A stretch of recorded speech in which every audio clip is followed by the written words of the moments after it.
I'm about to tell y'all probably one of the most messed up stories that I ever told y'all from the beginning to right now, right? This story is 110% true. The woman that told me this story, she didn't want to come on camera. She just told me the story and asked me to tell y'all the story to bring awareness. And that's what I'm going to do. Okay. Excuse that wind in the background. I'm actually on a plane to Dubai right now. And I'm in the back of the plane with an engine at. So that's why y'all hear all that wind. So if y'all can just bear with me and let me get through with this story. All right. Now, but before we go any further, do me a favor, y'all. Y'all know what time it is. I need for y'all to smash that like button, right? And also, I need for y'all to check out Stacy's story time. I'm going to have her channel pinned at the top of the comment section. She got some good stories, y'all. Now, let's get to that. So, the woman, we're going to call her Tiffany, right? That's not her real name. And we're just going to call her Tiffany. Tiffany said that her mama gave her up for adoption, right? When she was about 4 or 5 years old. She said the man that was in her mama's life and raising her as his daughter knew that that wasn't his daughter or whatever. But she ended up, nevertheless, the mama ended up giving her up for adoption. But the granny, her grandmother, ended up taking her. So all this time, she thinking that her granny is her mama and a mama is like a cousin or whatever, right? So as time will go on, her mama ended up reconnecting with her daddy, right? The girl daddy. So he will be around. You know, he watched he didn't step up. I don't know the conversation. I don't know that he say, well, we'll just let your mama let her raise her and I just be the cousin. I don't know what the dynamic was because she don't really know, right? All she know is she just knew of her mama being a cousin and her mama boyfriend is the mama boyfriend, right? Oh, y'all gotta bear with me. Y'all got to bear with me. This man, her father, right, watched her grow up with grandma, right? Throughout the years, watched her grow up. When she turned 16, right? And that's why I thank God I don't got daughters. And I'm not saying all girls is like this. I'm not saying that. But what I'm saying is I just thank God I ain't got to go through this. But nevertheless, when she turned 16, right, she said that she was more developed. You know, she basically looked like a grown woman, body-wise. And she said that, you know, her mama, for who what she thought was her cousin, which was her mama boyfriend, which is her real dad, he started hanging out with her, right? Now, the grandmother looked at it like, okay, well, maybe he just want to be in his daughter's life, but we just going to keep this family secret. And so she would, you know, he'd take her to the movies, you know, shopping and stuff like that. Now she looking at it, oh, this is just my big cousin, you know, looking out, my male big cousin looking out for me, not knowing this is her daddy, y'all. And don't worry, we about to get to the thick of it. Just hold on, y'all. I got y'all. So what happens is they getting real close, too close, to a point when I guess she snuck out and went to a party, right? And she was drinking and she had a little bit too much to drink. So she calls him because she don't want grandma, which she think is her mama. She know grandma gonna trip on her, right? So she calls him. She called her cousin, the good cousin, you know, the cool cousin, which is really her daddy. She calls him and be like, listen, I'm drunk. Could you come pick me up? And can I just take me home? He said, where you at? She gives him the address. He come picks her up. Now, the next part I'm about to tell y'all, she says she don't know. Well, let me just tell y'all. So she said that they pull up to a hotel, Motel 6. And she said he gets out for about 5 minutes, then he comes back.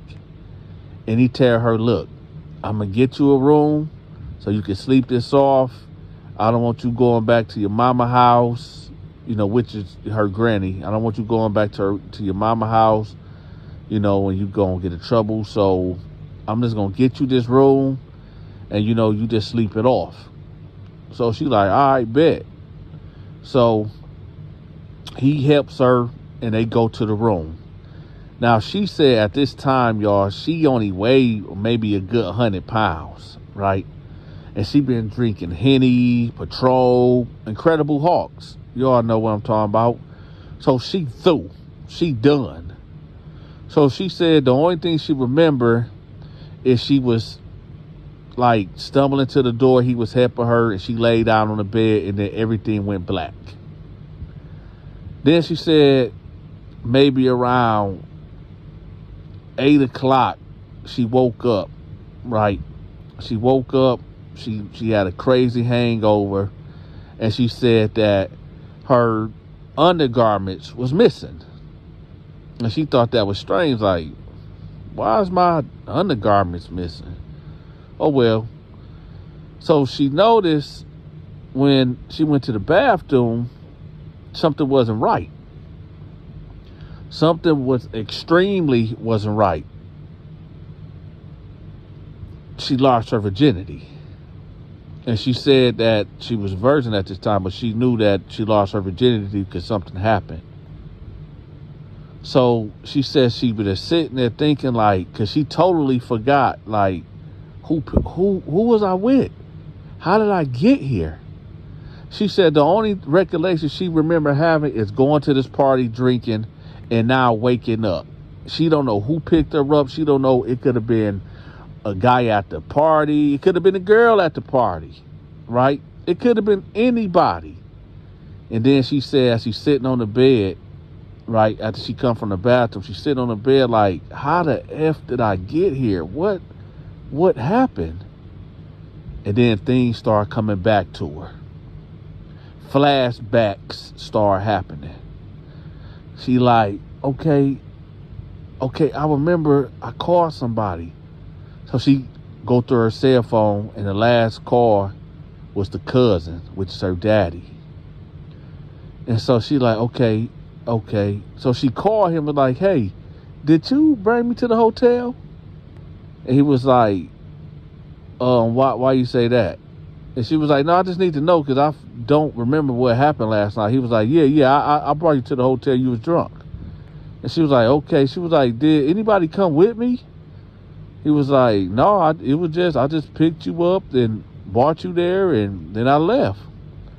And he was like, what's wrong? She was like, nothing, I guess. Can you pick me up and take me home? He was like, yeah, I'll take you home, yeah. So she said she just sitting there. She said about 20 minutes later, he pulls up and knock on her door. And she walk out, right? So she said when she get in the car, she's leaning over on the passenger side more towards the window, looking out the window, like confused. Because now she getting these flashbacks. And she said, like, she keeps seeing his face. And she was like, are you sure you left me yesterday? Did you like help me undress or help me into the bed? Because she's trying to make sense of these flashbacks and she's seeing his face. And he was like, no, I just, you was drunk, so I did tuck you into bed. I did, take your shoes off, whatever, but That was it. I did that and I rolled out. Wow. And she was like, nothing, man. I think something happened to me when you left. So he's not saying anything. And he was like, what you think happened? She was like, to be honest, I think somebody violated me. She said the other word, but I can't say that on here. He said, what? She was like, yeah, I think somebody violated me. So he was like, but no, nobody could have done that because, like I said, when I tucked you into bed, I left. I made sure the door was locked for.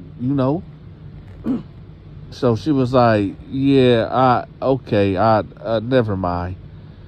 So when they pull up to the house, he tell her like, listen, I got your back, and I will never let nobody do anything to you. I will never let nobody hurt you.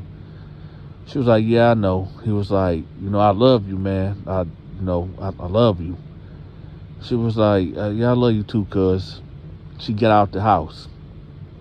As soon as she get in that house, grandma, which is her supposed to be mama, is going in on her. You little H. So you out here just having and coming home in the morning like you grown? Like you grown. Oh, you on punishment for the rest of your life. Take yours to your room. She knows she wrong. She says she knows she was wrong. She didn't even argue. Right? She just went upstairs, got in the shower, and just got in her bed. She said she took a nap. Then she woke up a couple hours later, and everything started coming back to her. And she like, I think my cousin did do that to me.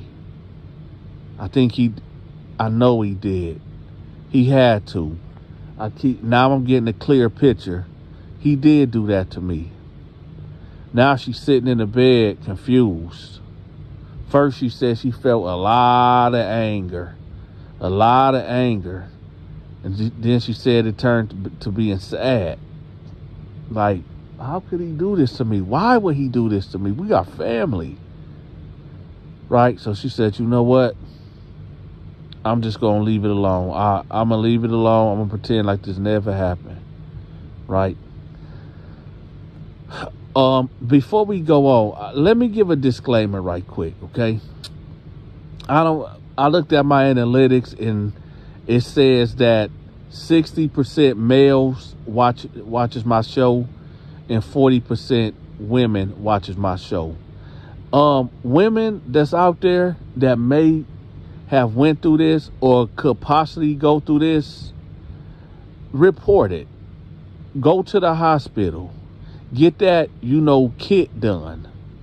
Right? It's not your fault. It's not your fault. Go to the hospital. Get that done. If you feel like a man violated you and did something to you, man, listen. If y'all don't report it, these cats feel like they can keep doing it and will keep continuing doing it, right?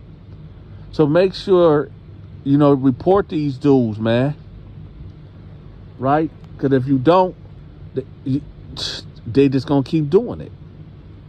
But anyway, let's get back to the story. So she said, she just sat there and she was just real confused and sad, like, why would he do this to me? But nevertheless, I'm just going to leave it alone. So she said nothing eventful happened for like the next 2 weeks. She said on the third week, she woke up and started throwing up. Yes, y'all already know what time it is. Oh, yeah. She got the morning sickness, all of that, right? Grandma, which is her mama, supposed to be mama, she catch on to it quick. She ain't no fool. She know that baby girl is pregnant. So she tell her, like, listen, this is a family that, believe in God, and we don't do abortions. That's just not gonna happen. So whoever the baby daddy, whoever this father is, you need to let him know we're going to have a family meeting. And we're going to figure this out. So who is he? So she like, man, I don't know, Grandma. I mean, I don't know, Mama. She was like, what you mean you don't know? She was like, honestly, I don't know. So she like, well, you better tell me what you mean you don't know. She was like, you remember, a while back when I went to that party? And she was like, yeah. She was like, so you was messing around at the party? She said, no, Mama, no. It didn't happen at the party. So she said, then where did it happen at? She said, I went to a hotel. And Grandma looking like, what? A hotel? What? Why? That's where you was at all that night? She was like, so, okay, you was at the hotel with who? She was like, man, Grandma, you gonna be mad at me. And she was like, I mean, not Grandma, why I keep saying Grandma? She was like, man, Mama, you gonna be mad at me. And she was like, girl, you better tell me who. I'm gonna be really mad if you don't tell me. Right? And she said, look, I got drunk at the party. I didn't want to come home because I didn't want to, have to face you. But I called cousin so-and-so. And he took me to the hotel room. And I, what? And Mama, I think he violated me. She said the R word. So the grandma, we know her as Grandma because we know who she really is. She sit back in her chair. And she strike up a Virginia Slim. You know them cigarettes, Virginia Slims? She strike up a Virginia Slim. And she like, I'm going to KILL this mother effer. She said, you know what? It's time for me to tell you the truth. So she like, what truth? She said, when you was younger, I know you think that what's her name is your cousin, but that's really your mama. And her boyfriend is really your daddy. She like, what? She said, yeah, that's your daddy. That sick son of a bee is your daddy. So she like, what? Wait, whoa, wait a minute. You saying blah, blah, blah is my mama? And blah, blah is my dad? So she said she just threw up. She threw up. Let me tell y'all something. I'm leaving a whole lot out. I'm leaving a whole lot out of this story. I told y'all before, if you have any crazy, wild stories and you want to tell your crazy, wild story, get in contact with me. Get in contact with me. And you can come on the show and tell your story. Right? Or if you don't feel comfortable, just like this lady, she told me the story and she told me, change her name and, things like that. But her story is out. It's a lot of things I left out that, man, hey, I'm gonna leave y'all with this, right? Because I got to get ready to go. Never mind. We just gonna leave it at that. Y'all make sure y'all check out Stacy's story time. I'm gonna have her link pinned at the top of the comment section. Don't forget to hit that like button, y'all. Today, Friday. I'm sorry if I messed up y'all morning. but I had to get the story out. But again, y'all, if you have a crazy story that you would like to tell on the Dante Show Network, you can come on camera and tell the story, or you don't have to come on camera. We can just, do a phone interview and you just tell the story. Or if you don't even want to use your voice, you can tell me the story and I'll put it out. Yeah, this is a wild one, y'all. With that, y'all, I'm gone. This prison story is about when I heard my next door cellmate get his manhood taken.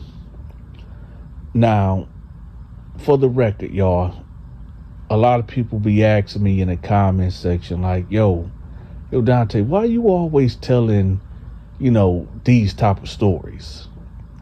Well, unfortunately, this is what the algorithm, aka the audience, want to listen to. Now, I got plenty other stories that's on my channel that's not talking about this, this type of topic, but for some reason, YouTube only like to push these type of stories. You can go on any other prison genre channel and go to their popular videos, and you will see that Prison Grape is the video that they pushing. They got the highest views. So me being a content creator, I have to give the audience what they want. Now, if you don't want to listen to the story and you tired of me telling these type of stories, then by all means, you can go somewhere else. Until then, stop complaining. And you better make dang sure you hit the like button. All right? So anyway, and one more thing. For you cats out there that be talking about, oh, Dante, you always making these type of videos. Well, guess what? You don't have to click on it and you don't have to watch it. Right? So anyway, let's get to the story. So when you first get locked up, they put you in like a unit where you lock down 23-1, basically. They call it it's a reception center, but you basically, they trying to classify you. They trying to see what type of inmate you are. So you're gonna be in your cell for 23 hours and get out for 1 hour. But sometimes you in there for 24 hours. Sometimes they don't even let you out. But anyway, at these times, you don't have no cellmate. You in a single cell, and this your adjustment period. So it's very, very, very rare that you will have a cellmate. Now, the only time you will get a cellmate if the prison is overcrowded and they just have to put somebody in there with you, right? One thing about prison is that they'll put somebody in there that done took somebody's life, right? And they'll put somebody in there with that guy that may be in there for excessive, maybe traffic tickets or child support or a non-violent crime, scamming or something like that. They'll put different caliber dudes in the same cell, right? Which I don't think is right, but it's prison. And this is where these assaults take place at. When they misclassify these dudes or they just don't give a dang, right? So anyway, I'm in this unit called Unit B, right? And in Unit B, you got 2 tiers, right? Let me describe the layout for y'all. When you go up in this unit, right, you go in, boom, there's 4 tables dead smack in the middle. And right on the other side of the tables, maybe 4-5 feet away from the tables, is the cells, right? You got 5 cells, 1, 2, 3, 4, 5, and then you got a stairway that go up, and then you go up, then there's 1, 2, 3, 4, 5. So there's 10 cells, and they're supposed to be only 10 guys, but they got 20 of us up in here because it's overcrowded. So, nevertheless, Dante is upstairs on the second tier, and my cell is all the way to the left in the corner. Now, I have a cellie, and this dude name was George, and George was from Kalamazoo. He was a cool dude. He was in there for armed robbery, and you know, it ain't really too much to say about him. He was quiet. He kept to himself, and it ain't really nothing to say about him. But there was a white guy next door to me, and you could tell that this dude was, you know, a drug addict or whatever. You know, you can tell that, you know, he, for the good, better part of his life, he been on that powder or that hard or whatever, right? Y'all know the type or whatever. But anyway, he was in the cell by himself, right? And then, you know, they put this dude named Cal in there. Now, Cal was this older black dude, right? Older black dude. And when I first seen him when he came in, because remember, y'all, we on 23-1, so we locked down. So every time them doors pop and somebody come in, everybody is up on their door looking to see who's coming in, right? So when he come in, you know, I just had this bad feeling about this dude, right? You can just tell, like some dudes just have this type of aura about them, and it's and his, unfortunately, was really negative, right? And they put him right next door to me. So he in there with the drug addict white dude or whatever. So the next day, because ain't nothing eventful happened, but the next day they let us all out on the yard, right? And we all just, everybody figuring out where everybody from, and you know, we all just having conversations. You know, it's like 50 of us out here, and it's me and a couple guys over here. There's a couple guys over there. There's a couple guys over there. There's dudes over there walking the track or whatnot.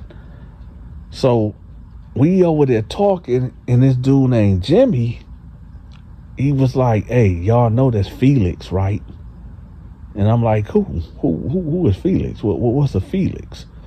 And dude was like, he a bandit. I was like, a bandit? He was like, yeah, he like dudes, and yeah, he a butt bandit. And I said, come again? He was like, yeah, that dude is notorious in the MDOC prison system. That's Felix the Cat.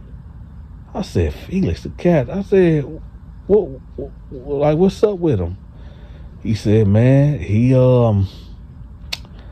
dude, they say he been down for about 40 years, and, you know, he like young black dudes and young white boys. I said, homeboy is next door to me. He like, next door to you in a different unit? I said, no, that dude is in the cell right next door to me, and he in there with this white dude. And he was like, man, hey, man, watch out for that dude, man. I said, man, I ain't worried about dude at all. So we was like, all right, whatever. So that was my introduction of Felix the Cat, aka Cal, right?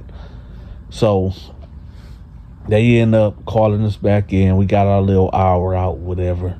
So we get locked back up, right?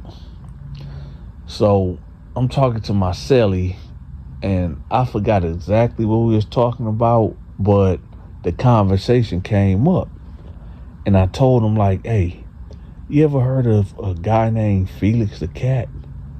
He was like, Felix the Cat? I said, yeah. He was like, yeah, I was locked up with a dude named Felix. I said, what did you hear about him? He was like, oh, the same thing that everybody else heard about him. He like guys. And I was like, well, you know he next door, right? He was like, get out of here. I said, he next door. When we was on the yard earlier, you know, some dudes was like, yo, watch out for dude. That's Felix or whatever. So he was like, you know what? Come to think about it, that is him. That is him. Oh, snap, that is him. And I was like, yeah, he was like, yeah, that dude is the real deal, man. I heard a lot of things about him, man. And I was like, man, that's crazy. So it was about, let's see. Okay, they cut the lights out at 10. So it had to have been maybe 1 o'clock. Yeah, maybe about 1 o'clock in the morning when I heard it. And I know y'all like, Dante, what did you hear? Now, at this time, y'all, I was halfway woke, halfway asleep. Because in prison, you don't never supposed to just be out cold. You know what I'm talking about? Unless you in the cell by yourself, or you know for a fact that you and your cellie good. You know what I'm talking about?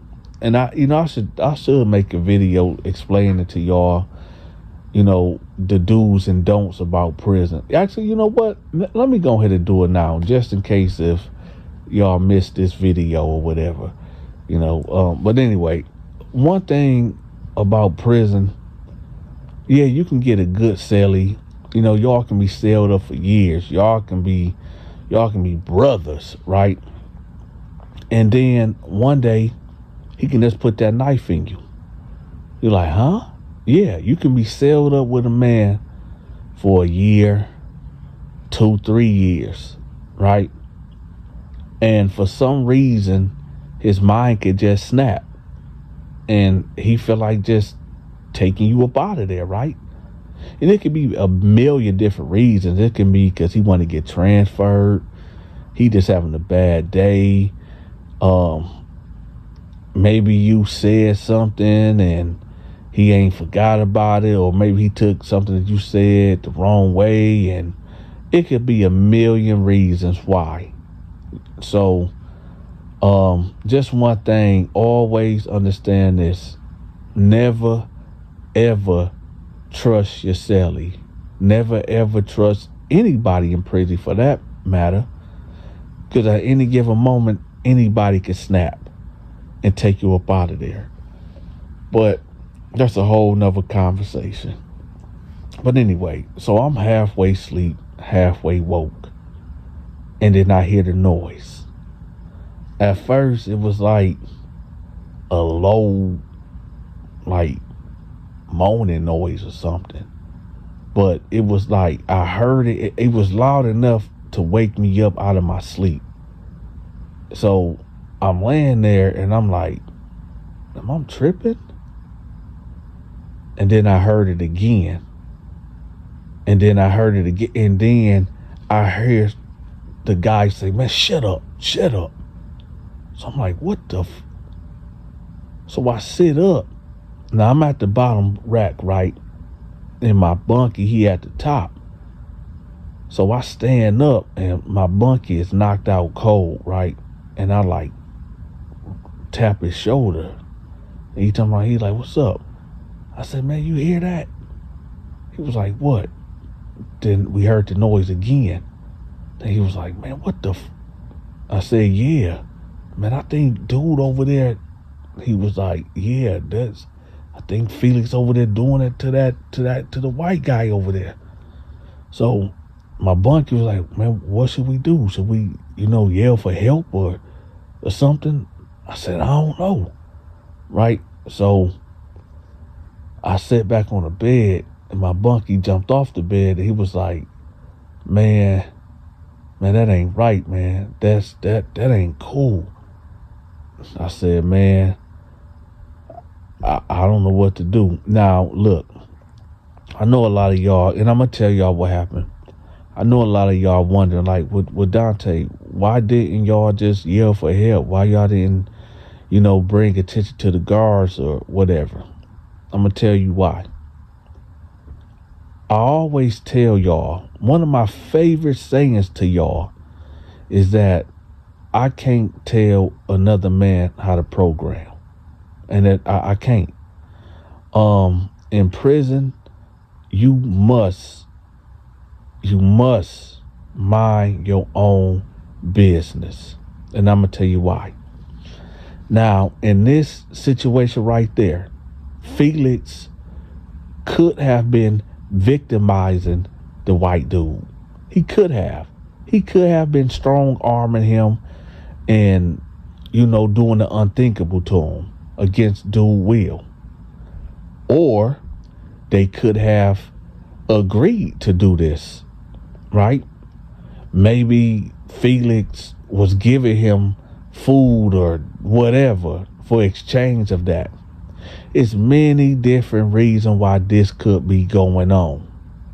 Now, if I get up on these bars and I yell out, hey, dude over there violating dude, right? I just now marked myself as a snitch. And I know y'all wondering like, wait, but you was helping this guy. How do I know that? How do I not know that these two dudes is in a whole blown relationship? You know what I'm talking about? You wouldn't believe the things that goes on that you like, what the heck going on? It could be so many reasons why this going on. And if I get up on them bars and alert the authorities of what's going on, now my life can be potentially in harm. I could end up, after we leave this, facility, when we get transferred or whatever, I could run into this guy down the road, and he put a knife in my neck. You know what I'm saying? For me messing up what he got going on. So I'm going to tell you what I did. I told my bunkie, like, look, we ain't doing nothing. If that guy, if they in there doing what they doing, man, that's their business. And I'm going to tell y'all something. The next day, when they let us out for yard, dude was sitting between Felix's legs. And it didn't look like, I'm talking about, like it was a forced thing, like he wanted to be there. And it dawned on me like, you know what? I'm glad I didn't say anything. I'm glad I didn't say anything, because if I would have yelled for help for this dude, what if the guy say nothing happened? And it was loud enough for people to hear it. But I mean, it wasn't real super loud that the whole unit could hear it. But what if dude say nothing happened? Right? And now I'm arguing back and forth with a dep in Felix and him, right?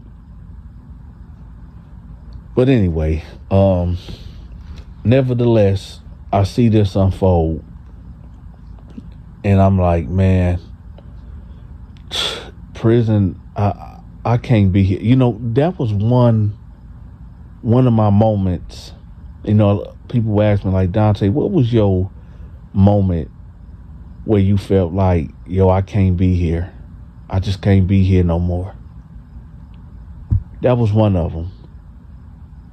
That was one of my moments where, I'm watching this dude sit in between this dude's legs like he's a female and that's his man or whatever. And I'm like, what?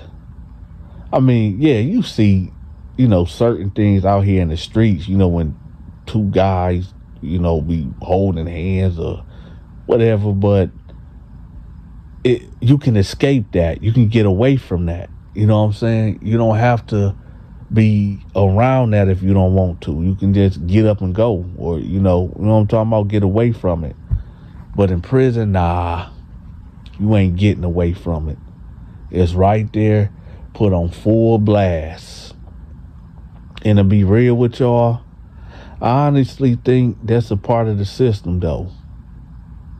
Yeah, I think that was engineered for men to be that way when they get locked up. I mean, just look at the whole dynamics of the thing. Just a whole bunch of men, locked up. It makes me think about the Bible, right? When you go back to Adam and Eve, and after Adam got done naming all the animals, he was sad, and God asked him, like, what's going on? Why you sad? And he said, well, everybody got a mate except for me. And so, God put him to sleep and took out his rib and made Eve, the woman. And the scriptures tell us that it's not good for man to be alone, right? So right there, that shows you in nature and the natural order of things that man's supposed to be with a woman. So when you got all these men, in one place, one concentrated place, and there ain't no women, so they start turning on each other if their mind's not strong. They start turning on, one another in that type of way. They turn into Sodom and Gomorrah. And it's a strange, weird place, man. It is.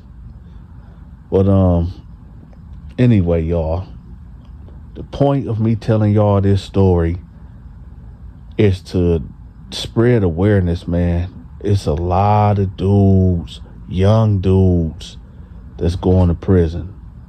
Many young dudes is going to prison.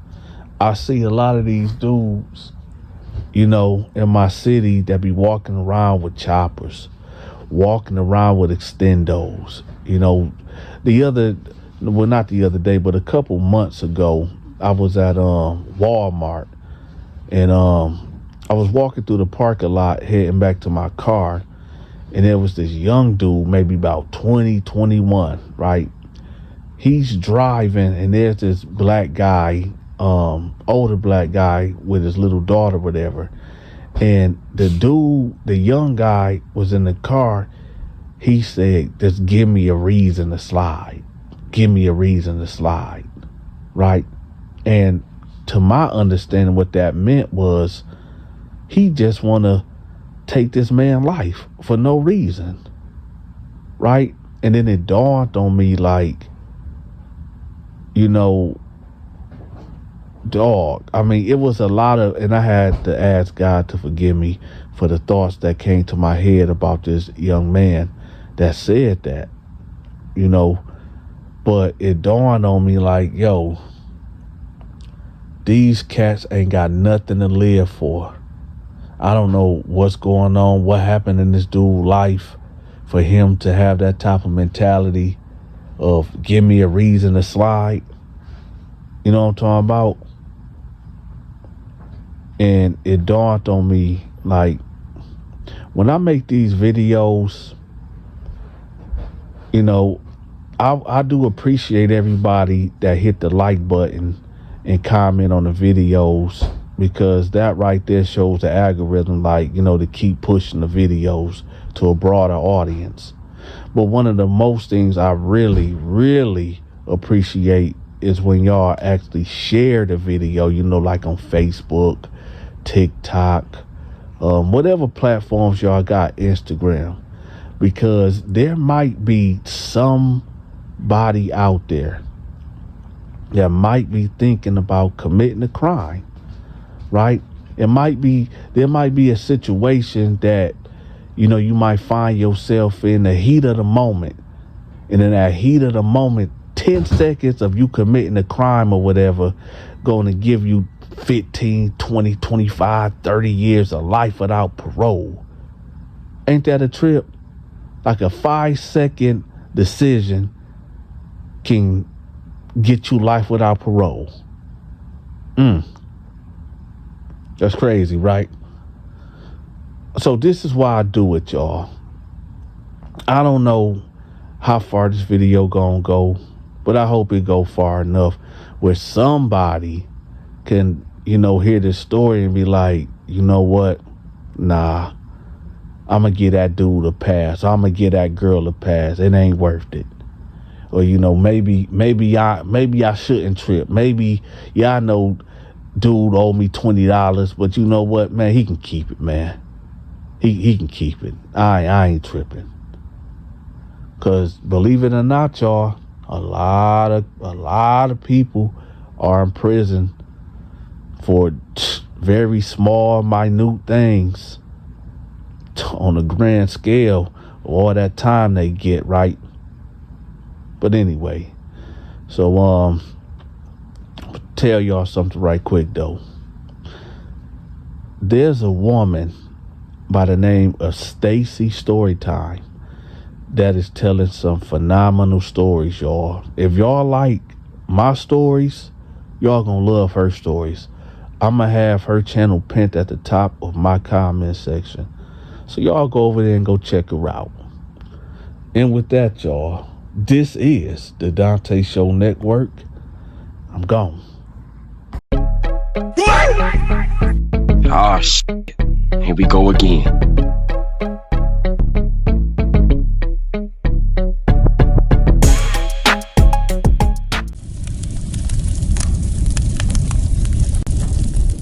All right, y'all, it's Friday. It's 5 o'clock as promised. Monday through Friday, y'all get that story time, right? Well, right now I'm on the plane on my way to Egypt, right? I just left Dubai and now I'm on my way to Egypt to check out them great pyramids. I'm on vacation. But y'all know I'm not going to let that stop me. Even though I'm on the airplane, I got to give y'all these stories Monday through Friday at 5 p.m., right? And also, y'all get the early morning show that's I do at 9 a.m. or 10 a.m. too. But anyway, this prison story is about how I took over the prison with the drug trade, right? Now, I know a lot of y'all gonna be like, yo, Donta, you said that you didn't sell drugs in prison. I didn't. I got rid of them. Like, huh? So let me explain. Back in 08, maybe coming into 09, it just happened right after the holidays. I ended up getting transferred right to this maximum facility. Now, the difference between this maximum facility versus the other one that I went to is that it was still units. You know, we wasn't on 23 and 1. We was out of our cells. We can go in our cells, out of our cells, the doors didn't lock. And it was a madhouse, right? So I knew something was strange and weird and unorthodox when I got in the unit. Because when I got in there, well, let's back up a little bit. After I got out of reception, well, people don't know what reception is. Reception is the first part of prison where you go when you quarantine. You're usually in the cell by yourself. They asking you questions. They drawing your blood. They're getting a mental evaluation, physical evaluation, all that type of thing, right? So, you know, they put you through the ringer for about 2 weeks, right? Now, we coming up on like the last day of reception or whatever. And it's about 20 of us guys, right? And the warden got us all lined up in the hallway. And we about to go to our units, whatever. And this place had 4 units. It had A unit, B unit, C unit, and D unit. And I was made aware of that D unit was the worst of the worst of the worst units, right? In order to go into D unit, you had to catch a body somewhere in the system, right? Preferably 2 or 3 bodies under your belt, right? You had to be somebody to end up in D unit, right? So the warden giving us the spiel. He like, anybody and everybody that ends up in this prison was a predator at one point in time. Now, just because you was a predator and wherever you came from, majority of you guys is going to become prey up in here. I'm just going to be honest. So, if any of you guys got bad charges, go with my deputy right now, because you go in the A unit. Couple guys get out of line. You go. The warden then proceed and say, if anybody in here got a snitch jacket, go with my deputy. Half of the line, they get up and they go, right? He comes back. He say, all right, it's 10 of y'all left. If any of y'all fear for your lives and feel like that y'all won't be able to make it in this prison, go with my deputy, right? 7 guys got out the line and they went with the deputy. So it was me and 2 other guys. So they said, all right, that's it. Take them on to D unit. So as we going, right, I'm the last one in the line, right? The first guy going there, it was maybe about 5 minutes, and he come banging on the door, let me out, let me out, let me out, right?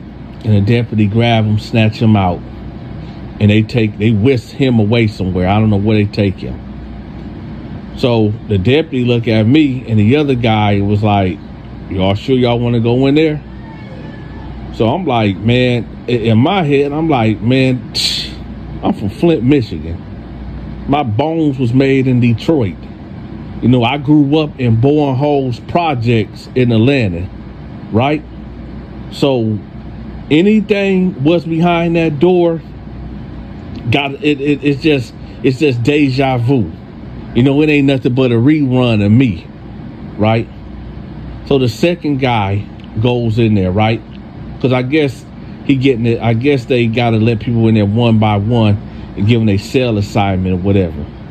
Second guy go in there. It wouldn't have been longer than 10 seconds when he banging on the door. Yo, let me out, let me out. They open the door, they grab him, and they whisked him away. So the dep like, yo, are you sure you want to go here? I'm like, man, come on, let's get to it, right? Because back in them days, y'all, I ain't care about nothing. I ain't care about my mama. I ain't care about my daddy.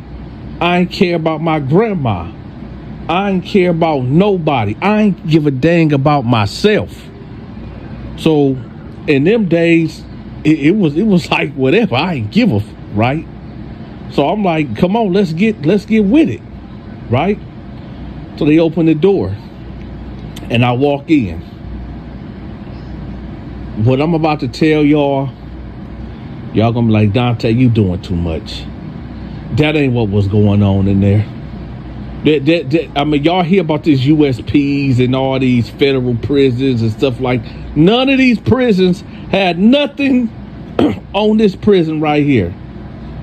When I walked in, y'all, the first thing I see is a man, right, running down the tier with his mattress on fire, right, and 3 guys with knives, basically on some Roman versus the Greeks type of, battle style on the second tier. And I'm like, what the right? And then I cut my eyes over here to the left, and I see a whole bunch of grouped up punk sissies, sitting on dudes' laps over here watching TV. And I see it's just chaos and mayhem that's going on. I see drug addicts, shaking on the floor. It's a madhouse. There's dudes that just walking around, blowing trees. There's dudes that's walking around here with chains on, jewelry on. And I'm wondering, like, what? How was they? You know what I'm saying? When I say this was the Terror Dome, this was the Terror Dome. So the CO like, okay, you going into cell B, right? B2 right there. So I'm looking around. There's guys looking at me. I'm looking at guys. So I just beeline straight to the cell, right? This older white dude in there. You know what I'm talking about? He got certain tattoos on him. And he ain't hiding it. And like I said, y'all, in this place right here, in Unit D, you have to have a couple bodies on your belt. You have to be a somebody. Even if you was a white cat, right? If you was a white cat and you was in there, you don't put in the work. You done earned your gladiator warrior status to be in there. So he's there, and I'm not gonna let y'all know what organization that he was involved in, but he's there, and he got the straight razor, and he's giving himself a ball head, right? So I walk in there, and he turned around, and he was like, "What's your name? Where you from? And what's your charges?" I said, "My name Donta. I'm from Detroit, and I'm in here for, you know." And he was like, "Oh, okay." So he was like, so he turned his back on me and got to shaving his head. He said, "Well, you got the top rack, man." And I said, "Word?" He said, "Yeah, you got the top rack." So I put my belongings down and I walked up behind him real quick, right? And I took off on him. Boom, bam, right? Got the punching on him. And I ended up grabbing, you know, his straight razor out of his hand and putting it to his throat. And he was like, "Man, what's going on, man? What's going on?" I said, "First of all, I don't get the top rack, nigga. I get the bottom." He said, "All right, man, don't kill me, man. Don't kill me." I said, "Matter of fact, you know what, homie? You got to get the fuck up out this cell." It was like, "No, man, come on, man. I've been in here for four joints, man. I've been here for 4 summers, man, 4 winters. Man, come on, bruh. Don't do." I said, "I'm not your bruh." You know, because I seen the tattoos that he had on his body, and yeah, I'm not your bruh. So I say, pack all your stuff and get up out of here, right? I told y'all you have to be a somebody. And I know. A lot of you cats out there gonna be like, "Oh, Donta, this cap. You ain't go in that cell and put down." Look, like I told y'all back in 08 and 09, you can forget it, man. I was about, what, 5'11", 6 foot-ish, about 250, 255, all muscle from head to toe. Man, come on, man. Couldn't nobody do nothing with me, right? And I knew how to move that blade around. You know what I'm talking about? See, there's one thing, I know some of y'all go like, "Well, Donta, you act like you the only one that had a knife in there." But not only I knew how to push that blade, I knew how to disarm you also. But anyway, let's get back to the story. Listen. And again, for you cats out there that all be hating on me, trying to say, "Oh, Donta always putting himself in a good light in these prison stories. He ain't never taken." And you damn right, I never took an L. You dang right, I never took an L, because that's how I was pushing it. Anything that I did in prison, I did to the max. I pushed it all the way to the max, right? I left no room at all for error, right? And that's how I was putting on. And like I said, it wasn't that I was locked up with these guys. No, they was locked up in here with me. And that's how I was pushing it. So anyway, I done put the boot to ass on my man and basically punked him out the cell. So he's standing right there, and cat's looking like, "Oh, who is this dude? He just put the old boy out the cell." Like, okay, dude, gotta be somebody, because you know this white cat is a somebody, and this dude just put down on him and got him about the cell. Right? So the white cat go to the control booth and he check it in. Right? So you got cats. I'm putting my stuff up, right? And I kept a lot of his commissary just off of GP, right? off the bat. So I'm going through his commissary, and I catch cats, ice grilling me, walking past, but they ain't trying to be too obvious with it because they don't know like what I'm capable of doing or whatever. So anyway, this blood dude, he come knocking on the door. He like, hey, what's up, blood? I said, I'm not no blood. He said, oh, okay, you crip, you bang? I said, no, I don't do none of that. So he was like, oh, okay. I said, hey, do me a favor. He said, what's up? I said, get the fuck away from my cell before I kill you. He said, oh, my bad, my bad, G, my bad. Right, but he said, hey, but you don't belong to no organization. I said, no. He was like, oh, okay, well, you gonna have to get out, right? And when he said that, I said, didn't I tell you then I stopped. Because I noticed it was 3 other guys that was with him. So it's 4 of them. So they started pushing into the cell. So I jumped up, and I put my socks, around my fists, right? And I had like 10 number 9 pencils, like strapped up like Wolverine. And I'm like, what's happening? And it was like, oh, no, man, nothing, man. We were just testing you to see what was what. I said, y'all don't play with me like that. And I said, you know what? Then I bucked out on them out of the cell. I know a couple of y'all don't know the slang. Basically, I chased them out the cell, right? So anyway, they run. They like, man, yo, chill. We were just playing. Now I see now these guys was younger. These dudes had to be in like 19, 20. The oldest of them maybe 23, 22. About 5 of them, right? So I hear a clap noise, like somebody clapping or whatever. And I guess it's their leader. Dude looked like he in his mid-30s or whatever. Right? Bald head, light-skinned dude, right? So they all run over there by him or whatever. And he come walking down the tier. And he was like, listen, blood, my name's such and such.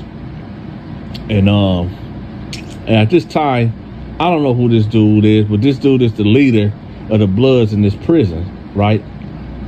So he walked up to me and was like, listen, my homie said that you're on bang, and I just seen what you did, and we need some when he said he couldn't even get soldier out his mouth, and I just smacked him as hard as I could. Pow! Right? And when I slapped him, he had glasses on he had like some dark glasses on his face, whatever. And they came off. But it was like he wasn't fazed. So he said, blood, obviously you don't know and I smacked him again, right? And so, and I know y'all go try to kill me in the comment section. I already know, but all this is true, man. I don't give a damn what y'all say. Like I said, y'all can pull up my disciplinary records. Y'all can look at my prison records. Y'all can see everything been documented and sealed, right? Stamped and sealed. But before we go on with this story, I need for y'all to do your big partner Donta a favor, okay? There's a woman by the name of Stacy Storytime that is telling some really good stories, right? Y'all need to go check her out. Her channel will be pinned at the top of my comment section. So when I smacked him again, I smacked him real hard, his boys ran up on me again. Now, at this time, I didn't have the pencils in my hand, right? So, I put that right foot back, got on my fighting stance and got to throwing them. Pop, pop, jump back, pop, pop, jump back, ducked it, weaved it, right? Scooped the cat, put him on his back, pop, pop. The guards come in there and they break it up, right? They take Donta to the warden's office, right? Now I'm sitting there and the warden come in and he pull out this 22 and he pointed at me and he say, we heard about you. And well, I'm not going for that. I will kill you right here in this office. Do you understand me? And I said, well, you the one got the gun. And he was like, you know what? I could use somebody like you. I said, you don't care about living nor dying. That's clear. I said, okay, Ian. He was like, you know what? I could use you, man. How would you feel? How would you feel if I asked you to go in this unit, B unit, and clean it up for me? I said, man, I ain't no motherfucking rat. He said, no, I ain't talking about that. I'm talking about, it's a lot of drugs in there that I want to get out of there. And, it's drug dealers in there. And, this unit is supposed to be for recovery addicts or whatever. I said, I don't give a fuck about you. I don't give a fuck about this prison. I don't give a fuck about nobody in this. What do I get?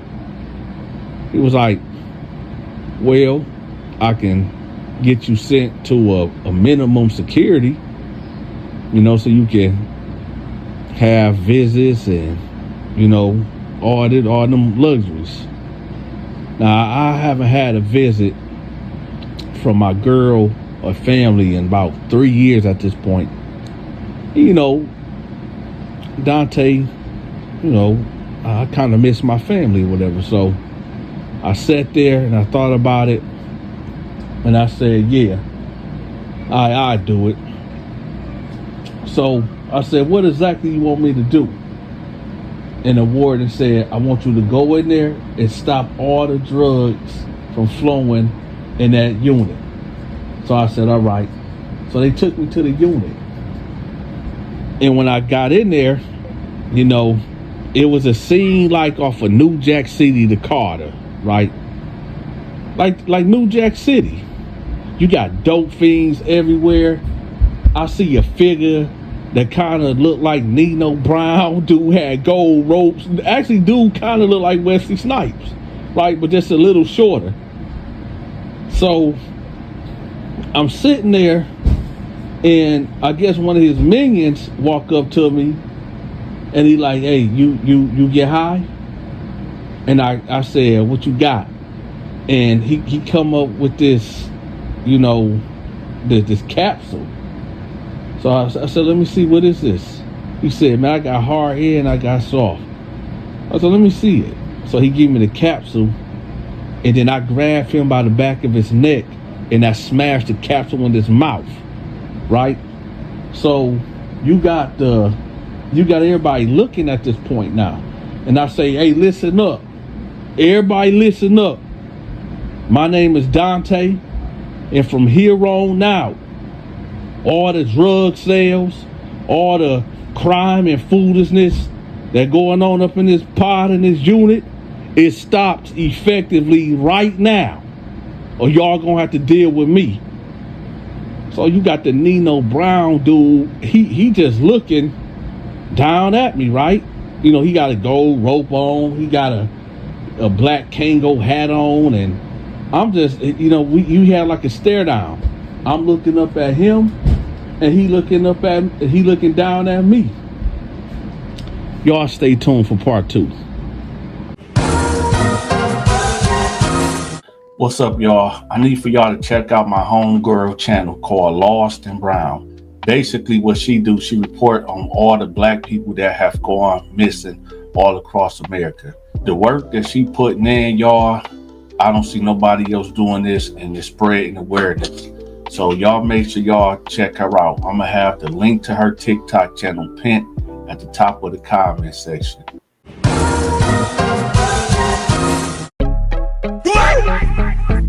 Ah, shit. Here we go again.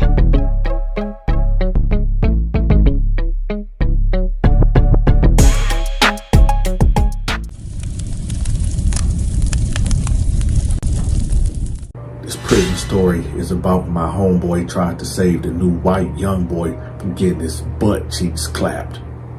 He failed. Ah, shit. Here we go again.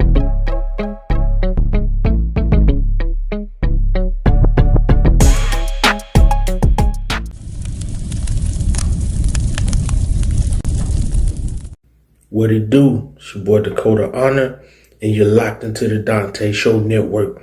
If you like amazing stories and content, stay tuned. What it do, everybody? It's your boy Dakota Honor. Time for another prison story. All right. This story is about Light Bright. Okay. Who is Light Bright? Y'all can get to know about Light Bright today. All right.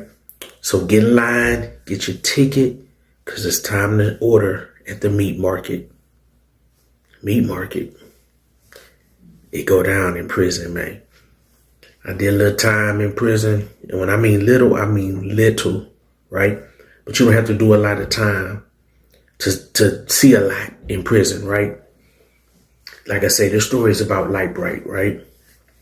So there's one day a week in our unit where we will get new prisoners.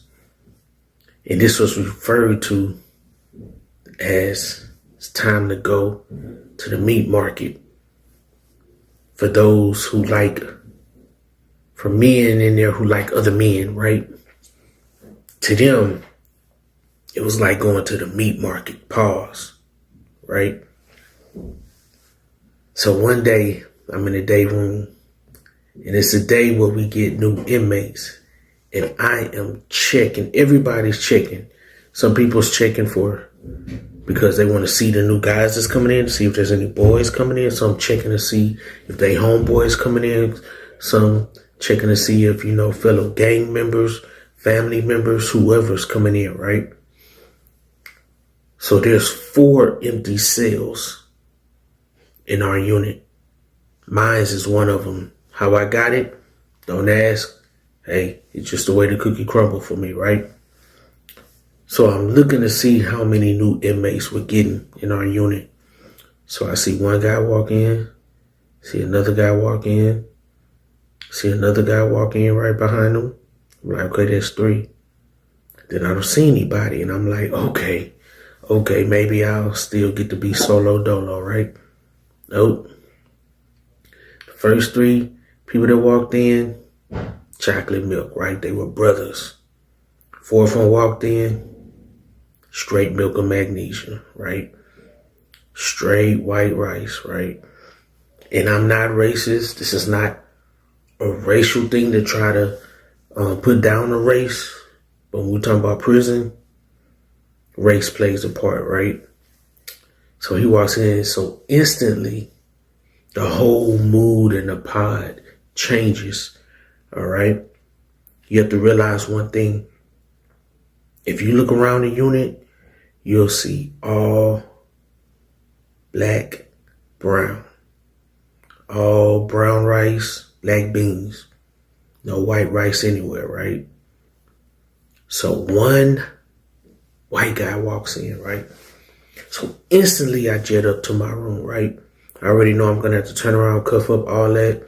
But when you get new inmates and it looks like you're going to get a new cellmate, there's a lot of reasons why you want to go don't shoot to your room because, you want to protect your stuff. You want to see who's being put in your cell right away. If there's going to be any issues, whether because they're a rival gang or because, you don't, you're not into the boys and there's a boy coming in your cell and you can't have them in there.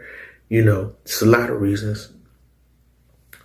I go and I'm like, okay, I'm going to see which one of these could put in my cell. I'm pretty sure they're going to put, a brother in my cell, but lo and behold, who comes in my cell? Light Bright. Turn around, cuff up. Turn around, cuff up. He comes in, get settled. They uncuff me. They leave out. I instantly, hey, you got the top bunk, right? All right, that's cool. Instantly, because I already know what's coming. Everybody knows that this white guy has been put in my cell, right? I'm not gang affiliated, anything like that. But no matter what, you're always being watched to see what you're going to do, how you're going to handle situations, right? So I instantly top bunk, right? And I said, okay, I got to know right now what are you in here for, right? I said, first of all, what's your name? He told me his name. I'm not going to tell you his name. You know, it rhymes with Schmeichel, but I'm not going to tell you his name, right? I said, what you in here for, man? He said, man, it's a crazy situation. I was like, just give me the short story because time is short right now, right? And so he tells me, man, you know, my girl went out with her girls, left me at home with our 2 kids. She didn't even come back the next day. She came back the next day night, right? She went out like 7 at night, didn't come back in till like, 7 the next day evening, right? Like 24 hours gone, no contact. I was like, whoa, bro, that is kind of crazy. And he was like, yeah, man, so one of our 2 kids aren't mine. It's another baby daddy, the older kid. And man, I know she be fooling around with him still, but she don't want to admit it, So she came home and I could tell, man, she been with him, man. She been with him, so I confronted her about it, man, this is not right. Like, you just using me and, you just go and come as you please. Like, you said y'all were over, blah, blah, blah.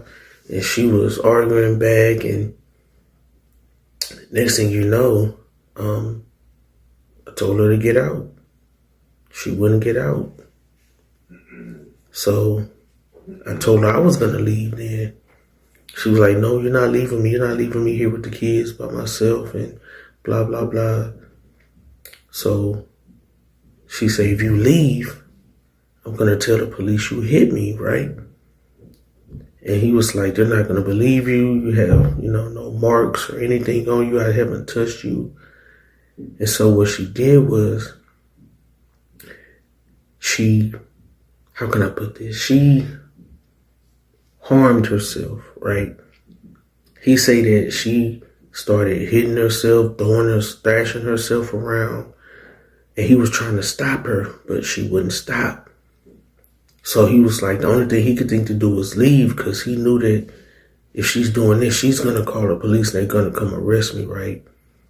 So he leaves, right? And he leaves and he goes to the next state over, right? Which will be Louisiana, to his family, to some of his distant, like, family cousins' house, right? And he said that she was calling him. The police were calling him saying, hey, we just want to talk. And he's like, no, y'all don't just want to talk. Y'all want to, arrest me. I didn't do anything. I'm innocent. And they was like, if you're innocent, just come back and talk to us. And he was like, no. And he say he got rid of the phone, so he had, no phone or anything. So they couldn't, track him or trace him where he was going. So he gets to where his cousins is, and this is the crazy part. So him and the cousins whose house he went to, they were kind of estranged, but that was the only place he could think to go to. So he goes there, and he doesn't tell them he's there. He's just hiding out, like on their farm, like in their barn, right? I know some real old hillbilly bonanza stuff, right? Hiding out in the barn, like some old Western stuff, right? So his cousin catches him, right? And instead of, hiding him, continue to hide him or, say what's going on, she ratted him out. And I was like, why would your cousin, rat you out or say, hey, and he was like, that's another story. I'm like, what happened? Y'all, it's crazy what happened with Light Bright, right? So evidently the reason why he's estranged from his aunt and uncle and his cousins there is because he used to have an inappropriate relationship with his cousin, right? Can't even make this stuff up. He had, and I was like, bro, your cousin, man, let me guess, she was underage. He was like, man, yes. I was like, see, you have to get out. He was like, no, you got to understand, we were both underage, right? We were both underage. I was like, still, man, that's your cousin. He was like, yeah, it's my third cousin, twice removed or so. I was like, no, don't play with me, bro. Like, you say that was your aunt and uncle house. That's your first cousin. I don't want to hear that foolishness, right? So I was like, anyways, he was like, get back to the story. So, yeah, so she ratted me out and they turned me in, and I'm here. It's like, okay. I was like, okay. So at this point, it's already starting, right? Dudes started coming to the cell, right? And they're like, cause this kid, Light Bright, let me tell you about Light Bright. He's only like 20 years old, right? He's 19, 20 years old. He's like 5'8", 5'9", 140 pounds, right? Like 140, 150 pounds, right? Kind of small. But I could tell he was like wiry strong though. You know how somebody could be small or skinny, right? But they're still kind of strong, kind of muscular, right? He was kind of like that, right? So they are, hey, what's up, man? What's up, man? You good, man? I see you got a new celly, man. It's like, if you need anything, let me know. I was like, no, he doesn't need anything. Like, I'm speaking of, like, Lightbright can't even say nothing to get nothing. I'm like, no, he don't need nothing. Nope, get away from my cell, right? Like, dudes coming up, hey, man, like if you cool with him, you cool with me. Like, if you need anything, man, here, I got you some soups, I got you. I'm like, nah, he don't need anything, man. And Lightbright, I could tell he's getting kind of annoyed. I'm like, and I'm thinking in my mind, like, bro, like, trust me, I'm saving you. Like calm down, right? So, finally, dudes stopped coming. And he was like, man, why you want, man, I ain't got nothing, man. Like, what's going on, man? Why you wouldn't let them, help me out, man? I was like, dude, you got to understand. Look around. Have you noticed something? He was like, yeah, I already know what you for to say, man. I'm the only white guy here. I'm like, yeah.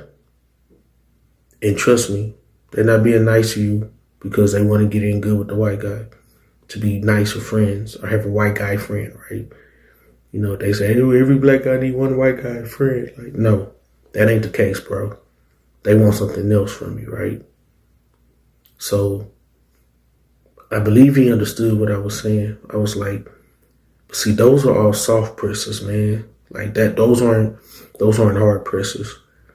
Now you have two problems being in this unit. Problem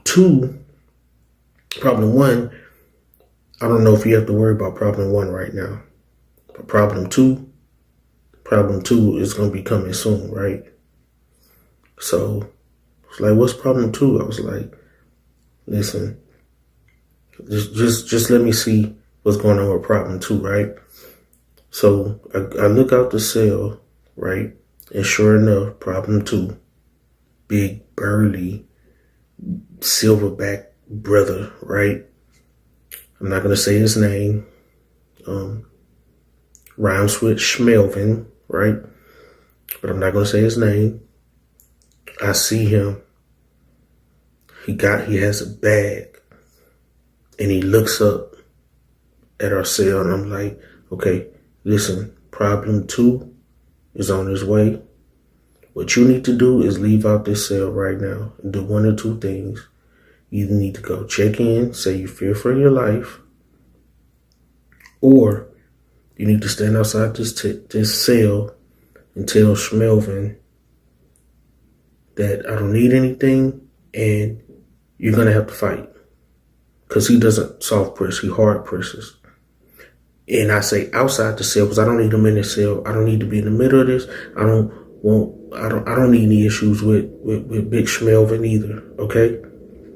Like, this is my home. This is where I've been programming, and you're not fit to come interrupt and disrupt this because you're a white boy and you're the choice meat in the meat market right now. Pause. right? He was like, nah, man, see, I've been preparing for this, man. I've been doing my push-ups, sit-ups, man. I shadow box. Like, I've been doing it, man, for like the last month or two, man. So I just, if I gotta fight, I gotta fight. I gotta prove myself in it. I say, dude, come on, listen. This ain't the time for the listen to movies, TV shows, right? This ain't the time to go and just, who's the baddest one here, and punch him in the mouth. This is the time to be smart, right? A smart person avoids conflict as much as possible. Not, even a person who's confident in his fighting abilities, people who are trained in martial arts, things of that nature, it's the saying they say we learn how to fight so we don't have to fight, right? It's not always about just pure strength. Sometimes it's about being smart, right? And most of the time, a lot of times it's about being smart, right? So this is the time to be smart, man. Nah, man, I got this, man. I got this. I gotta prove myself. He was stuck on proving himself, right? Okay. I tell you what. You gonna have to check in, man. I see this now. You gonna be a problem. You got to get out the cell. You got to check in. And before he could respond, he could see the look on my face change, because I looked out the cell again, and guess who I see coming? Problem one. Right? Mrs. Officer is problem one. Mrs. 6'5", 225 pound, beard, and twig and berries between the legs, Mrs. Officer. Right? And not only do I see Mrs. Mrs. Officer, problem one, so there's problem two, Schmelvin. Now, I knew that, I knew from being in there prior and seeing prior situations that if Schmelvin saw that officer coming in, he usually backed off. And I'll explain to you why. The story gets crazier, right?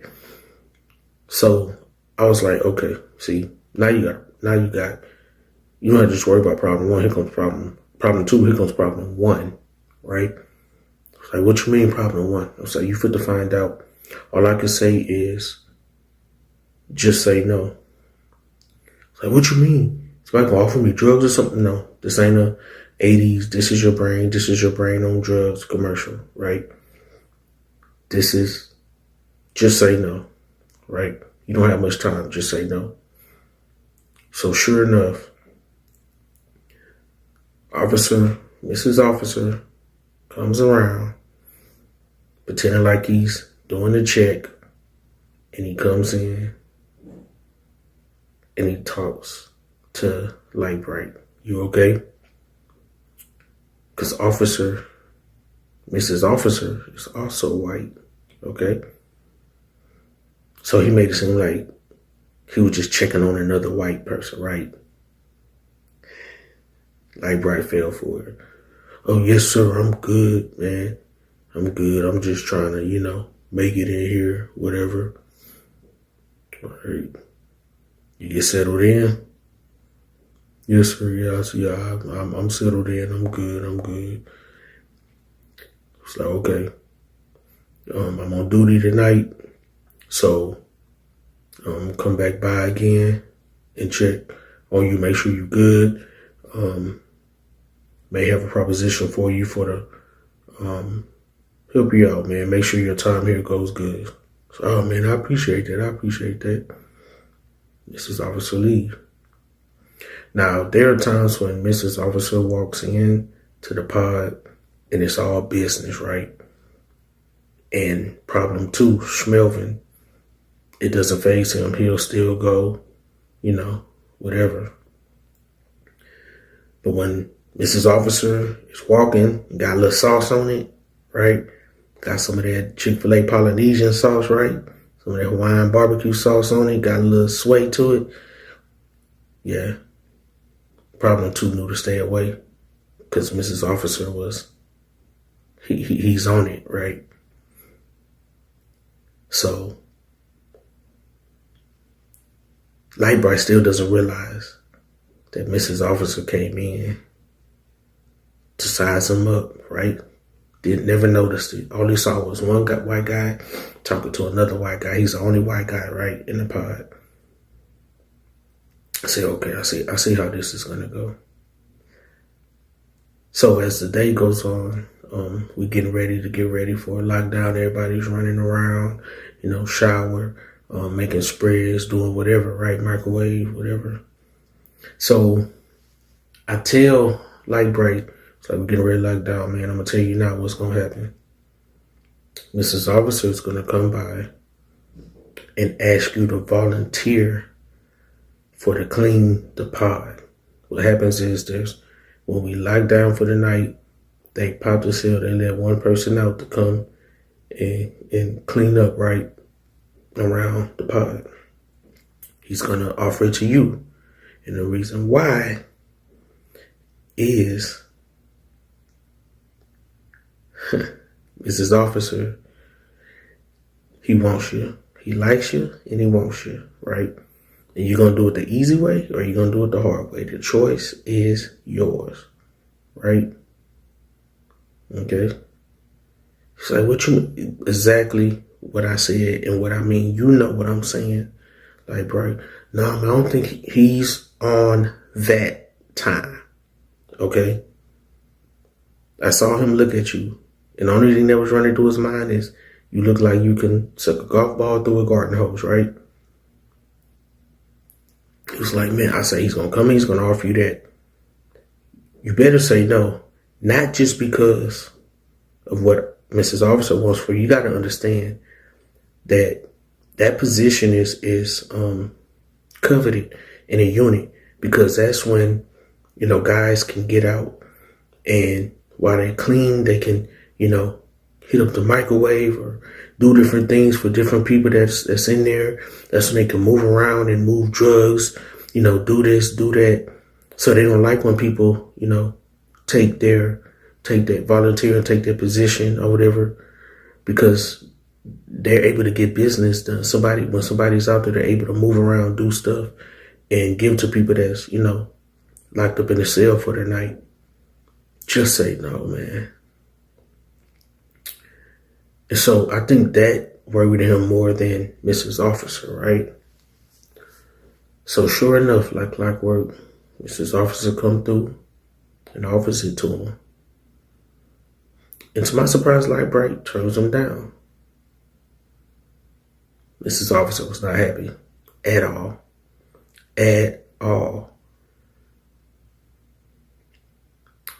Mrs. Officer proceeded to say, I'm looking out for you. I'm trying to help you. Either you can make this time go easy for you, or I can make it hell on you. Either way, I'm going to get what I want.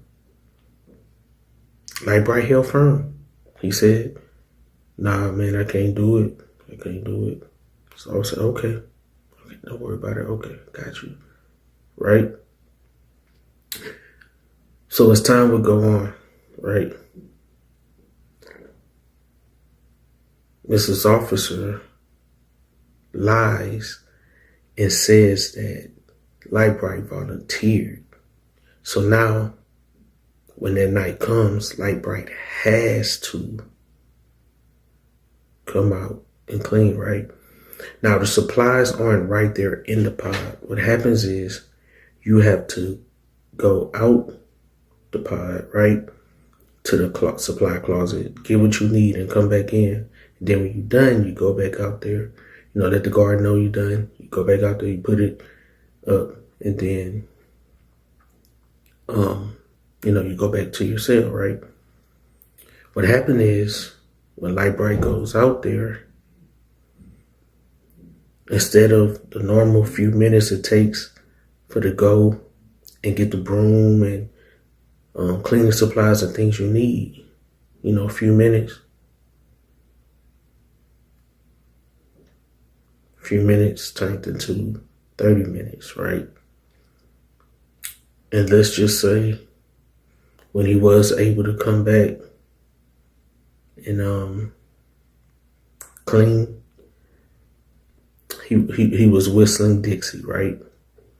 He was whistling Dixie, right? And he couldn't even look at me because he already knew what was up, right? And I told him, because I told him when the guard, when Mrs. Officer threatened him, he should have checked in. Went to the hole. He should have took off on Mrs. Officer or whatever it took for to get to the hole and be in the hole for a while, right? Now, instead of being a tight end, he's a wide receiver, right?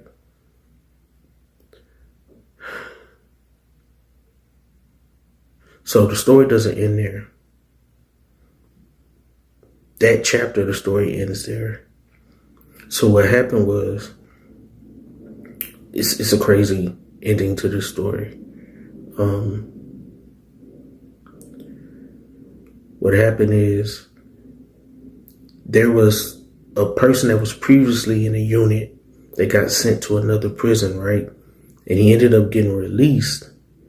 And it just so happened that this person was one of the victims of Mrs. Officer in the past. And he filed a complaint and he outed Mrs. Officer, right? And an investigation took place because I know it's like, I ain't seen Mrs. Officer in a while. And so somebody who had, who was kind of in the know of what was going on, let me know, yeah, he's on administrative leave, whatever. So I get in touch with my people back home, and they're like, yeah, so there's a full-blown investigation. And so what happened is, when this person spoke out and investigating, they encouraged other people to come forth. So other people started coming forth, other victims, right? And let's just say, not only did Mrs. Officer's career deteriorate, he started deteriorating, right? Every time he would go to court, he would be smaller and smaller, right? And what happened was, he got real sick. And when they took him to the hospital and ran tests, they found out he had that package, right? So that's why Melvin, problem number 2, wouldn't go behind. Somehow he knew. Somehow, I don't know how he knew or if he was just very careful. But he would not go behind Mrs. Officer when it came to, the white inmates. So,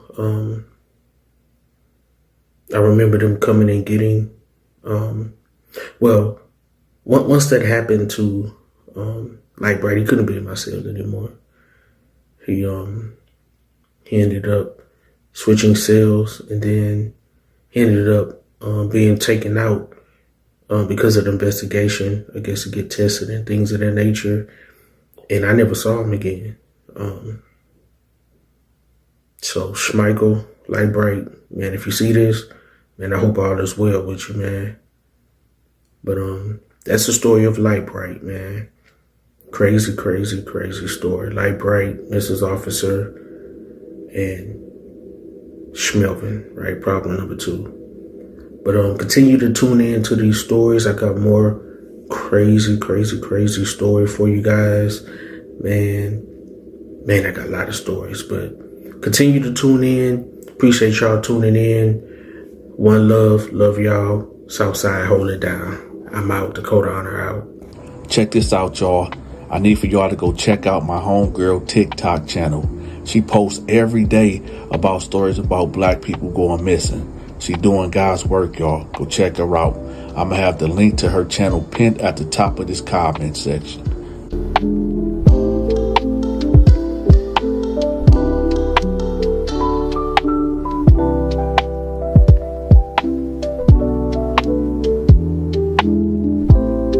Hey, yes you. Are you a member of the Donta Show Network? If not, I got you. I will have the link to my members only videos pinned at the top of the comment section. You'll get access to my exclusive videos, which is my skits and my movies. Also, when you become a member, I'll give you a special shout out on the 15th of every month. Again, the link to the members only videos will be pinned at the top of the comment section. I drop a brand new video every day at 5 p.m. Standard Eastern Time. If you want me to promote your business, your social media channel, your products, your storefront, if you got a song, if you got a book, get in contact with me at 313-452-8981. That's 313-452-8981. Or email me at thedanteshow88@yahoo.com.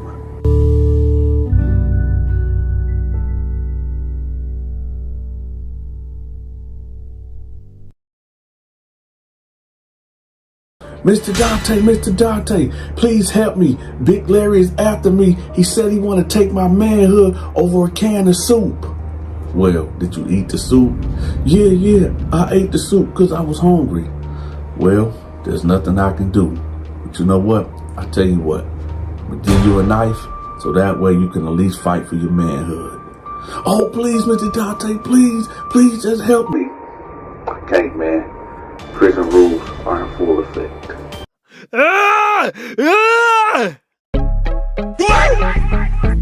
Oh, shit. Here we go again.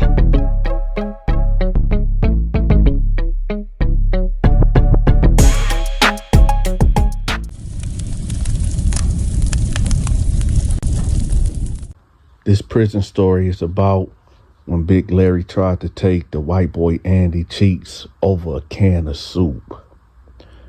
Now, this was maybe around, I want to say mid-July, because I know it was hot in the mug outside, right? And so nevertheless, nobody wanted to go outside. It was pushing like either 101 to 105 degrees. So everybody was in the dorms. Everybody was in the unit. Nobody wanted to go out. So you got this white cat named Andy. Now, let me give y'all the backstory of Andy. Now, y'all know I gotta give y'all the prequel of what's going on. So, white boy Andy was from Flint, Michigan, right? I remember white boy Andy from the west side. And he was just one of them normal white guys that, you know, he was a mechanic. He fixed on cars and things of that nature, whatever. But Andy had, how can I put this? And of course I changed his name because I don't want, you know, his real name out there because, you know, he got a wife, he got kids, he got family or whatever. But Andy has a past, a troubled past. Now in Flint, Michigan, there's these low income apartments called Howard Estates, right? And Andy stayed out there. Now, I stayed out there too when this incident took place. So, long story short, white boy Andy apartment ended up burning up. And me and white boy Andy got to be around the same age. So, he had to been maybe, I want to say 11 to 12 with this incident that took place, right? So, the apartment ended up catching on fire. And the story went out that Andy said that he was in this room and he had a teddy bear. And the teddy bear basically told him that he was going to kill him. Yeah, that's right, y'all. That's right. Andy said that his teddy bear said he was going to kill him. So he said he threw the teddy bear down the stairs and then, you know, he heard like a noise in the kitchen, and when he looked down the stairs or whatever, it was like 13 or 14 stairs, you know. Anybody from Howard Estates, y'all know what I'm talking about. He said that he said he seen the bear walking up the stairs, y'all, with a full-blown knife in his hand. And he said he ran and he went into his mama's room. Now, he said his mama wasn't there at the time, but he said he ran because he felt like his life was in danger. So he said he ran and went in his mama's room, and when a bear, walked past the mama room, he jumped out with a blanket and, jumped on the bear and, wrapped him up in the blanket or whatever and started, hitting him against the wall and stuff. So he said he ran downstairs because the teddy bear was, I guess, fighting and trying to, stab out of the dang sheet or whatever. So he said that's when he cut the stove on and he threw the bear up there with the sheet. And, well, that's how the apartment got cut on fire. For those that may lived out there in Howard Estates at this time, I'm going to put the date maybe at, I want to say either 1999 or this was 2000. I'm trying to get the correct date or the real close to the timeline, because I was turning, I think I was 12, because this one I was going into the 6th grade, I believe. Yeah. I want to say this was either 99 or 2000, but let's, for the sake of, no, you know what? It was 2000. It could have even been 2001, because we moved out we moved out of there in 2001. So yeah, I'm going to say it's between 2000 and 2001 or whatever. So he said that, nevertheless, he burnt up the bear. Half of the apartment got burnt up. He ran out the house or whatever. The fire trucks them came and people come outside, the neighbors coming out, and that's what happened. They ended up putting Andy in a psychiatric ward at Hurley Hospital. And that was the last that I seen Andy for years. Now, at this time, Donta done moved from Atlanta, back and forth from Detroit to Flint and Columbus, right? So now I'm grown, and what was it? This when I was staying in Columbus when I would run back into Andy before prison, right? So I had a Yukon, like a 2000, not the newer models. I think it was like either 2002 or 2003 Yukon, right? With the big mud tires on it, and it was jacked up. And this how stupid I was, y'all. So I couldn't get my emergency brake unstuck. I pushed down on the emergency brake, over there to the left side. It's like a it's like a pedal or whatever. And it just kept making this alarm noise, like beep, beep, beep. So I had to ride from Columbus to Flint, 4-hour drive, hearing that beeping noise, right? And so I needed some brakes or whatever. I called my sister, and she was like, yeah, it's this white cat named Andy that's, that's cold with the brakes and rotors or whatever. So she gave me his number. And keep in mind, y'all, I'm not thinking this is Andy, the cat that burned up the teddy bear Howard Estates. So I called him. I'm like, hey, you busy? He said, not really. I said, hey, I got some brakes that need done on the Yukon. You think you can help me out? He was like, yeah, just go get the brakes and it'll come through. I'll do it for $80. I said, all right, bet. So, I go to AutoZone and, I go get the brakes and, that type of stuff. And I pull it down on him, right? And when I pull in the driveway, he's sitting on the porch and I'm looking at him. I'm like, man, why dude look so familiar, right? So I get out the truck and I'm like, hey, what's up, man? He's like, hey, what's up, I'm Andy. And when he said Andy, that's when it hit me. Now, he done got way older, y'all. Way older. But, people can age, but, they still got certain looks about them. I said, you stay in the Howard Estates? He said, yeah, I'm that guy that, burnt up the apartment. I said, hey, man, I always wondered what happened to you, man. What happened to you? He was like, man, they locked me up, man. They thought I was crazy. I said, so did it happen? Did it really happen? He was like, hey, I don't know. At this point, I don't know. Maybe I was just effing around and burnt the house up. I don't know. I said, okay. So he ended up fixing the brakes, nevertheless, right? Now let's fast forward to prison. This is what y'all come for. This is what y'all want to hear, right? So let's get to it. But before we get to that, I need for y'all to do your big partner Donta a favor, okay? All right, there's a woman that is basically reporting about black people being missing all across America, okay? I need for y'all to go check her out. Her TikTok channel will be pinned at the top of the comment section, okay? Also, y'all go make sure y'all check out Stacy's story time. She tell crazy stories, just like me. If y'all want to check her out, her channel will be pinned at the top of the comment section too. All right, so let's get to it. So now, I see Andy, right? And we in the unit, right? We in unit 3C. And I see Andy come in. And, everybody know I'm not ashamed to tell y'all how I used to program or whatever.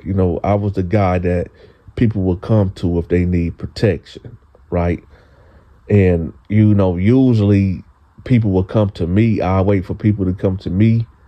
But, sometimes if it looked like somebody got some money or whatever, I would go over there and offer my services. So when I seen Andy, I instantly knew who he was, right? Because it wouldn't been, maybe 2 years that, he fixed my brakes, on the outside or whatever. So I beeline straight to him. I said, Andy, man, what the hell you doing in here, man? He like, man, it's a whole lot, man. It's a whole lot. I said, okay, man. I said, you ain't in here for, with no funny charges. He said, no, man, no, there's some domestics, man. Me and my wife done got into it, and I done bust her in the head with a bat. I said, dang, man, why you bust in the head with a bat? He was like, shoot, the broad was trying to stab me, so I had to defend myself. I said, but you had to hit her in the head with a bat? He said, yeah, man, I had to, man. I said, I guess. So I said, what cell you in? He was like, I'm in this cell. I said, hey, that's my cell. He was like, oh, for real? I said, yeah. I said, all right, well, come on, man. So we get to the cell, right? I said, you already know what time it is. Look, this how we gonna do this, man. You know the rules, man. If you need something, ask me for it. Don't have nobody in the cell. Me just giving him the quick rundown or whatever. And I said, you get some money in or whatever? He was like, yeah, but I mean, I ain't gonna lie. I ain't finna have nothing for like another month or two. My wife, she gets Social Security, and, she says she gonna give me something, but, I ain't gonna hold my breath. I said, well, okay, look, I'll look out for you, but I can't feed, both of us every day. You know what I'm talking about? If I'm doing a cook up, yeah, you welcome to it or whatever, but I can't, just always, you know what I'm talking about. He like, yeah, I understand that's cool. I said, now I do run the store. Now I gotta treat you just like everybody, just because I knew you out there in the streets. I can't, let you slide on anything. So how my prices go, it's 1 for 3. So if you get a pack of noodles from me, you owe me 3 packs. And, so on and so forth. But, for you, Andy, I do 1 for 2. I ain't gonna hit you over the head with it. He like, all right, cool, bet. He was like, but you know what? I respect that. So I said, all right, yeah, because I'm going to tell y'all, Andy was cool. He was a cool white dude, man. He was cool. So I said, all right. So as I'm about to leave out the cell, he like, hey, you think I can get a can of soup right quick? I said, dang, Andy, already, man? He like, yeah, man, I'm hungry, man. I'm starving. I said, all right, man. So I give him a can of soup. He go out there, he go bust it down, he go eat it. I'm walking laps around the unit. And he comes to me after like 20 minutes. And he said, hey, Donta, I know I just got in the cell or whatever, but you got any extra deodorant or soap or anything? I'm trying to get in the shower. So I'm like, yeah, man, yeah, come on. So, I go to my store box and, I get him a box of Irish Spring and give him like the little shampoo, whatever. I'm like, there you go, man, go handle that. I get him the Dove deodorant, whatever. So he like, all right, bet. He said, what I owe you? I say, you don't owe me nothing, man. You good, you straight. He's like, all right, bet. So Andy goes to the shower, right? And now I'm sitting on a bench and I'm just thinking to myself, like, man, I don't know, man. I think I might have to get Andy out the cell because I see how this going, man. The first 5 minutes him being in the cell, he asked for a soup. About 20 minutes after that, he asked for soap, deodorant, shampoo. Man, we gonna see. Let me see.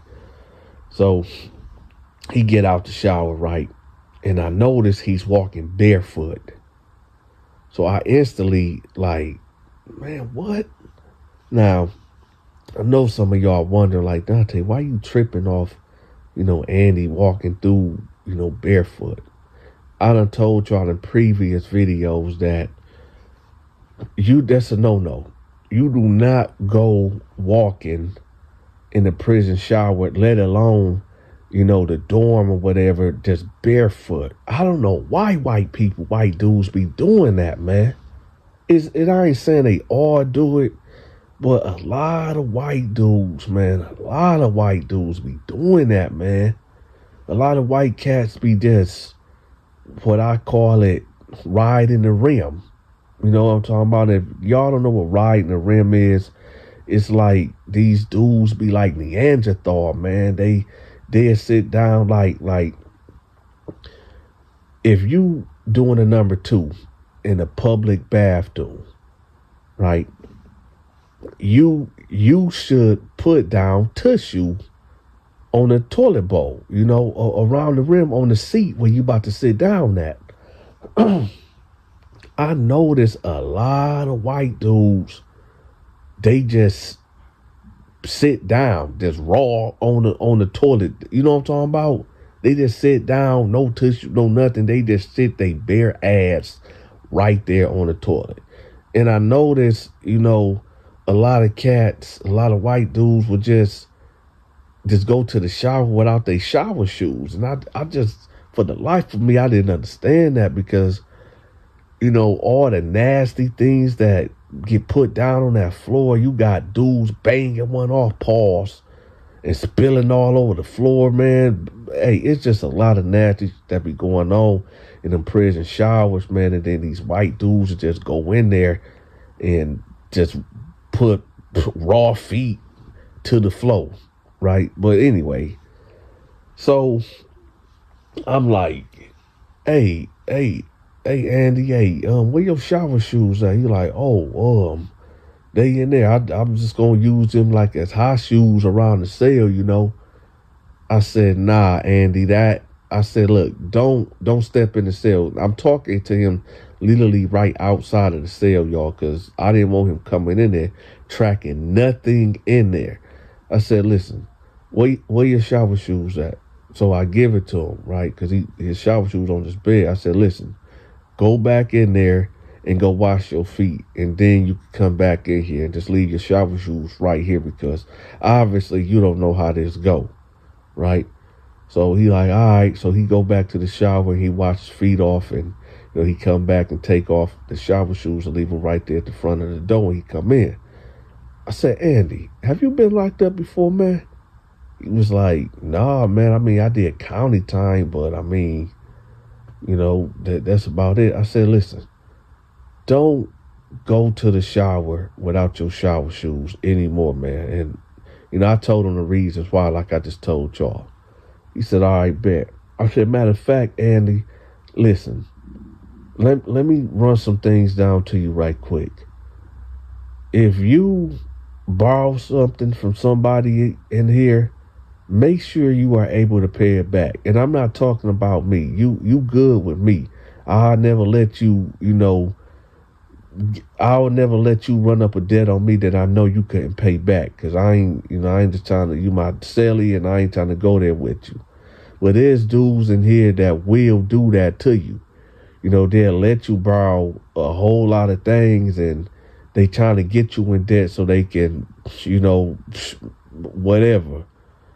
I said, have you borrowed anything from anybody in here since you've been in here? He was like, yeah, I have. I said, who? And what? He said, well, the black guy over there with the braids. I borrowed 4 suits from him. I said, what black dude with the braids? Because there's only 2 guys in here, y'all, that got braids. And it's Big Larry and this one dude named Jimmy, right? Jimmy from Detroit. And if y'all don't know who Big Larry is, well, y'all about to find out who Big Larry is. So he said, no, the big guy right there. I said, what exactly did he tell you? What exactly did he say that you had to pay him back for them soups? He was like, nothing. He just said, just look out for me when the time comes. I said, Andy, no. No, Andy. No, why would you do? He said, what? I said, Andy, that guy right there. So did you walk up to him or did he come to you? Oh, he came to me. I said, what exactly did he say? Now, I need for y'all to pay attention because a lot of y'all might end up in this situation if y'all end up in a penitentiary. He said, well, I was sitting over there by the microwave, warming up the soup that you gave me. And, he walked up to me and was like, hey, how you doing? My name Larry. And I was like, oh, I'm fine. My name Andy. And he was like, I see that you got a soup or whatever, man. You want some more to, to go with you? Because, that one soup ain't going to cut it. And, at first I told him like, no, I'm cool. My bunkie Donta, he hold me down. And he was like, oh, but Donta is stole, man, and he gonna hit you over the head, but I got you, man. I'll look out for you. So he was like, oh, okay, well, all right, cool. So, he said Larry left and came back with the 4 soups, and, I just bust them down and I started eating it. And I asked him what I owe him. He said, just look out for me when the time comes. So I'm thinking that he's saying just, when I get money on my books, just throw him back to 4 soups or a little bit more. So what are you talking about, Donta?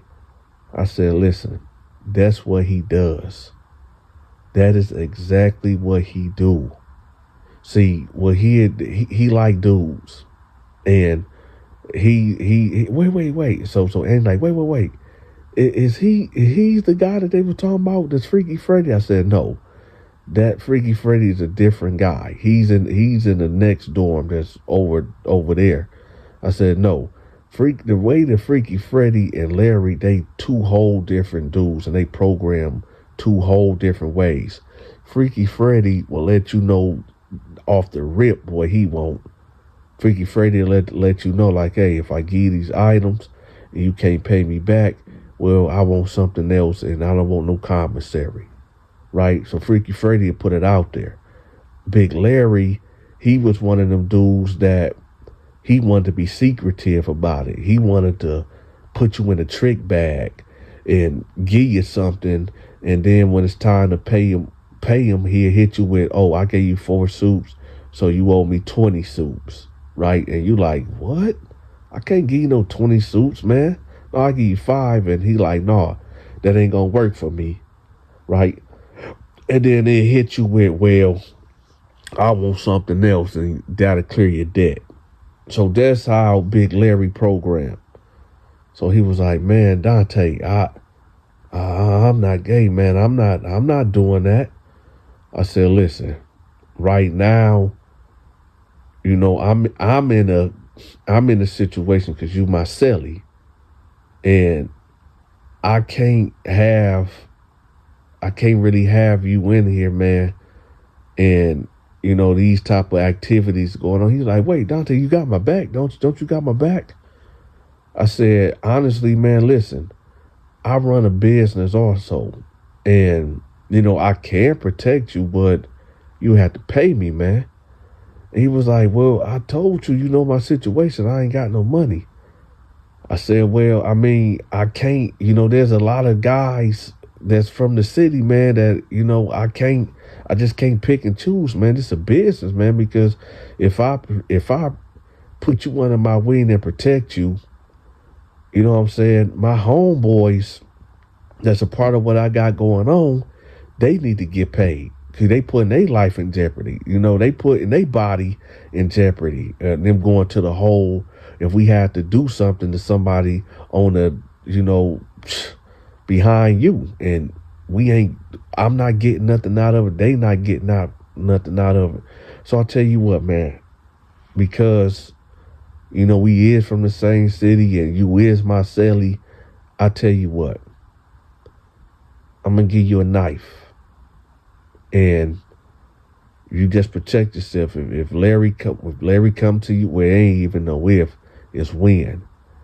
Next time he come to you, just tell him like, hey, listen, I appreciate the 4 suit you gave me, but I heard how you get down, and I'm not like that. So, I'm gonna pay you back what I owe you. Matter of fact, I'll give you double. I'll give you 8 suits, but I don't know when I'll be able to get to, but I will give it to you, and I said, hey, and then after that, the way how he wanted to hand it, just the way, I don't know. So he was like, all right. I said, matter of fact, go check it. You need to go check that right now. So he like, all right. So he leave out the cell. Now I'm watching him, right? I'm standing in the doorway, and Larry over there watching TV. So Andy go over there, and he like, hey, can I talk to you right quick? So Big Larry like, yeah, what's up, bro? What's up? What's going on? You need something? You straight? You need any more soups? You need anything? He said, no, but that's what I want to talk to you about. Big Larry like, what's up? He like, hey,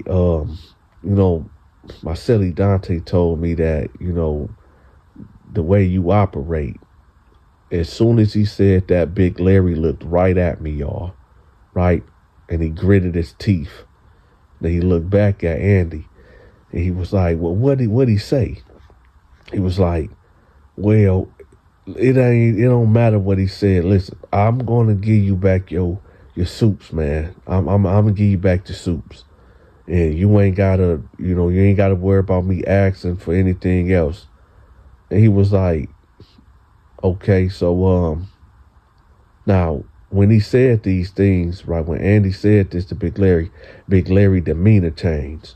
It almost was like a Mr. Jekyll, Mr. Hyde situation. Even though he was smiling and content at first, and then when Andy mentioned my name, his whole countenance fell. And he just basically was like, hey, listen, if Donta told you how I get down, well, you already know what I want. Now, if you can't give me 30 soups, he said 30, and he was like 30. He said, listen, hey, if you can't give me 30 soups, hey, Donta already told you how I get out, so I mean, you choose. So Andy, I noticed Andy put, the knife I gave him on the right side of his, right side of his pants, right? And I seen Andy left hand going towards it, right?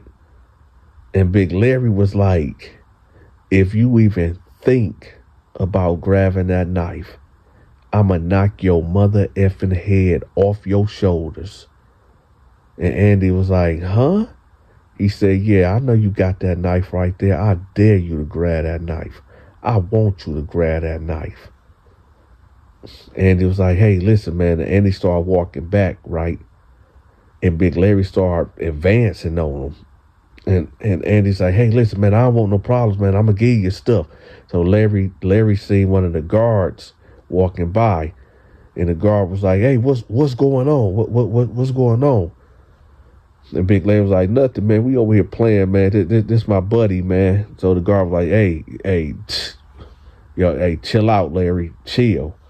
So Big Larry was like, I ain't doing nothing, man. This is my little homeboy. So Andy walks off, right? And he started walking towards my cell, right? And Big Larry, he go sit back down. Now, at this time, Big Larry is looking up my way. He's looking this way, right? So I tell Andy, like, hey, listen, you gonna have to get out the cell, man. And he was like, for what? I did what you told me to do. I said, no, you didn't do. I mean, yeah, you went down there and addressed it, but why didn't you take that knife out and get busy? And he was like, because you ain't tell me to. I didn't, I don't want to never, leave this place if I end up, taking his life.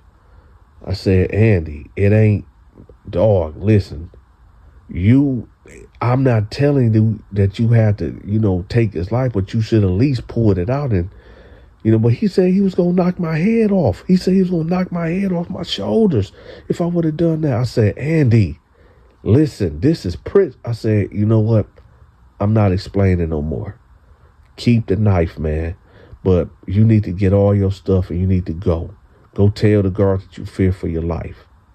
He was like, man, but Donta, ain't that's me snitching? I said, do you rather want to be a snitch, known as a snitch, or keep your manhood? Which one? He was like, yeah, man, you right, man. You right. Man, no, I can't be no snitch, man. I can't. I said, well, you gotta go. You still gotta go, or I'm gonna do something to you. He said, oh, all right, man. So he started packing the stuff up, and I said, Andy, listen, it ain't nothing personal, man. It ain't, I ain't got no problem with you, but this prison, man, you, especially you being my cellie, you cannot look or definitely make me look weak, man. It ain't no issue. I ain't got no problem with you personally, but, it is what it is. So he said, all right. So he's packing up and he walks out the cell, y'all. And I did kind of feel bad for him, but, Donta ain't running no charity case. You know what I'm talking about? I can't insert myself in people's business and, and jeopardize and compromise me and my homies. You know what I'm saying? We run a legitimate business in here. So anyway, he's going towards the control booth and then he stopped, right? And I'm like, why did he stop? So then he turns and he goes to the table where Big Larry's sitting at, and he sit down. Now, I can't hear the conversation of what's being said or whatever, but then I see Big Larry get up and Andy get up, and they both go to the control booth. Now, at this time, Big Larry didn't have no cellie neither. So I'm assuming, I'm not even going to say I'm assuming, this is what happened. He goes to the control booth, right? And they do a cell swap. And Andy goes in the cell with Big Larry.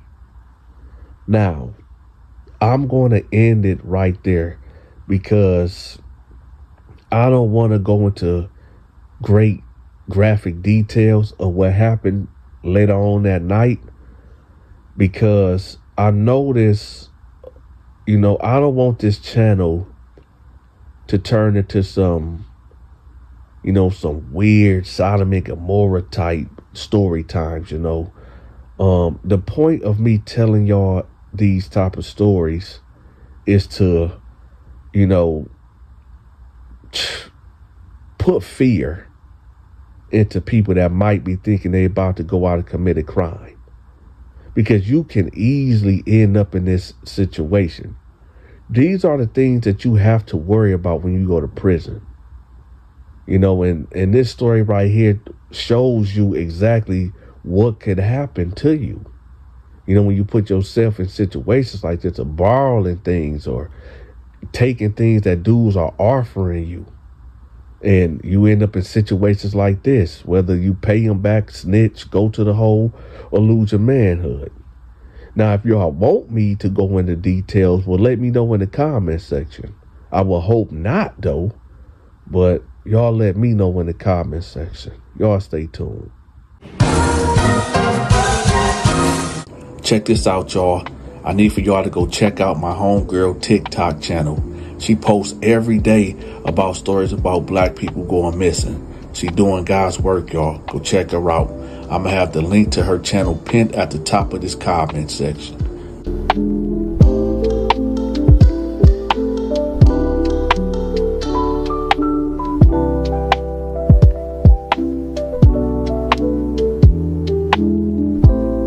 Hey, yes you. Are you a member of the Donta Show Network? If not, I got you. I will have the link to my members only videos pinned at the top of the comment section. You'll get access to my exclusive videos, which is my skits and my movies.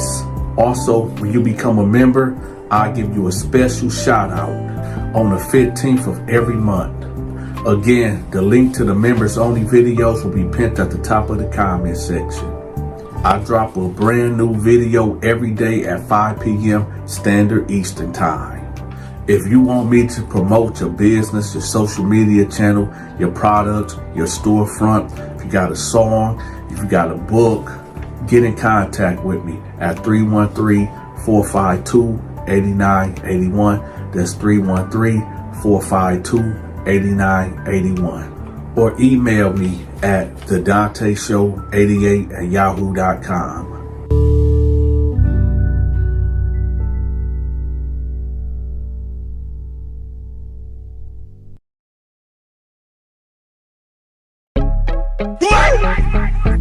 Ah, shit. Here we go again.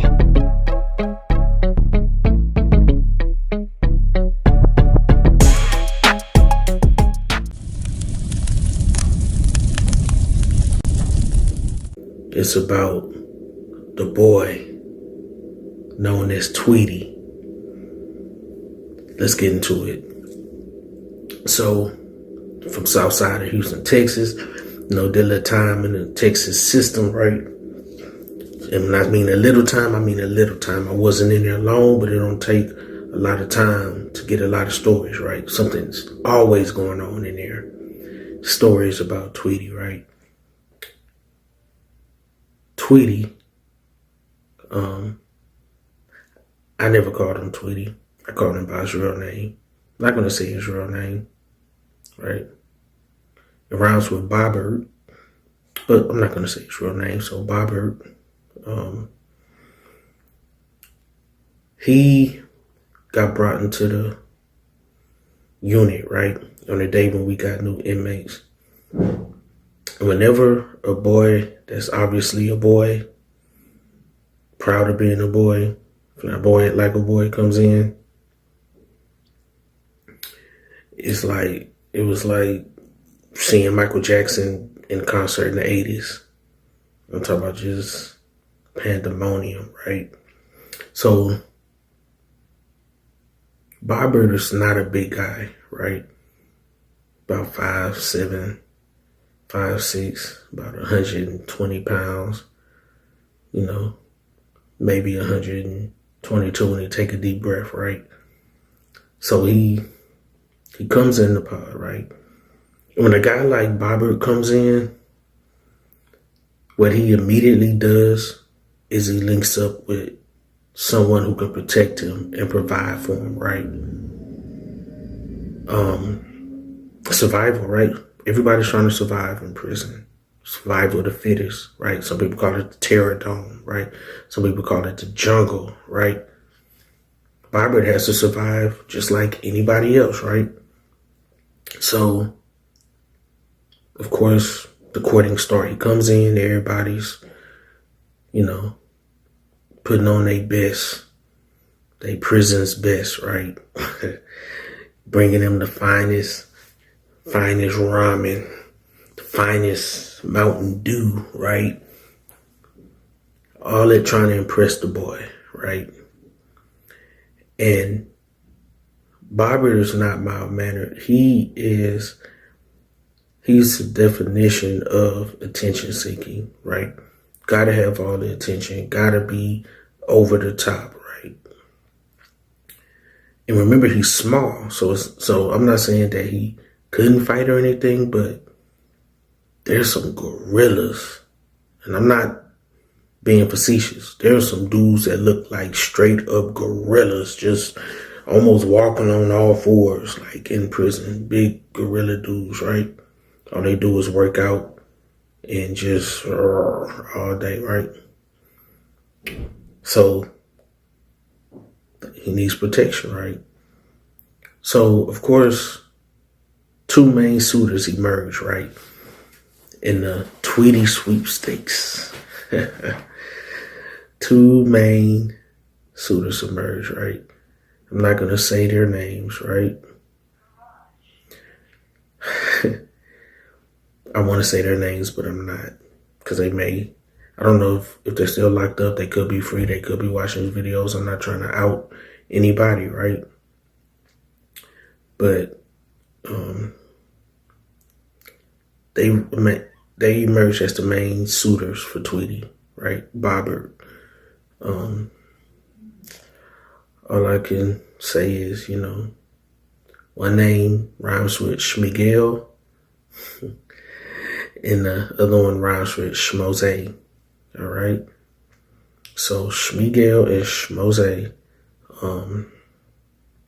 they're fighting over Tweety, right? It gets physical, like an actual physical fight. It's like Gladiator, right? Fight to the death behind a boy. So Schmigel wins, right? The fight. And by winning the fight, it means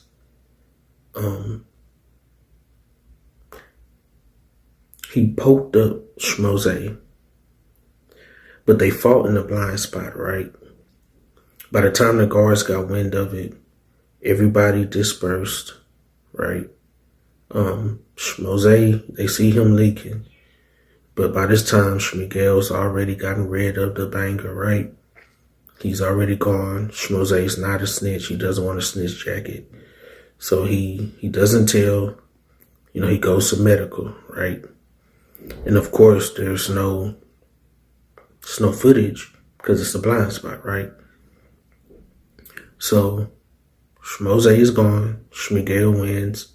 Tweety.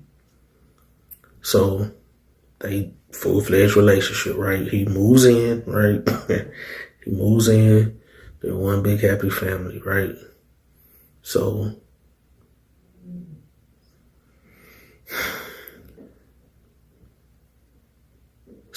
what happens is Schmigel begins to start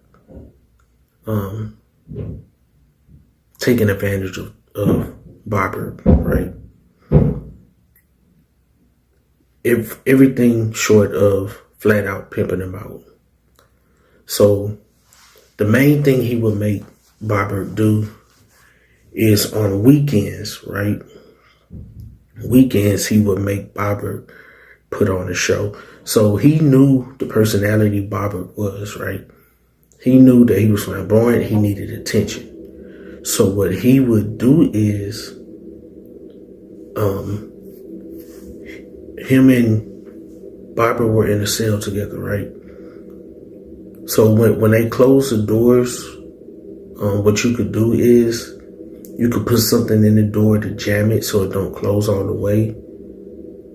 So later on, when they're done with count and, they're in a control booth and overnight and people not worried about nothing, right? The guards, aren't worried about nothing. Schmigel would make Bobbert come out and go down on the floor to the first level where if anybody wanted to be on to watch out of their cell door, they could.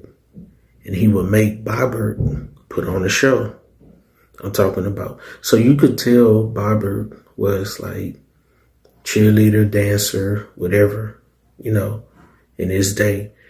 I don't know about y'all, man. So do y'all remember back in the day? Is it just me? Would y'all remember back in the day where like maybe the 80s, early 90s, it was like if you went to like a high school football game or basketball game or something, and you look out in the crowd, you'd be like, cheerleaders, okay, that's cool. Oh my God, there's a gay guy cheerleader. Wow. And then by the mid to late 90s, early 2000s, it's like, cheerleaders, okay. Oh, there's a gay cheerleader guy. Okay. And nowadays it's like, oh, cheerleaders and cheer guys and cheerleaders and cheer guys. Like it's just was a fast progression, like from being shocked that there was a male cheerleader, like to like expecting a gay male cheerleader, to like half the dance team now is like gay guys, right? And this is no offense to gay people. Nothing. This is just, I could tell that, you could tell that Bobbert was, a dancer or something. He was always dancing around, but on the weekends, he would really put on a show, right? I'm talking about down there dancing, doing a split. And he would have to do his own music, so he'll be down there singing songs and just, right? Now, the straight guys, like, we wouldn't be, like, up on the bars or whatever, watching, looking, It's not a good look, number one. And number one, we ain't trying to see that anyway. But the thing is, you can hear him. And, oh my gosh, after a while, Schmoze came back in the unit, right? And you could tell he was still upset about what happened with Schmigel and Bobbert, right? And now you could tell that Bobbert was getting a little fed up with Schmigel, using him, taking advantage of him, right? Making him go down there and do these shows on the weekends, when people are paying Schmigel, and there were some people that were trying to pay him on the low, because they didn't want people to know that they were enjoying watching Bobbert, right? So, man, I'm telling you, you have never, it was weird because before Bobbert got in there, it was like during the week or throughout the week, it was spread out with, dudes putting up white sheets, doing whatever, handling their business, But since Schmigel had Bobbert performing on weekends, during the week, very little white sheets putting up. But on the weekends, it was nothing but white sheets up everywhere, right? It's like a Ku Klux Klan rally all over there, just white sheets everywhere, right? And so, in prison, you always got to watch your back. In prison, things are never ending, never over. You could think you ended a beef. You could think you took care of something. It's never over. It's rarely ever over unless somebody is taken up out of there, not breathing, right? Air lifted up out of there, right? So, what happened is Schmigel is using Bobbert, right? Or taking advantage of Bobbert, and you can tell Bobbert's getting tired of it because he probably wasn't getting his cut. He probably wasn't getting, what he felt he deserved for, down there putting on the show and stuff. And so, word around the pod was that Bobbert was messing around with Schmoze behind the scenes. And everybody knew but Schmigel, right? And so, with situations like that, you know what's coming. Eventually, Schmoze is going to want Bobbert for himself, right? Like, no sharing, no sneaking. I need you, right? Pause, right? But Bobbert wasn't, going for that. He was sticking with Schmigel, right? Schmigel had proven he could protect him. He may not be getting everything he feel he want, commissary, money-wise, whatever. But Schmigel was protecting him, right? He knew he could. He had already beat up, Schmoze, right? So I'll never forget the night that it all happened. It was a weekend night, right? It was a Friday night. Friday night, no lights, right? They did the normal thing, right? They put something near there to jam the door. When the guard did all they could do, Barbara went down there, right? It's showtime. Now, what nobody else knew was that Schmoze had did the same thing, right? Jammed his door. So what happened was, Barbara is down there doing this thing, right? Before anybody knew it, Schmoze had snuck out his cell, came around the opposite side of the tier away from Schmiguel's cell, right, to where he couldn't see. Quietly made his way down. Now remember, it's nighttime, so there's very little light. And, you know, Barbara is kind of, in the little light there is, you know, it's almost like a spotlight almost, right? So Schmoze makes his way down there. And next thing you know, I'll never forget it. Barbara was down there singing. Y'all remember the TLC song, Red Light Special? Baby, it's yours, I'm not. I'm like, he couldn't sing. Oh my gosh, with that nasally voice. You know, I remember girls, you Brandy and them used to sing in the 90s. That boy is mine, right? So he's singing, and next thing you know, all you hear, ah! And everybody's like, what was that? Jose has attacked Barbara, right? Next thing you know, it was like, you remember those movies where, you know, like an animal kills another animal or something like that, and they kind of drag it off into the shadows? That's all you saw, right? Was Barbara being dragged off into the shadows. And after that, all you hear is a noise, a sound that you never want to hear from two men, right? Schmoze was not playing at all. Oh, God. I'll never forget that sound, man. It haunts me. The noise of a man, even though he's a boy, being taken by force by another man and being violated, right? For the whole pod to hear. I mean, you talk about a calculated attack. It was crazy, right? The guard is not there, you know. The guard is trying to, you know, get away. And I had to do as little paperwork as possible, right? At this point, Schmiguel is like, what are you doing? Stop. Hey, who is that? What's going on? Stop. But the thing is, he can't come out the cell, right? Because it's possible he could lock the cell. Next thing you know, you're in trouble, right? Schmoze doesn't even care. He knows he's in trouble, right? Crazy. By the time Schmoze was done, he slithered back, right, to his cell, went in, not act like nothing happened, because everybody's going to find out it was him. You can't hide in prison. You can't. But he left Barbara there. Barbara was found the next morning, a mess. Cold call, lockdown, right?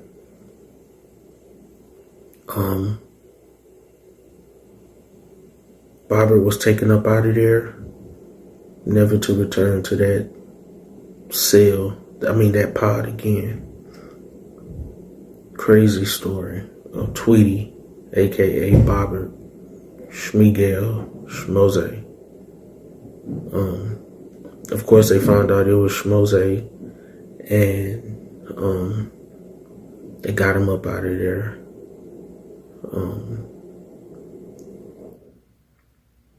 How can I put this? For whatever reason, after a long time in the hole, Schmoze was brought back in there. Schmigel hadn't forgot his boy was gone now, right? Schmigel got Schmoze up out of there, if you know what I mean. Upper room, right? Face on the t-shirt, all that. So all this behind the boy, right? It's crazy. You don't want to go to prison. It's not a good place. It's not a good place at all. So with that, I'm gonna end this story. Y'all have a great rest of your day or night if you're watching this at night. Make sure you like, subscribe, share the video, get the message out. Prison is not a place that you want to be, right? It's not cool. It's not a badge of honor. There's nothing good about it. Stay out of there, or somebody's gonna get in there. There's a possibility somebody can get in there, and you know what I mean. So with that, love y'all. Y'all loving each other. Remember, we gotta stick together. If we don't look out for each other, who's gonna look out for us? We can't rely on nobody but ourselves, all right? And God, of course, we can rely on him, but we have to do our part too. Check this out, y'all. I need for y'all to go check out my homegirl TikTok channel. She posts every day about stories about black people going missing. She doing God's work, y'all. Go check her out. I'm going to have the link to her channel pinned at the top of this comment section.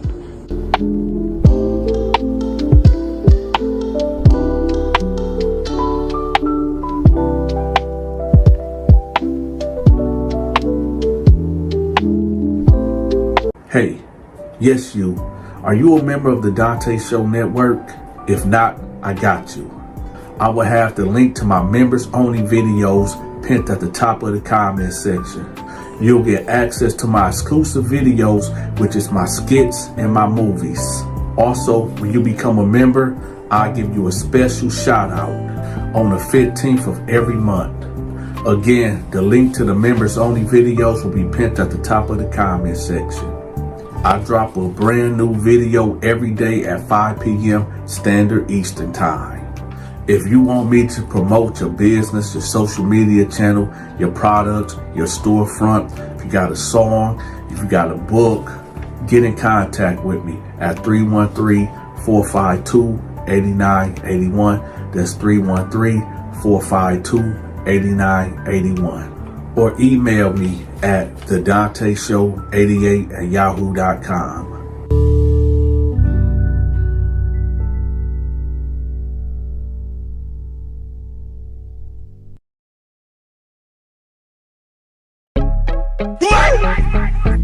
Oh, shit. Here we go again.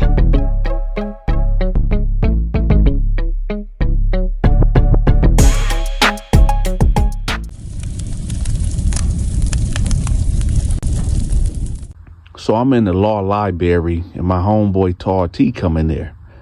He like, Donta, we need you back in the dorm. So I'm like, what's up, man? He was like, man, we really need you. I said, listen, man, I'm doing my Bible study. He said, no, dog, we need you right now. Now, the tone that he used, I'm like, okay, it got to be something serious. Either somebody about to get whacked or somebody just did a violation that need my immediate attention. So I get up. Oh, you know, we go through the corridors and, you know, we get bussed into the unit. So when I get in there, I see about 20 guys right in front of the cell. And they just pacing back and forth. The strange thing is there's no guards in sight except for the one that's in the bubble that buzzed us in. So I'm like, what the heck going on? So I get up there, right, and everybody moving out the way. This black dude sitting there, right, holding his head, he bleeding. I said, what's going on, y'all? They said, man, this motherfucker, he did something to a 3-year-old, his 3-year-old stepdaughter. I'm like, what? He like, man, Donta, I didn't, man. No, that ain't lying on me. That ain't happen. That ain't happen. So I said, oh, y'all watch out. So I step in the cell. I know a lot of y'all probably wondering, like, wait a minute, Donta, why did they wait for you to, if y'all didn't know, Donta was the pod boss. A pod boss is basically somebody to keep order, right? And chaos.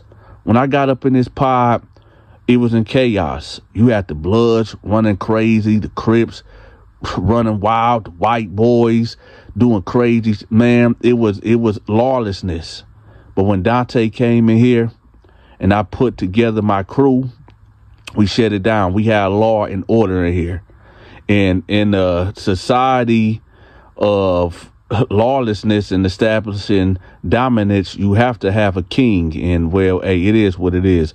Now I know a couple of y'all gonna be like, oh, that's cap, Donta, you ain't go. Hey, anyway, if you was back locked up with me in 96, 97, you already know. Anyway, and shout out to the Terror Dome. So I go in there and I'm like, so you touched a 3-year-old, homie? He like, no, man, let me explain. So one of my homeboys ran up, right, with a knife and was about to gut, dude. And I said, yo, hold on, man, chill, y'all, hold up, man. Y'all, matter of fact, everybody clear out, man, bag up, right? So my homeboy's like, man, no, Donta, we heard enough already, man. No, what he's saying don't make no sense. No, man, let me get at him. I said, yo, Al, chill, man, step back, man, I got this. Right? So I said, matter of fact, give me that. So I took the knife out of Al's head and I said, everybody get out of here, man. I got this. Man, Donta, what you gonna do? Don't worry about it. Let's put it this way, y'all. If he walk out this cell, he going to go check in. Don't nobody do nothing to him. If I walk out this cell, then, hey, the business was handled. And I know some of y'all wondering, like, Donta, what do the business handle mean? It means, well, I can't go into great graphic detail due to YouTube policies and guidelines, but just put it this way. I would have sent them to the other side, right? It wasn't going to be my first time doing it, and damn sure not my last. But anyway, so I set the knife down on the table, right? And he holding it. He said, man, Donta, man, but man, just hear me out. I said, I'm listening. What's up, man? He like, listen. So I met this woman at the grocery store, and you know how it is out there, man. So it was a nice, attractive woman, and I said hi to her, and she said hi back, and I asked for a number, and we were just talking on the phone for about 3 or 4 days, and I took her out on a date and, whatnot. And like after a week, I asked her to be my girl. I said, all right. He said, well, she told me she had a daughter or whatever, but at this time the baby was one 1 years old or whatever. I said, all right. So, and she was like, the baby is with the baby daddy or whatever. He get her for a week, she get her for a week, and right now the baby is with the dad or whatever, and it's a Sunday where she about to get the kid now or whatever. So all right, whatever. So I said, all right, whatever. So he said, nevertheless, as the years progress, we're gonna fast forward 2 years later to getting to the incident. He said what would happen is, now she's 3 years old or whatever. And he said they got married, the third year that they were together, when the daughter turned 3, they got married basically in that same year. So now, he's stepdaddy, whatever. So he say the work schedule goes like this. His wife, which is the 3-year-old daughter mother, she goes to work. She's a nurse, and she be working sometimes 14-hour, 16-hour shifts. Monday, Tuesday, Wednesday, Thursday, take off Friday, Saturday, and be right back on it, right? So he said, how would they do it would be like, mama would go to work at 6 p.m., get off at 6 a.m. He said through the daytime, he will be dealing with the daughter. He'll be giving her food. He'll be washing her up, giving her baths and stuff like that, whatever.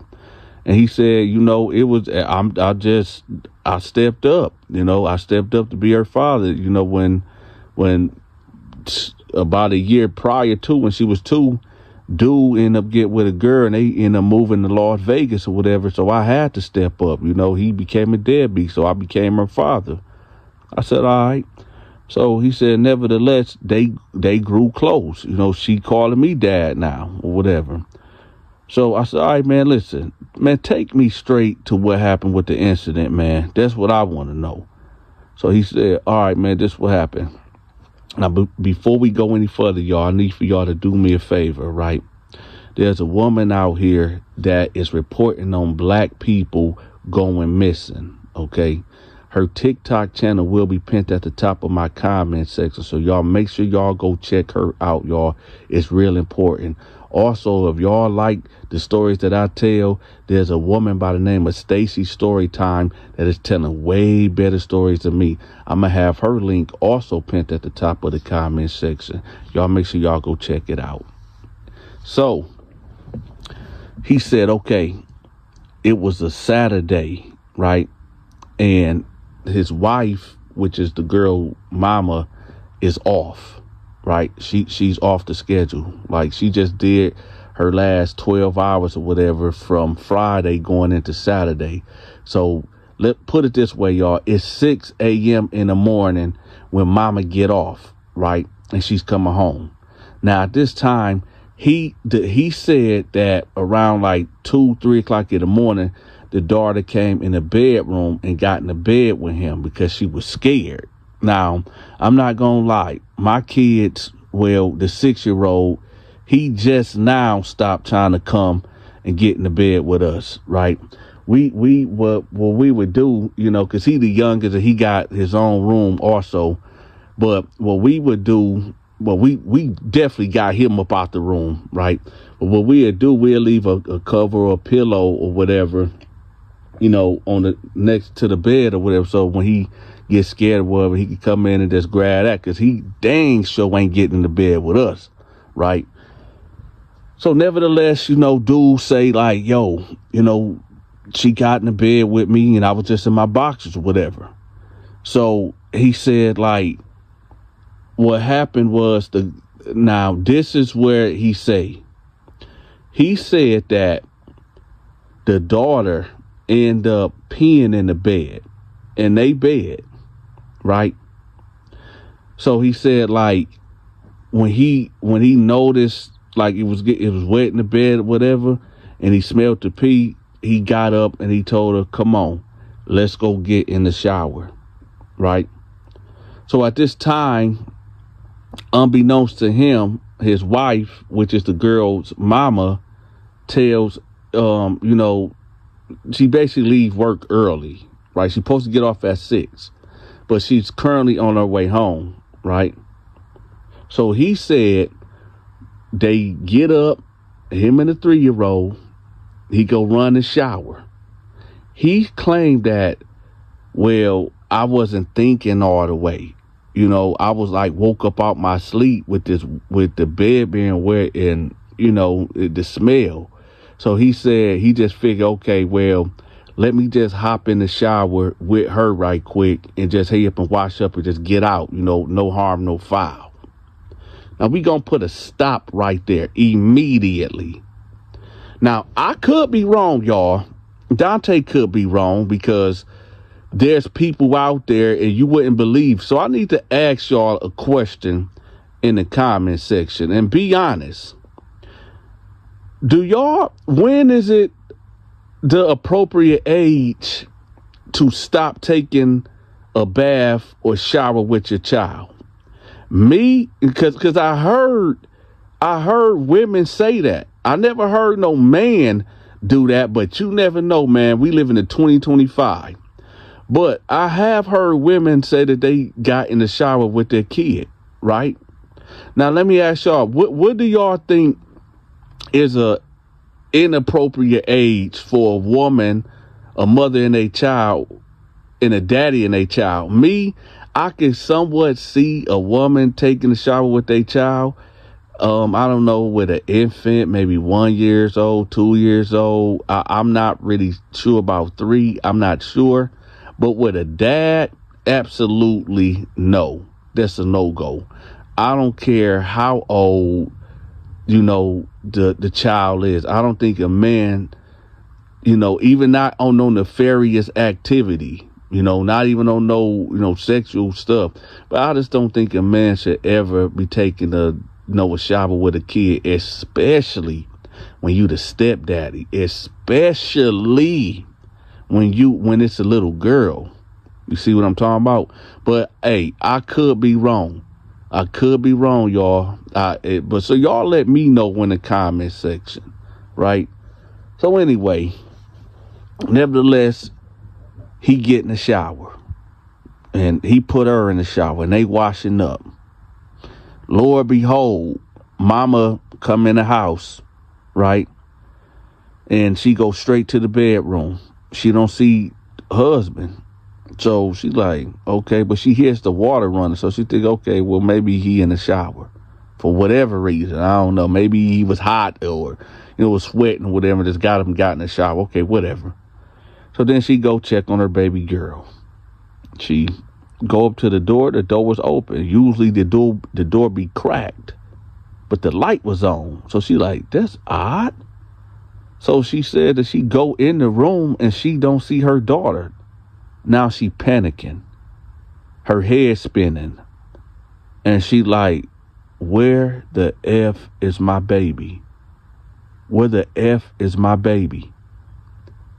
So she shake off the anxiety and start moving real fast towards the bathroom. She opened the bathroom door and pulled the shower back.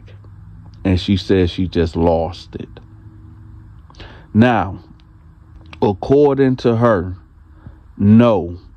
What the paperwork said, no, she did not see, anything nefarious happening, right? She didn't see it. She didn't see him doing the unthinkable. But the fact remains, it could have happened before. You understand? He could have done something before, even before because according to his story, she peed in the bed, right?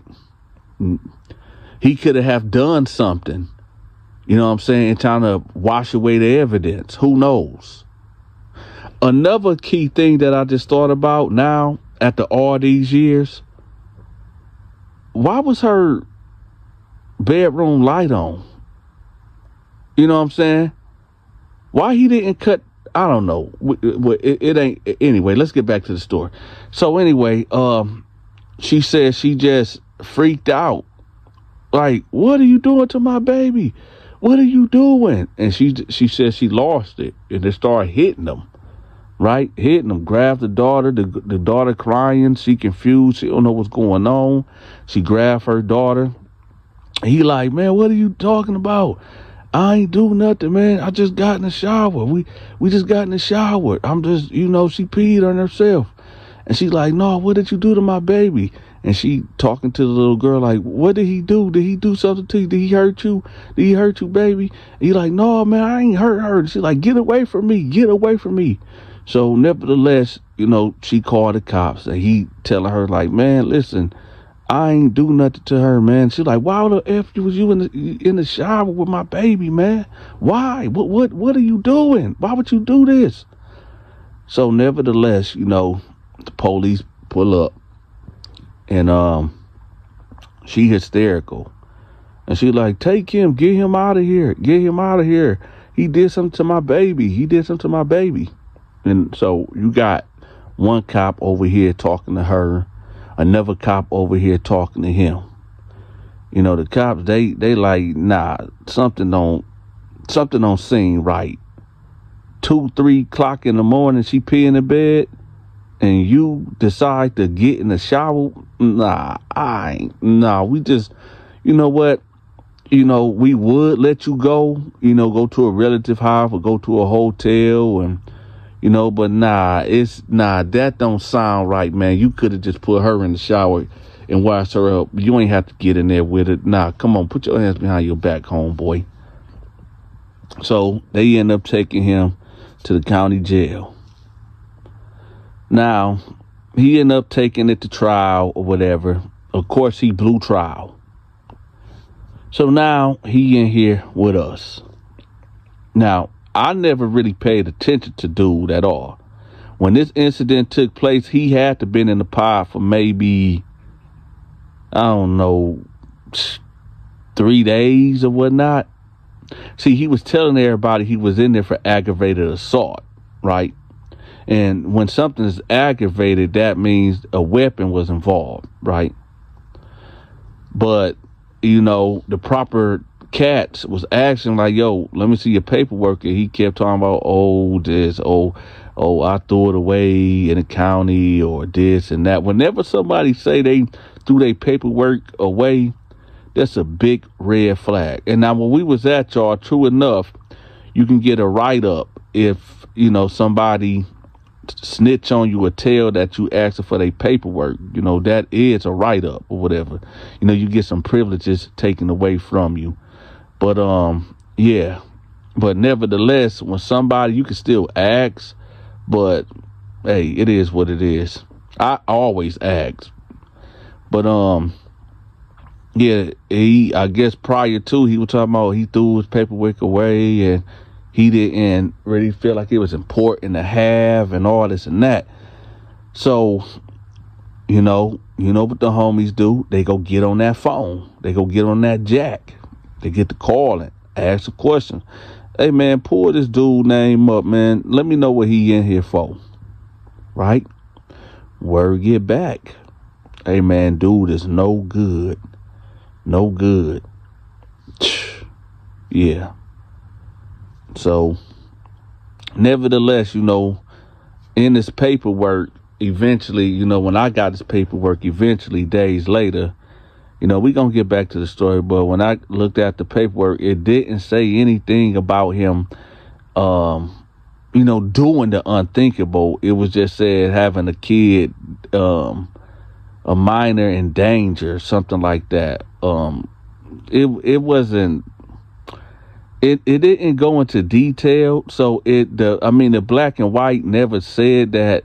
It just said it was endangering a minor, right, under the age of 5 years old.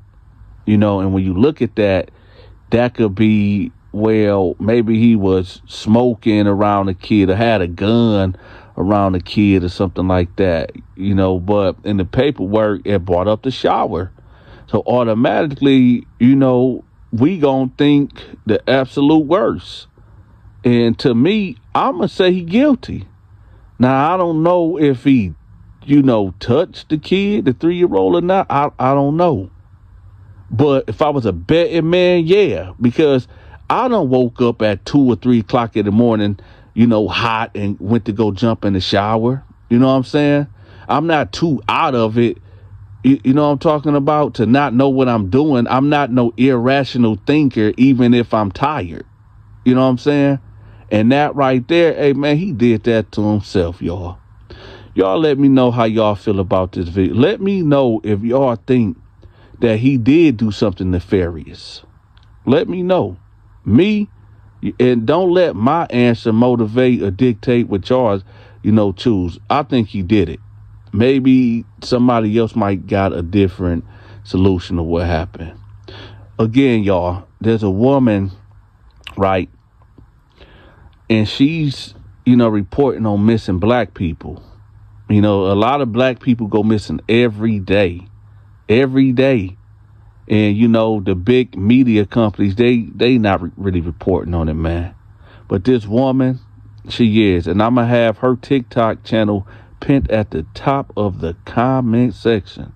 So y'all check her out. And don't forget to check out Stacy's Story Time. I'm going to have both of them links pinned at the top of the comment section. And with that, y'all be safe. I'm gone. Check this out, y'all. I need for y'all to go check out my homegirl TikTok channel.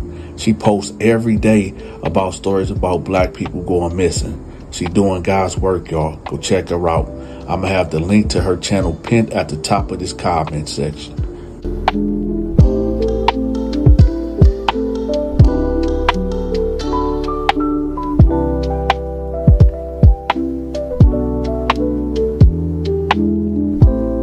Hey, yes you. Are you a member of the Donta Show Network? If not, I got you. I will have the link to my members only videos pinned at the top of the comment section. You'll get access to my exclusive videos, which is my skits and my movies. Also, when you become a member, I'll give you a special shout out on the 15th of every month. Again, the link to the members only videos will be pinned at the top of the comment section. I drop a brand new video every day at 5 p.m. Standard Eastern Time. If you want me to promote your business, your social media channel, your products, your storefront, if you got a song, if you got a book, get in contact with me at 313-452-8981. That's 313-452-8981. Or email me at thedanteshow88@yahoo.com.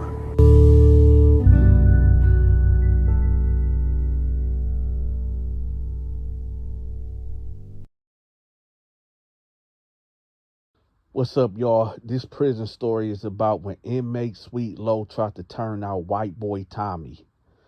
All right, so before we get to this story, I need for y'all to do your big partner a favor, okay? It don't cost you a dime. I need for y'all to let me know where y'all from in the comment section. Just put your country, your state, your city, your town, your village. I just want to see how far my reach go, okay? Also, y'all make sure y'all hit the like button and share the video to your Facebook page, your TikTok, whatever, Instagram, so we can spread the word. Also, I need for y'all to check out my homegirl Stacy's Story Time.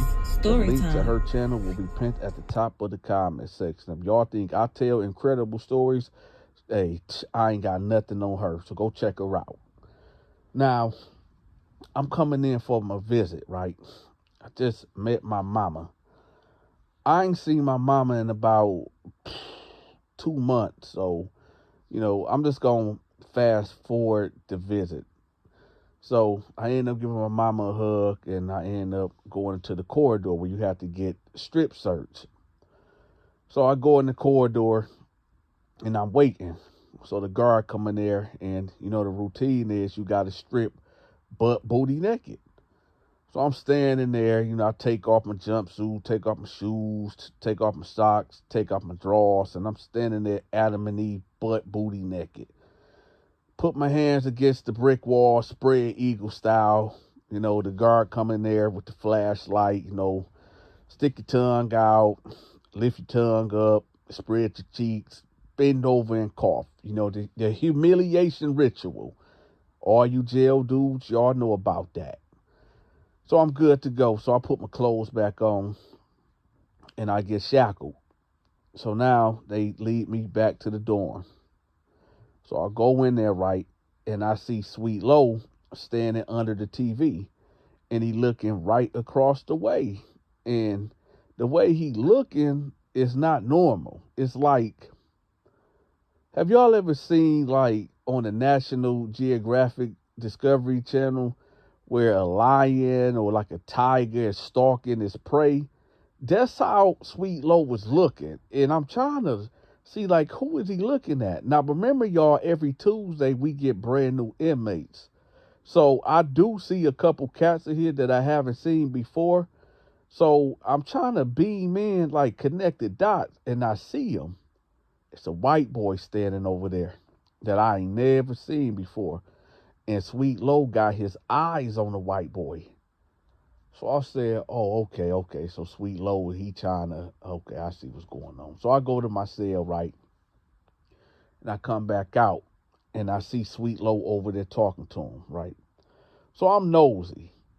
I go over there, Sweet Low is standing across from him. They just talking. So I ease over there to see what they talking about. And Sweet Low telling him, like, listen, if you need any cigarettes, if you need any t-shirts, if you need any deodorant, shampoo, if you need some noodles, some Doritos, anything you need, I got you. And, the white boy like, okay, yeah, I do need a couple of hygienic items. And Sweet Low like, what you think? What you need? So the white boy Tommy like, I need some shampoo. Do you got like some dandruff? Cause my hair be flaking a lot. And Sweet Low put his hands in Tommy's hair. It was like, man, you got a good grade of hair. Let me tell you cat something out there right quick. Number one, never ever let a man rub his hands through your hair. Let me say that again, because a lot of you cats, normally some people be like, I would never let that happen, but some of you cats would let that happen because y'all unaware of what's going on. So he rubbed his hands through his hair like, no, man, you got a good grade of hair, but yeah, I got something for you, man. Don't worry about it. I got something for you. So Sweet Low like, hold on, I got you. Hold on. So Sweet Low go back to his cell, right? And Tommy that's standing there. Sweet Low come back with some shampoo. He like, listen, this right here, this on me. You ain't got to worry about it. But just, get you a couple of squirts or whatever. Just let it sit in your hair for about 5 minutes, then wash it out. You should be good. So white boy Tommy like, all right, bet, man. Cool. I don't owe you nothing for this. Sweet Low like, nah, man, I got you, man. We homies. We homeboys. So Tommy like, all right, bet, man, say less. So Tommy take the shampoo and he start walking towards his cell and he go grab him, the things to go take a shower. So Sweet Low pull up on him and like he tell Tommy like, hey, do you need some assistance? And Tommy like, what you mean assistance? He like, do you need like for me to like to help you, wash your hair? Cause you got to get real deep into your scalp. You know what I'm talking about? To get for it to work. So Tommy like, no, not really. I don't think. And so Sweet Low like, listen, what I just gave you is real expensive, man. I don't want it to go to waste, man. So I tell you what, I'm gonna help you this time. I'm gonna show you how to do it the first time the right way, and then you will know how to do it, so you don't waste it because this is real expensive. So white boy Tommy like, okay, I bet that's cool. So he like, all right, hold on, let me go grab my shower stuff. So white boy Tommy go to the shower, right? And he's waiting on Sweet Low to come in there. Sweet Low go in there, right? And he like, all right, look, I'm gonna cut the water on and just put your head under, the faucet, whatever. So white boy Tommy, he does it, and Sweet Low put the shampoo in his hair, right? Now at this point, Sweet Low was like standing on the side of him. They not naked or nothing. It's just white boy Tommy got his shirt off, but he got his pants still on. He got his shower shoes on, and Sweet Low got his clothes all the way on too. So he's washing his hair, whatever. He's washing the white boy hair. So Sweet Low like, listen, don't open your eyes because like when soap get your eyes or whatever, it's like it'll burn the hell out of you, man. But in this right here, this shampoo would then make you blind. So just keep your eyes closed, man. Do not open your eyes, right? Now I know a lot of y'all probably wondering, like, Dante, how the hell do you know what was going on or what was said if you wasn't in there? Okay, so this is how it all makes sense, y'all. So I end up going in there, right? I went because you got okay when you go into the shower. I might as well say the bathroom, right? When you go into the bathroom, to the left, you got the toilet, the pee stalls, and you got the toilets to the left. So when matter of fact, like at Walmart, it's kind of just like that. To the left, you got the boys' restroom, and to the right, you got the girls' restroom. So let's picture that. So imagine going to the left side. There's the mirrors, there's the stand-up pee stalls, and there's the toilets. And now, if you go to the right, there's the showers. So I was going to the bathroom, right? I had to go pee, but I hear Sweet Low talking to him, right? So this is how I know what was said. Now, Sweet Low is basically telling him to keep his eyes closed or whatever, right? So the white boy, Tommy, ain't really, he don't know what's going on. He just thinking, Sweet Low was helping him, grease his scalp with the shampoo, whatever. Now, this is where this story is about to take a evil Sodom and Gomorrah demonic turn. Now, I leave out the bathroom. This dude named Lil Ray goes in to go take a shower. And so this is how I know what I'm about to tell y'all, because this part came from Lil Ray. So Lil Ray goes in there and he turns right back around. This is what Lil Ray seen. This is what Lil Ray told me. He said, Donta, Sweet Low basically had his pants down, right? And he was, how can I put it? I'm trying to stay in the YouTube guidelines. Basically, Sweet Low was gunning the white boy, right?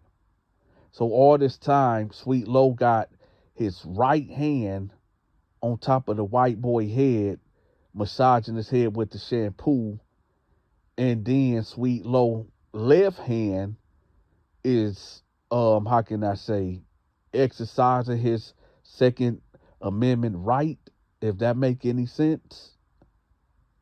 Yeah. If y'all know what gunning is, yeah, that's what he's doing. And the white boy have no clue what Sweet Low was doing, because Sweet Low was telling him don't open your eyes because it's going to burn your eyes. So the white boy don't know that Sweet Low is basically getting off on him. Long story short, according to Lil Ray. So I'm like, man, that's crazy. So nevertheless, Sweet Low leave out the shower first, and he goes straight to his cell and lay down. I guess he took a nap, because I guess after he did what he did, he just said, I guess he just wanted to take a nap. So then a white boy Tommy come out, and I see him. I'm like, man, I gotta say something to him. I have to warn him. So I pull up on him. I'm like, hey, let me talk to you right quick.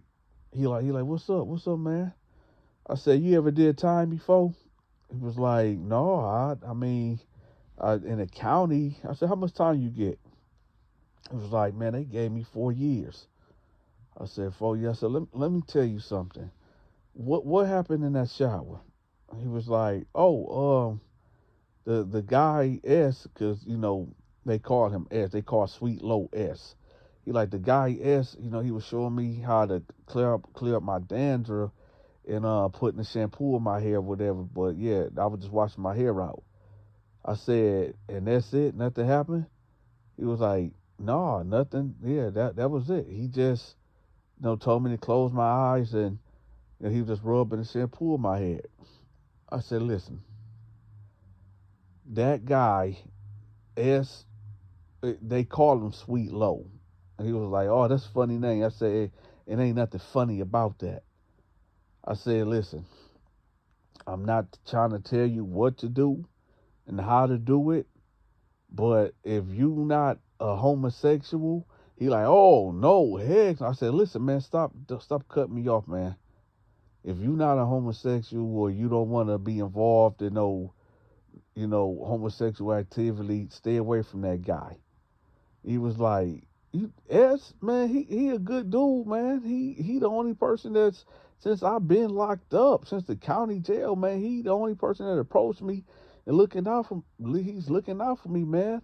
My own parents don't even look out for me, or family, nor friends, and he looking out for me. I said, listen, I'm not trying to tell you what to do, but I'm telling you that if you like that, then it is what it is. He was like, hey, listen, I'm a grown man. I can do what I want to do, and you know, if he's offering me something, I'm going to take it because I don't have anything.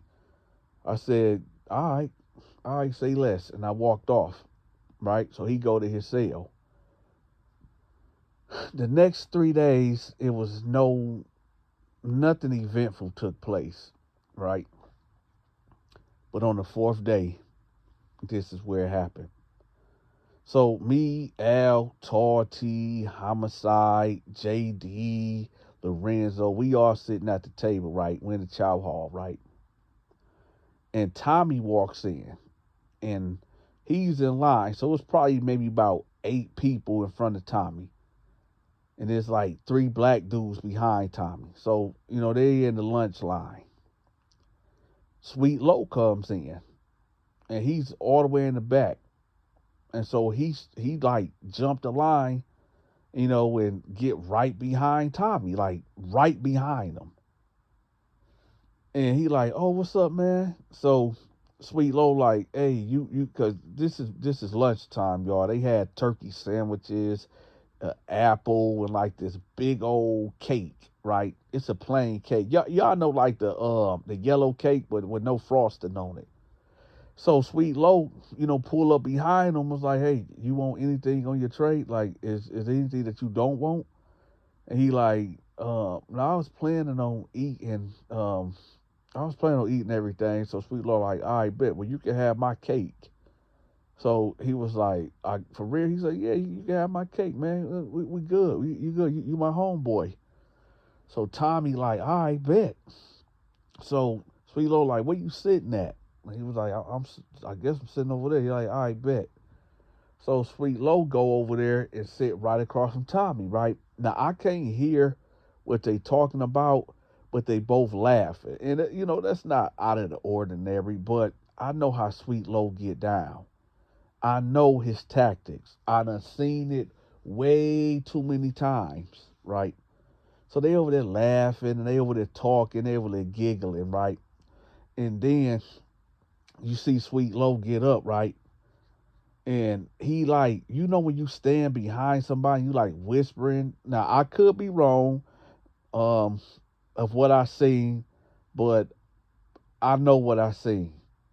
Sweet Low got up to this dude's ear and was whispering. I don't know what he said to him, but he got to like cringing, like smiling hard to white boy, and the white boy turned red, and Sweet Low just walked off. So I'm like, man, what the heck going on?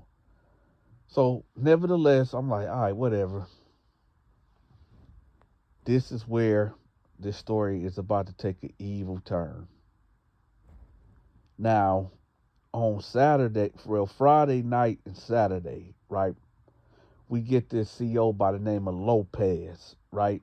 A younger Mexican cat. He was cool. And we'd have to lock down at 9 p.m., but sometimes Friday and Saturday when he working, he'll let us lock down maybe around 11, 12 o'clock, depending on the vibe of the pod. Show enough. Sweet Low end up taking white boy Tommy right into his cell. Now, at this time, we had TVs in our cell too. Sweet Low didn't have no cellmate, right? All right, y'all. Now, a lot of y'all ask me, yo, Dante, why do you be telling these type of stories, man? Why do you, always talking about the booty bandits and stuff like that? Well, this is why. Number one, because there's a lot of people, a lot of young cats, a lot of young boys, right? A lot of YNs or whatever that is committing crimes, and they think everything is sweet, and they think that life is a bowl of cherries. They think they can just bust a gun, take somebody's life, and just think that, oh, ain't nothing gonna happen. Oh, or they say, well, it's a lot of punks up in there, so don't ain't nobody getting turned out. All right, says the guy, says the youngin that gets turned out every day. But anyway, Sweet Low take him in the cell. Now, what I hear is, hey, you got that cake? White boy Tommy like, what cake? The cake that I gave you earlier. He was like, nah, man, I ate it. I ate it. He said, you ate it? He was like, yeah. So Sweet Low, which is what they call him S, Sweet Low was like, hey, I need for you to do me a favor right quick. And white boy Tommy like, what is it? He was like, I need for you to go out there and get my cake. So Tommy like, what? Man, that's a joke, right? And Sweet Low slap him right in the face, smack him right in the face.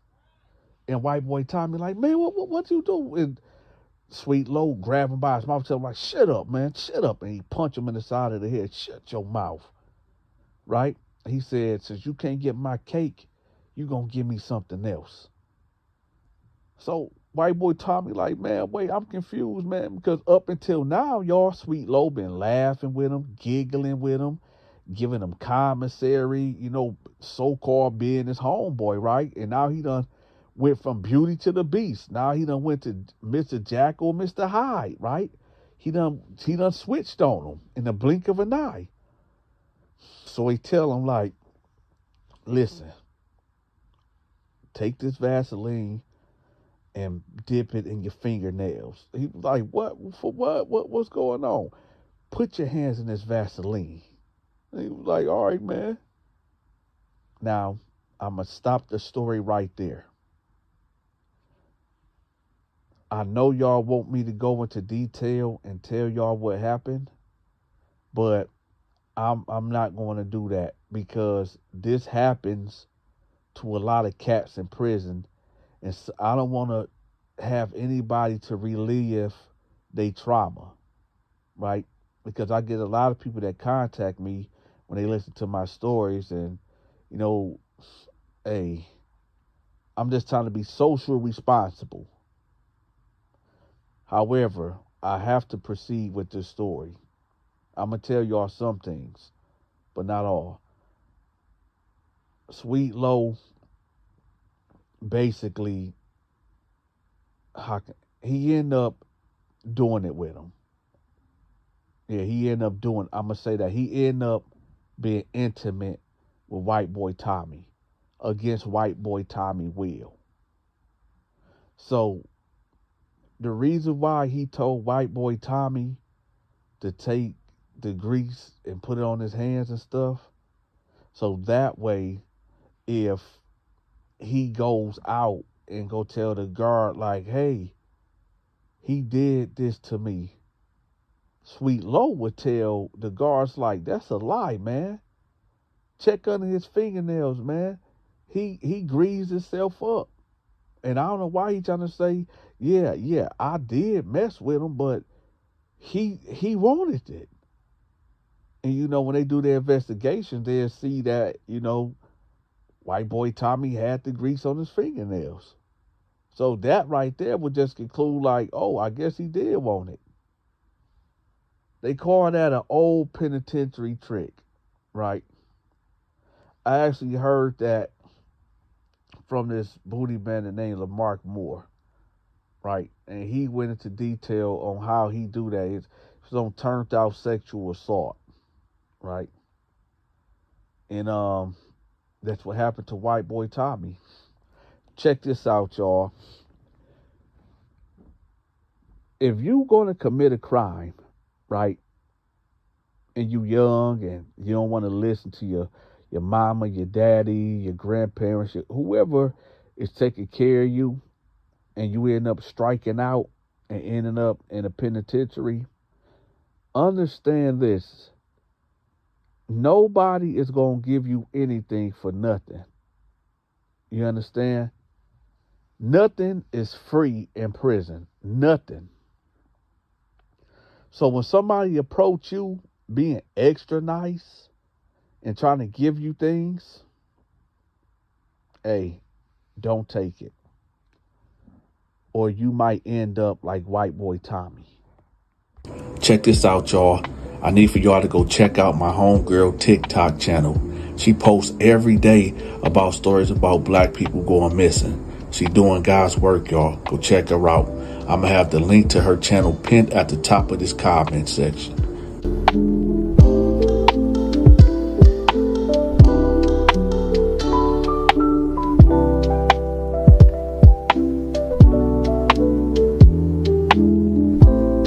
Hey, yes you. Are you a member of the Donta Show Network? If not, I got you. I will have the link to my members only videos pinned at the top of the comment section. You'll get access to my exclusive videos, which is my skits and my movies. Also, when you become a member, I'll give you a special shout out on the 15th of every month. Again, the link to the members only videos will be pinned at the top of the comment section. I drop a brand new video every day at 5 p.m. Standard Eastern Time. If you want me to promote your business, your social media channel, your product, your storefront, if you got a song, if you got a book, get in contact with me at 313-452-8981. That's 313-452-8981. Or email me at thedontashow88@yahoo.com.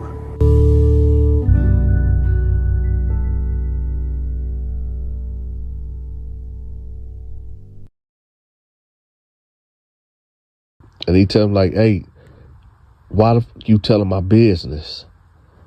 And T like, man, what you mean? He like, motherfucker, why the fuck is you telling my business? I told you not to tell nobody. Why the F you gonna tell my business? So I see what's going on. I pull up. I'm like, man, hey, hold on, partner. And he like, hey, man, mind your motherfucking business. So, you know, Al popped up, Homicide popped up, Derail popped up, DK popped up. So we all right there, right? And he like, oh, y'all gonna try to jump me? Y'all gonna try to jump me? I bet. Oh, shit. Here we go again.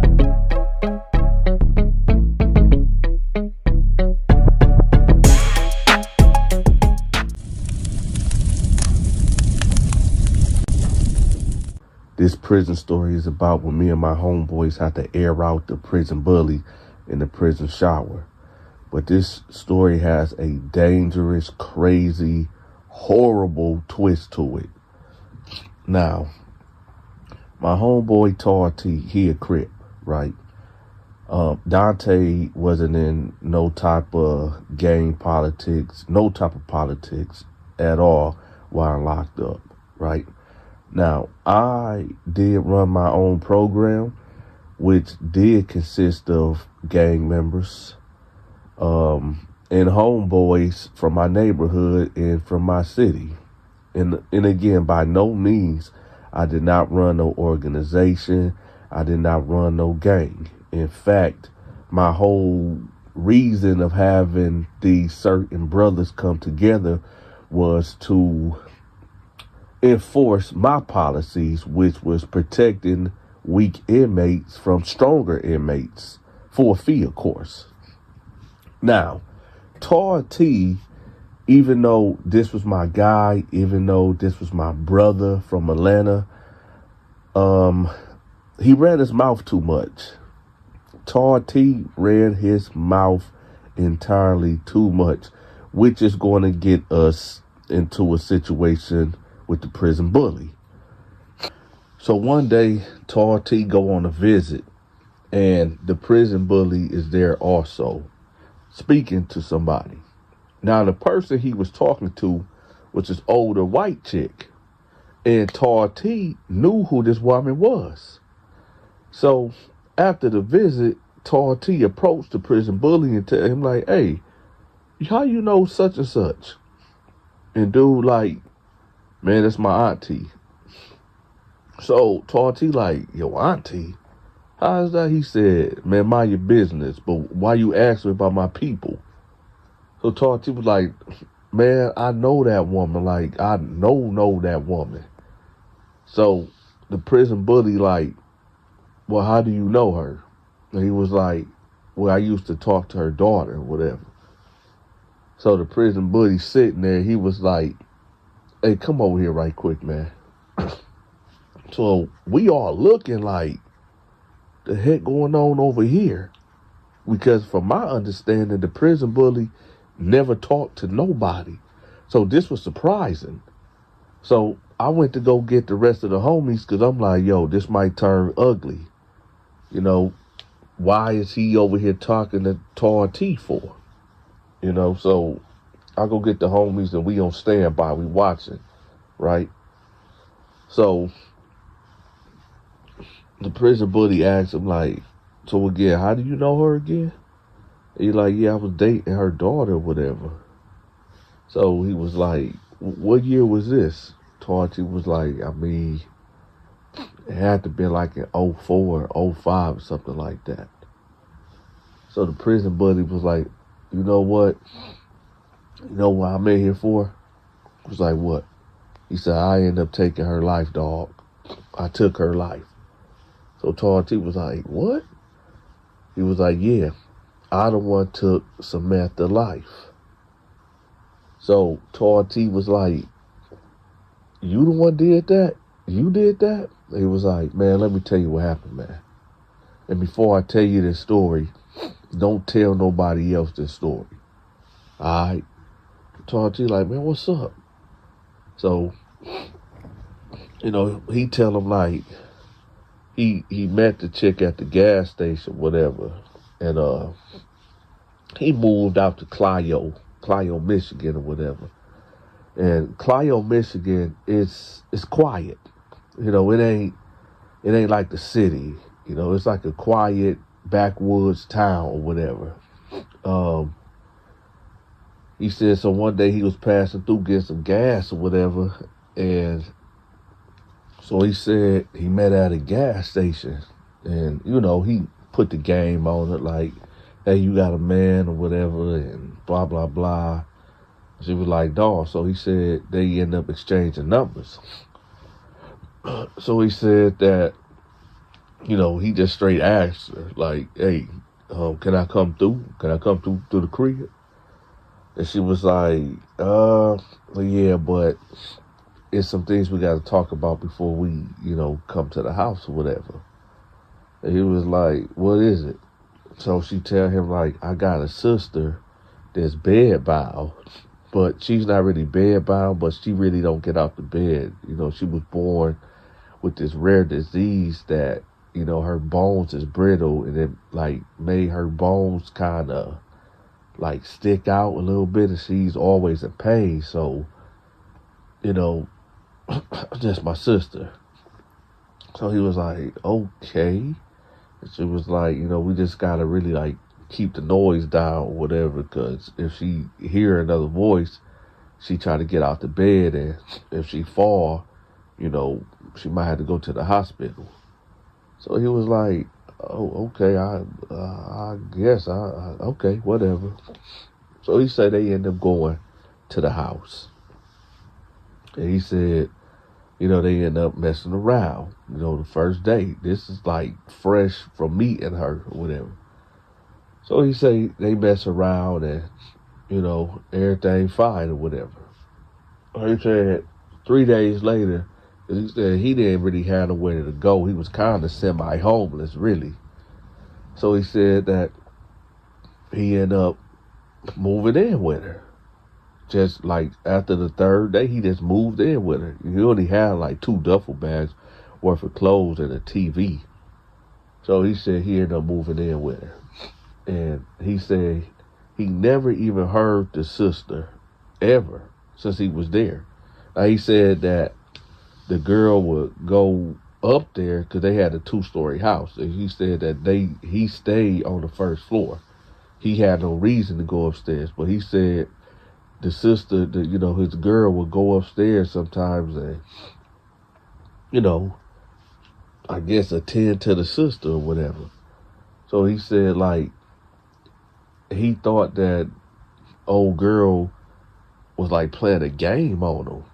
Because he said he would hear her speak, but he would never hear the sister say anything back. So he was thinking, like, man, this chick is weird. So nevertheless, a whole week would pass by. And he said that he was like, well, okay, so old girl left. She went grocery shopping. She asked him that he wanted to come, but he played like he was asleep. But he only did this because he wanted to go upstairs to see who was upstairs. Was it a sister really up there? So when she left, he looking out the window, making sure she pulled out off the street, whatever. So he go upstairs. He said that he first knocked on the door. There was no answer. So he said he kind of felt stupid at first, but then he was like, nah, let me see. I'm already up here. So he said he opened the door like halfway, and he seen a silhouette in the bed. Now the room was dark. It was really dark. There was no light, in there. He said the curtains was one of them keep out light curtains or whatever. So he really couldn't see, but he did see a silhouette in the bed. So he said he just opened the door all the way. It was like, excuse me, hello? He said nothing could prepare him for what he saw. He said what he seen, it was a thing out of nightmares.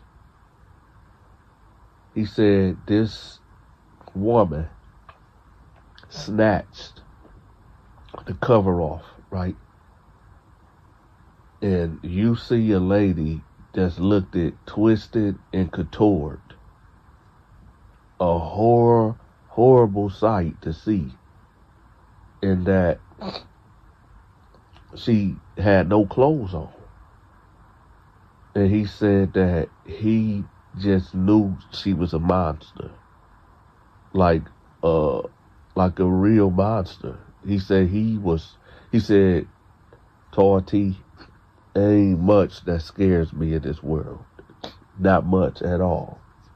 But that what I seen there, I don't know. I was frozen. So he said that the woman tried to get out the bed. And she's yelling at him, screaming. He said he thought she was like a witch. She's yelling at him. And he said he can't really understand what she's saying. But he's stuck. He's frozen. Now, y'all got to understand the prison bully is about 3'15", 6'7", right? This woman struck fear into this guy or whatever. So he said when she tried to get out the bed, she fell. And she started reaching out to him. So he said he heard her close the door and took off downstairs. Now she's yelling. She's hollering. He can't really understand what she said. So he said he go on the porch and he smoked a cigarette. So he said about 10 minutes would go by and the screaming and the hollering subsided. So he like, thank God. So he said, old girl pull up. He go to the car, help her with the groceries. And he said, like, old girl can see visibly something is wrong with him. Like, he's kind of got a little shake to him. And she was like, are you okay? He was like, yeah, your sister.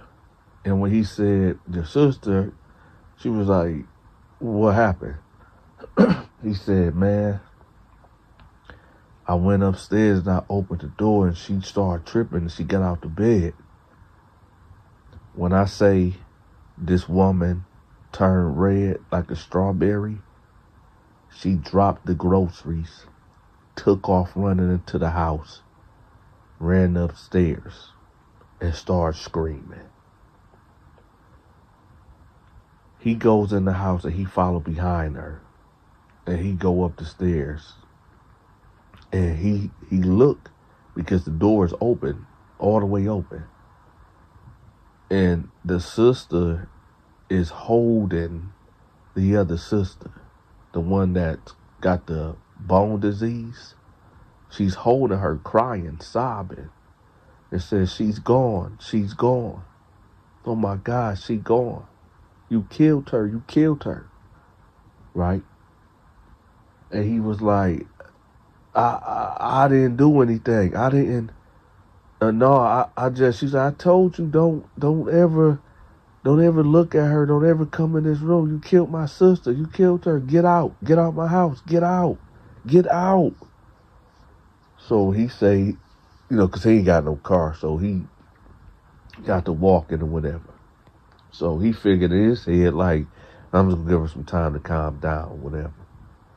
So nevertheless, he see the ambulance pass by or whatever, and he see a cop car ride past. So he like, man, let me go back, man, because it ain't no telling what this white woman about to say. Let me go back. So he was only about 3 minutes away from the crib, whatever. So he turned back around, he go up there, right? So you got a white officer. You know how he is. You know how he is. Got the white officer right there. And he talking to, the white lady, asked what happened, and she said, well, basically my sister fell out the bed, and, I went to the store, and my boyfriend, he was here, but, so, you know how the white cop is. Did he have anything to do with this? No, he didn't. No, it wasn't nothing. Her burns was just real, her bones were just real fragile, whatever. And, she just fell out the bed. So he like, all right. So the ambulance ended up taking her out of the house. And he said, like, they had her on a white sheet on a gurney or whatever. And the white sheet just fell, right? And he said the way the woman was looking at him, it was like a thing of nightmares. He said that her eyes was glazed over and she just had this horrible, horrific, stuck look on her face. And it said it just really struck him down to the bone. And he said, like, for the next 4 or 5 days, he just had nightmares about her, whatever. And he said her and him didn't really talk. He said he would have left, but he really ain't had nowhere to go. So he was like, man, I'm sorry. He just kept apologizing to the chick or whatever. But, he said he just wanted to know. He wanted to know, was his girl crazy or not? Or was somebody really there or not? So nevertheless, him and the chick start, being intimate again. And he said, like, while they was doing it or whatever, the chick was sobbing. And it kind of threw him off. And he was like, you want to keep going? And she was like, yeah, I'm just trying to get my mind off my sister or whatever. So he said, he just went into beast mode and, you understand, and start, like, putting in work on. He said as they doing what they do, now they downstairs on the couch. And you remember, y'all, when I said this story is going to take a horrible turn? He said as he, going up and down, doing what he's doing or whatever, he hear, like, footsteps right above them. At first he tried to dismiss it, like, nah, it might be a squirrel on the roof or, what I'm talking about. But he said, nah, it was undeniable. It was footsteps.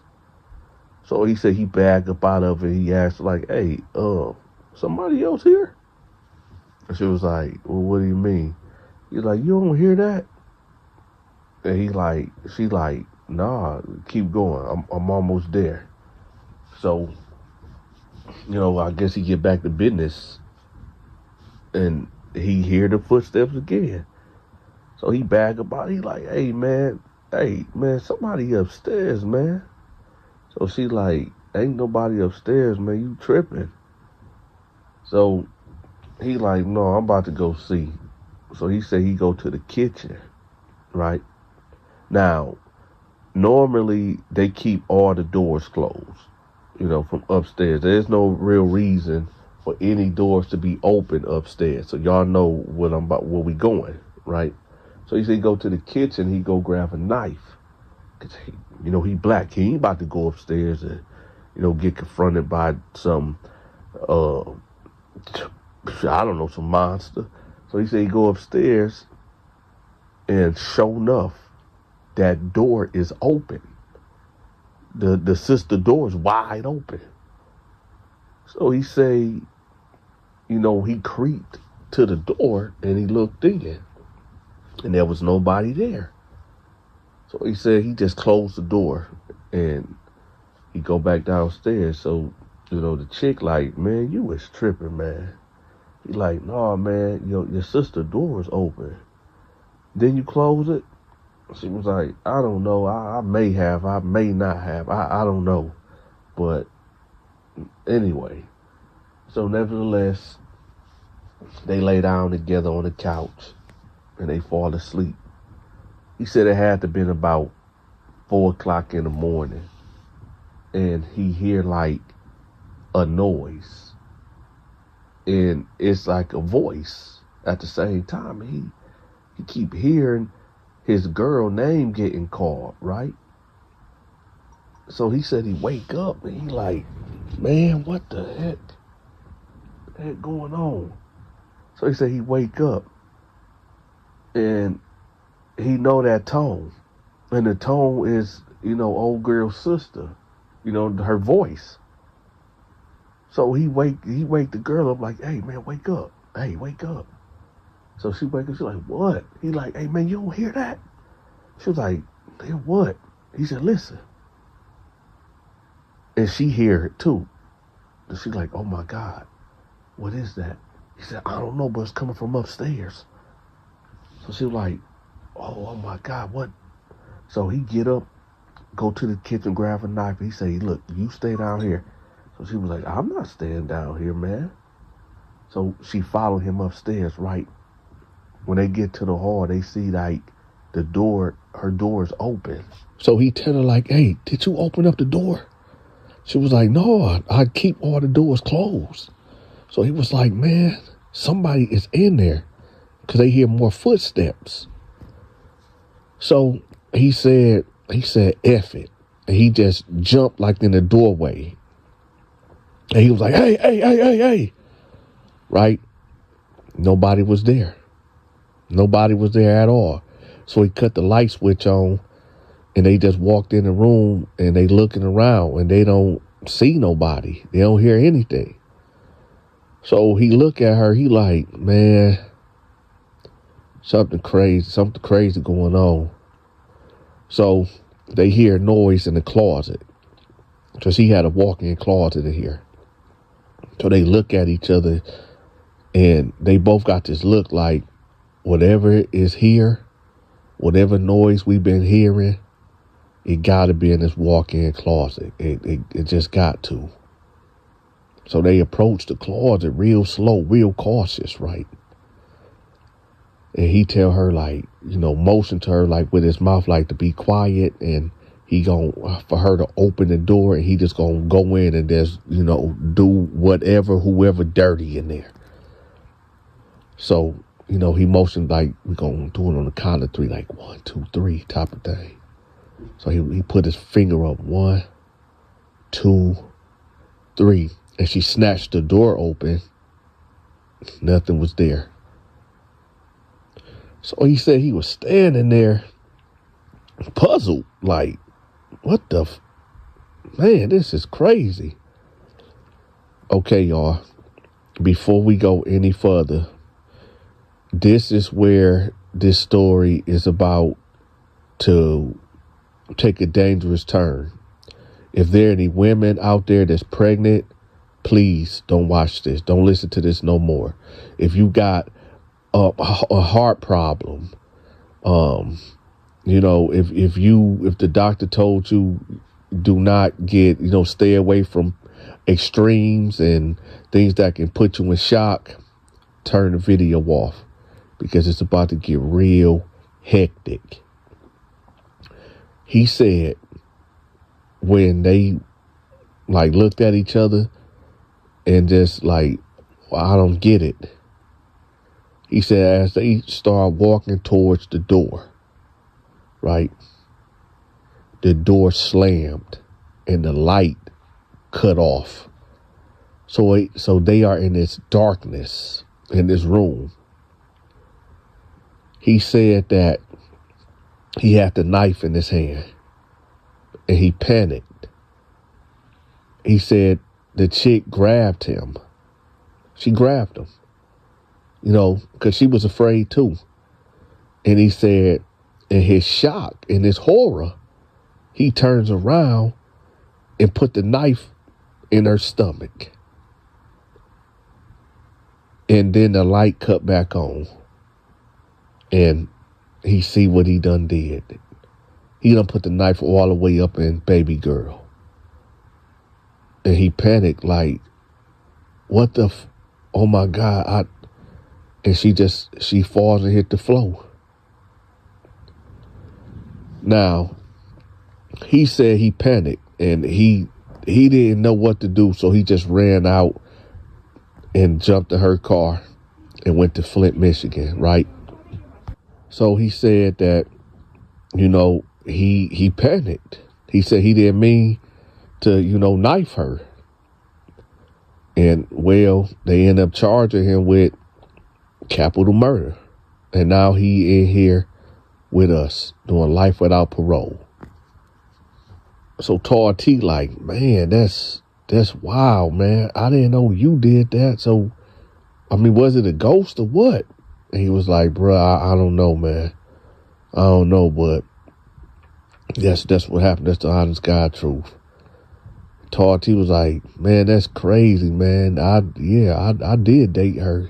I dated her, but, you know, that's crazy. He said, yeah. So then the prison bully was like, hey, listen, don't tell nobody, because I never told nobody this story. So, you know, don't tell nobody. The only reason I'm telling you is because you know her people, whatever. But yeah, don't tell nobody that story. So Todd T was like, all right, man. So then the prison bully get up and he go to a cell. Todd T go right over there with us. I'm like, man, what's up, man? What's going on? He was like, man, dog, come on, let's go hit the yard. So me and the crew, we go hit the yard. And I tell everybody, like, fall back. So I'm like, what happened? He like, so basically Todd T tell me the story that the prison bully told him. And he was like, well, don't tell nobody. And I said, all right. Now, y'all know how this goes. You tell one person not to tell somebody something, and then you tell them, and then you think you could tell somebody that ain't gonna say nothing, and they slip and say something. Well, Donta may have told Al, and Al may have told somebody else, and well, there it go. So about 4 days ago by, and the prison bully approached Todd T, and he tell him like, hey, why the fuck you telling my business? And Todd T like, man, what you mean? He like, motherfucker, why the fuck is you telling my business?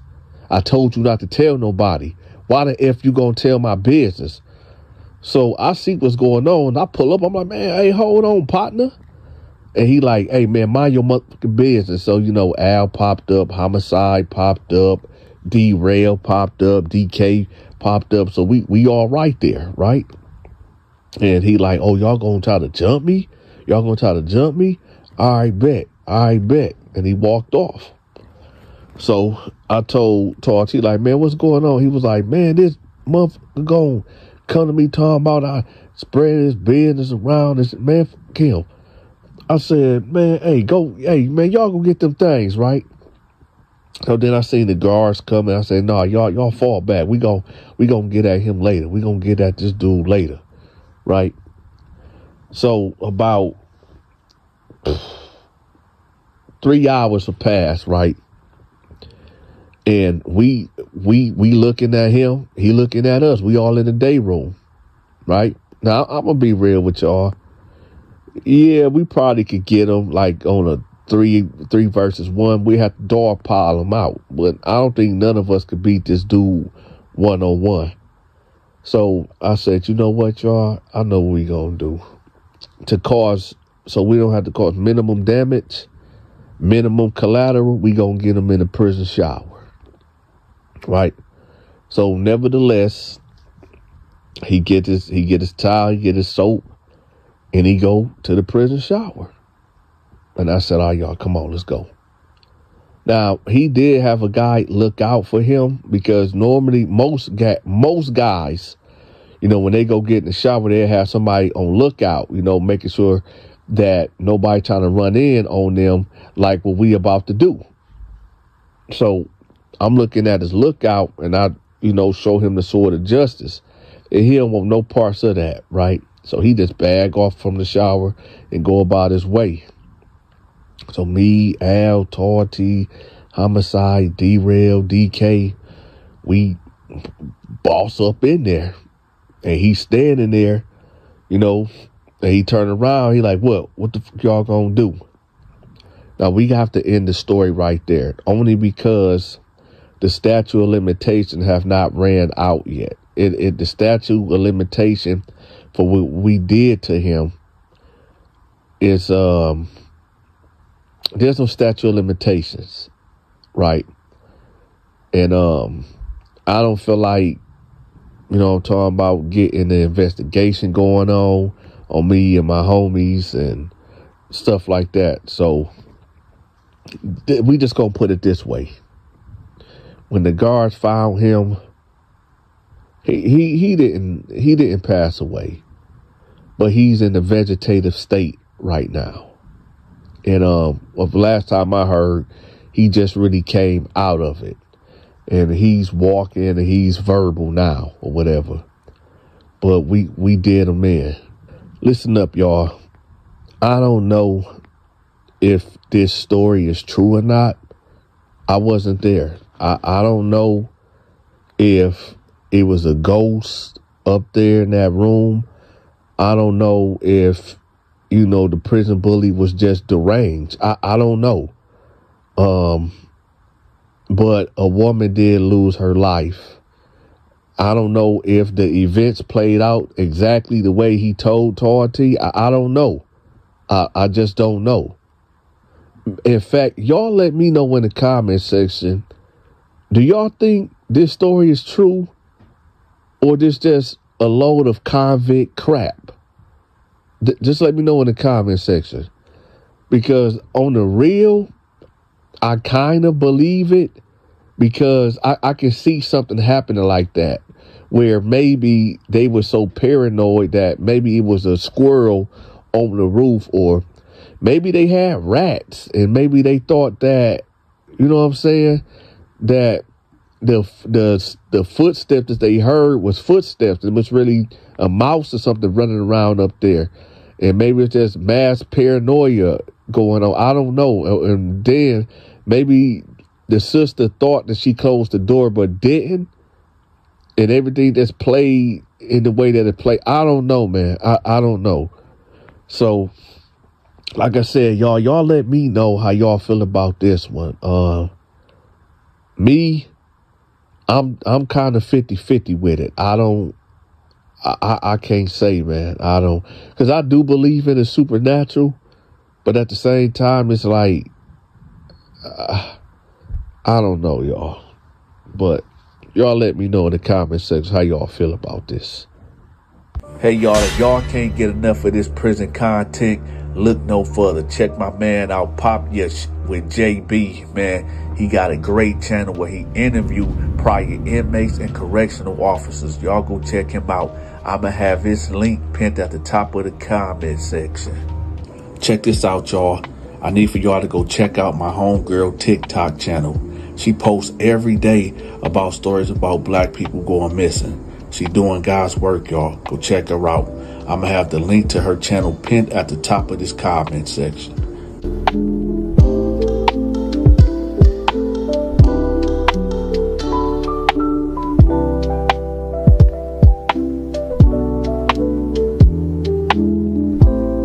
Hey, yes you. Are you a member of the Donta Show Network? If not, I got you. I will have the link to my members only videos pinned at the top of the comment section. You'll get access to my exclusive videos, which is my skits and my movies. Also, when you become a member, I'll give you a special shout out on the 15th of every month. Again, the link to the members only videos will be pinned at the top of the comment section. I drop a brand new video every day at 5 p.m. Standard Eastern Time.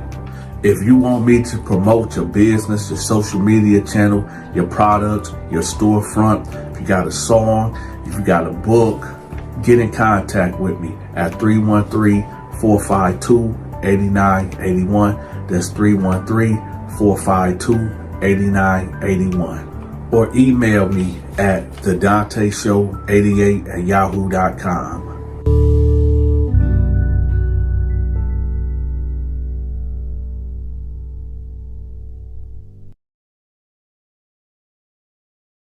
I'm just gonna have to do this dude in, right? So he say, Arsenio said he racked the gun back, and as soon as he racked it back, Arsenio said he had a split second to think. I know this dude about to shoot me. I mean, I'm about to get shot anyway, but I'm not going out like that. I'm just not going out like that. So Arsenio said he charged him, and he boofed him, like Goldberg speared him, right? And Arsenio said he gave him everything that he had, because he said at this point it's a life and death situation. Ah, shit. Here we go again.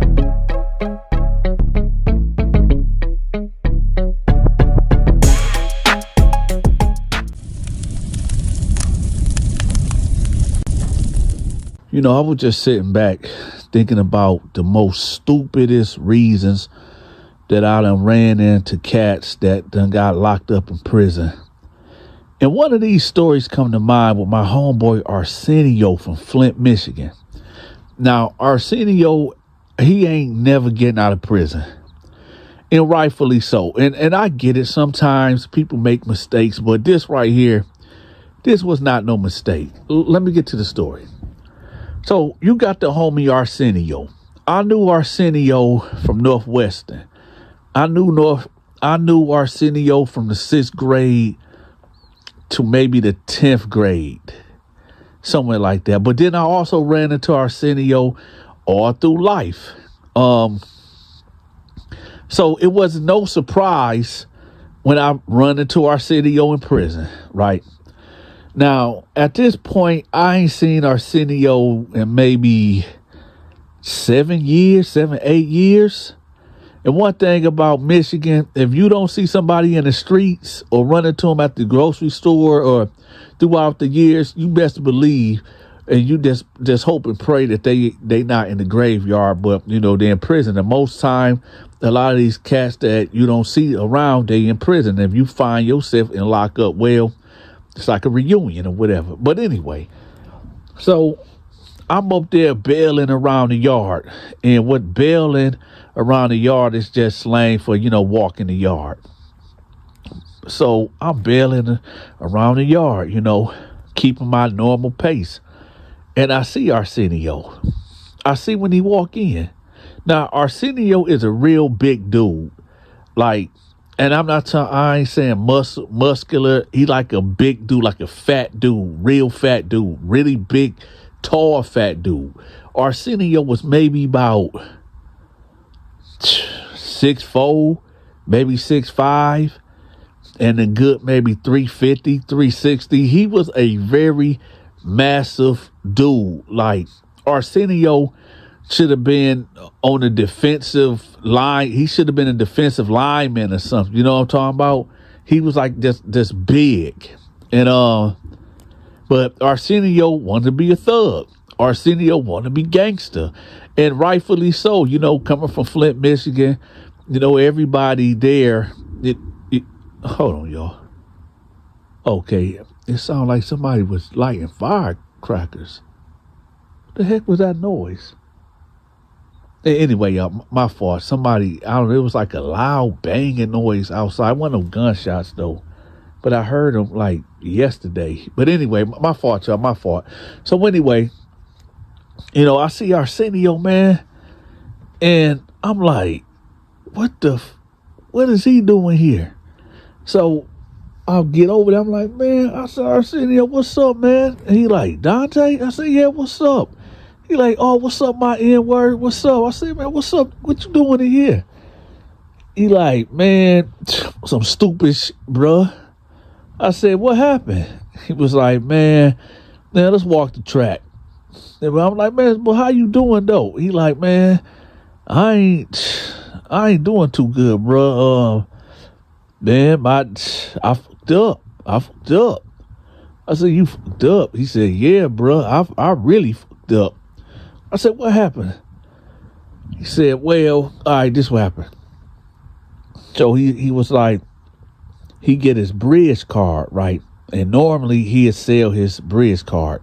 Now, I don't know what it's called in your state or your city, but I know y'all might go buy it by, y'all might know the name by EBT card or food stamp card or whatever. But in Michigan, it's called bridge card. So he said he get like $500 on this bridge card or whatever, and he would sell it, $250 worth. So $250 you get 500 food stamps, right? So he said that it's this lady that stayed on the street and she'll buy his bridge card, right? He said that the food stamps would come on the 15th of each month. And, old girl would get him, she'd give him the $250. He'd give her the card like that. Boom, bam. Ain't no issue, right? So he said this would go on for the next maybe a year, right? He said he ain't tripping. It got to the point where he had just let her like have the card. And you know what I'm talking about? After she used it, he was like, no, you can keep it, whatever. Because, she always was buying it anyway. So Arsenio said that he ended up going to jail, right, for unpaid child support for like a week or whatever. Just so happened this week falls on the 15th. So, of course, old girl got the card, right? And he's locked up. So she doesn't get him the $250. So he get out after 2 weeks and, he called her like, hey, you got that money? And she was like, oh, no, I ain't got it. I spent it. So he like, what you mean you spent it? That was, we like, I'm gonna need that bread. So she was like, well, I ain't got it. I had it, but, you disappeared. So he was like, man, but, you should have, okay, where the card at? She was like, well, I spent it. I spent the food stamps. So he said, all right, I'm going to call you back. So he said he got upset. But he said, okay, you know what? Let me be rational about this. Let me be real rational. I was locked up. She didn't know where I was at. And, she had the food stamp card. So, all right, this what we going to do. So he said he called it back. He said, all right, let's work this out. You just give me, just pay me for what you spent the last time, right? So let's double up. So just give me 500 or whatever. Next month, the next go around or whatever. So she was like, all right, yeah, I can do that. I can do that. So he said, okay, bet, cool. No issues, no problem. So next month come around. It's the 15th. He calls her. Hey, you got that for me? Yeah, I got it, but I only got $250 for you. He like, man, come on, man. We already talked. She's like, I know, but I'm behind on bills, this, that. He like, all right, man, just bring me the $250, man. But man, you gotta make sure I'm straight next time, man, for real, man, because all because I was locked up, that don't mean nothing, man. That you know what I'm talking about? So she's like, yeah, I got you, Arsenio, I got you. Nevertheless, Next month roll around, I ain't got it. Arsenio like, listen, man, look, let me talk to you right quick. Do you really don't got it? She like, no, I don't. So he like, listen, man, I can't take no L like that. I can't take no loss like that, because we had a deal, and yeah, I was locked up, but at the same time, man, I feel like you trying to play me. It's like, Arsenio, I would never try to play you. You like disappeared, and I needed to get food in the house, and I'm sorry I spent the money. I didn't know you it was an honest mistake. So Arsenio like, all right, man, look, at least try to pay me at least an extra $50 or $25 till it's paid off. We've been doing business for over a year now, so I don't want to mess that up, man. So she like, all right, we can do that. Following month, bam, $250, no extras.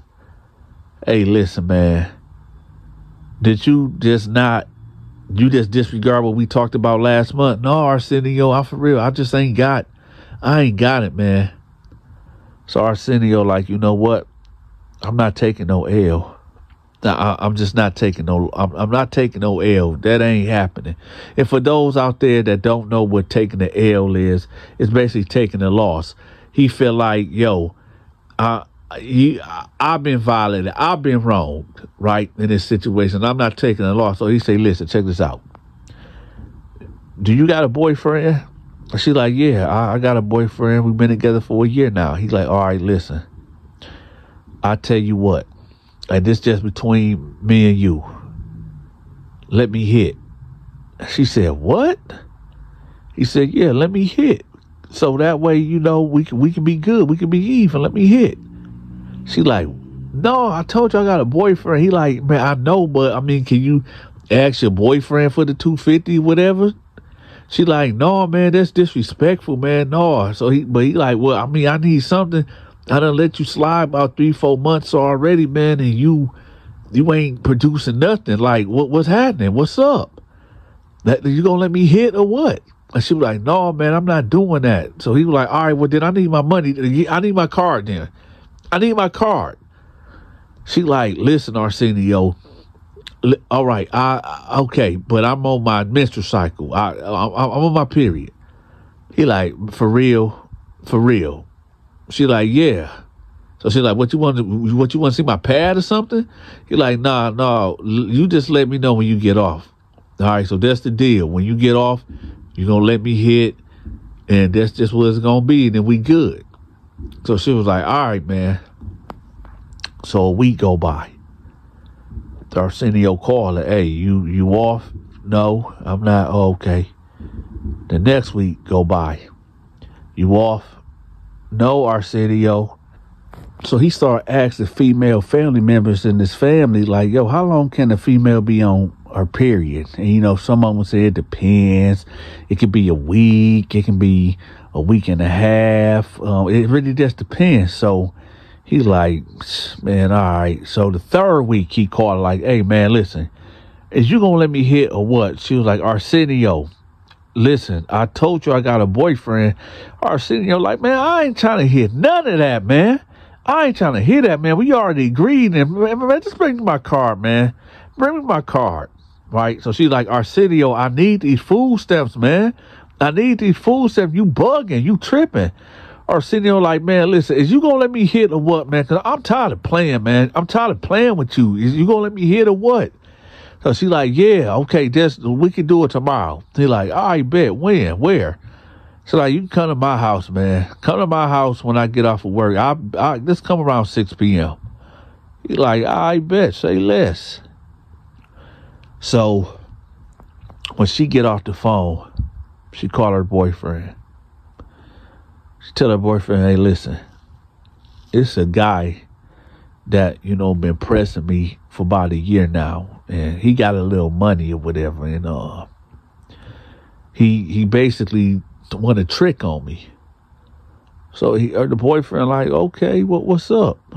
But here's the thing. I'm going to invite him over to the house. And, I'm going to get him to the bedroom, right?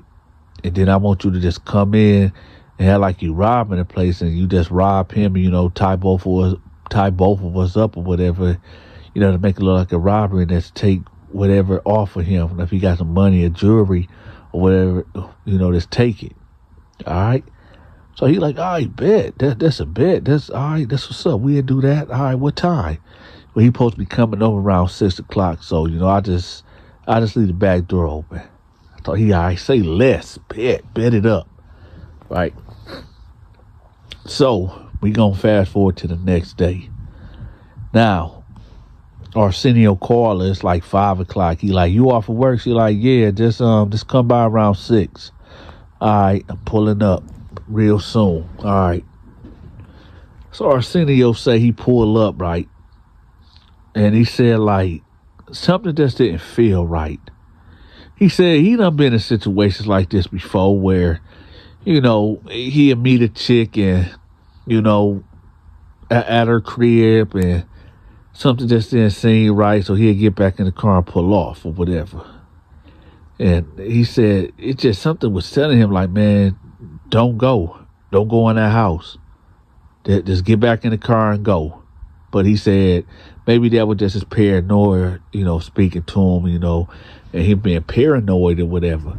So he said, like, nevertheless, he go knock on the door, and she come to the door. So he like, what's up? She like, what's up? So they come in the house, and she like, go to the bedroom, whatever. So he said, as he walking towards the bedroom, he hear a cough. And he look at her like, is somebody else here? She like, no. And then he hear another cough. He like, hey, who the f*** in here? And she was like, I don't know. I don't know. Now, at this time, her boyfriend panicking. He like, oh, I just coughed. I just gave myself away twice. So he just busts out the closet, right, with that thing. That thing that go bang. So he upped the you-know-what on her. Like, yeah, hey, give it up. Now, keep in mind, y'all, dude is barefaced. Dude ain't got no mask on. None of that. That's out. Right? So, Arsenio like, hold on, B, you set me up? B, you set me up over some ussy? You set me up over some ussy? Oh, no, B, you got me all the way twisted. So dude like, man, hey, man, shut up, man. Hey, man, nigga, turn around, nigga, get on your knees, nigga. Put your hands behind your back, nigga. I'm just shake now. So he got Arsenio laid out, right, spread eagle style, right, between the coffee table and the couch. And he going through Arsenio pockets. He find like $80 in his pocket. Take off his watch, it's the fake, what is that? It's a fake AP watch and all that. He take his bracelet off of him, all that, right? So Arsenio like, that's it, man. You good? You straight? You got your feel? So dude like, yeah, man. Yeah, whatever. So he started backing out the house, right? And Arsenio like, B, when I get up, I'm going you. And he talking to the girl. Because Arsenio in his head like, yo, you set me up. So as dude hearing this, he not about to leave his girl in this house to get beat. Now, Arsenio is a big dude. Arsenio is a really big guy. Dude ain't nothing but maybe 5'9", 5'10", maybe a good 140, 145. He a lightweight, a featherweight, a welterweight. And Arsenio is a super heavyweight, right? So the only thing that's really standing between him and Arsenio is the chick. It's this big 4'5" that he holding, right? The equalizer. So dude like, her boyfriend like, nah, the jig is up. Hey, come on, girl, let's go. So Arsenio like, yeah, B, when I see y'all, that's what it is. That's what it is, right? So dude like, what? Now, at this time, y'all, dude thinking like, okay, he know who my girl is. This is the house that we live in. He seen my face. So he threatening me. So I'm going to have to do dude in. I'm just going to have to do this dude in. Right? So Arsenio said he racked the gun back. And as soon as he racked it back, Arsenio said he had a split second to think. I know this dude about to shoot me. I mean, I'm about to get shot anyway, but I'm not going out like that. I'm just not going out like that. So Arsenio said he charged him, and he boofed him, Goldberg speared him, right? And Arsenio said he gave him everything that he had, because he said at this point it's a life and death situation. So Arsenio said he beating him. He putting the paws on dude, right? Beating the fuck out of him. He didn't realize that the gun was knocked out of homeboy hand, and old girl ended up picking the gun up, talking about, get off of him. Get off of him, Arsenio. Get off of him. Now, at this time, y'all, the neighbors hear this ruckus, right? They see Arsenio big tail, coming to the house. So they thinking Arsenio and that is causing havoc, so the neighbors done called the Flint police. Flint finest, right? The boys in blue, they coming already, right? So Arsenio done knocked dude out cold, right? And he walking down the chick like, B, this your fault. This your fault, B. This your fault. So what Arsenio don't realize, see, when Arsenio was beating dude up, Arsenio knocked dude into a coma. Knocked him out, and now dude, he just not asleep over there, y'all. Homeboy in a coma. So Arsenio walking the girl down like, yeah, B, yeah, it's like that. I'm like that, right? And the girl ended up letting the shot off. Pow! And Arsenio just charged at her, right? She didn't hit Arsenio, but she shot and it went past him. He just charged her, right? Got the gun from her, and he let off 4 shots in her, right? Sadly, the woman passed away. Now, as Arsenio standing there like, dang, I just fucked up. I just fucked up. He turns around to leave out the house. It turns into a whole situation where the cops done pulled up. They telling him come out with his hands up. He trying to negotiate with them, and it's just all bad for Arsenio. So eventually Arsenio surrender. He come out walking backwards with his hands up. Y'all know how the police do it. Jacked him up, put his hands behind his back, put his ass in the back of the patrol car, right? So they letting him know, you getting charged with capital murder, and you got 1 count, and then you got attempted, right? Because this dude is on life support. He only breathing. He ain't breathing on his own. It's the machine keeping him alive. So they already hit Arsenio, with taking his woman life. Now they waiting to see his dude gonna pull it through. Well, he doesn't pull it through. He end up succumbing to his injuries 3 days later. So now he get hit with a double murder, right? And well, the judge didn't show him no love. So the judge tell him, at the end of the day, yo, selling food stamps is a federal crime, or it's a state crime. Which one is it, y'all? I forgot. I think it's a state crime. And he telling him you was in the wrong from the get-go, because Arsenio told the truth. He kept it real. He kept it G. He kept to the G code. He told him, yo, I met this chick. She been buying my food stamps for about a year now. I got locked up for child support, and she missed the payment, and I pressed her for intimacy for a couple months. She finally agreed, but she set me up, and that it was my life versus dude life, and I beat him up, I knocked him out, whatever, and that's that. And he had the gun. Y'all can check the bullets. It was really like self-defense. They weren't trying to hear that. Nah. They with Arsenio record, nah, they weren't trying to hear none of it. So they gave Arsenio a double life sentence, right?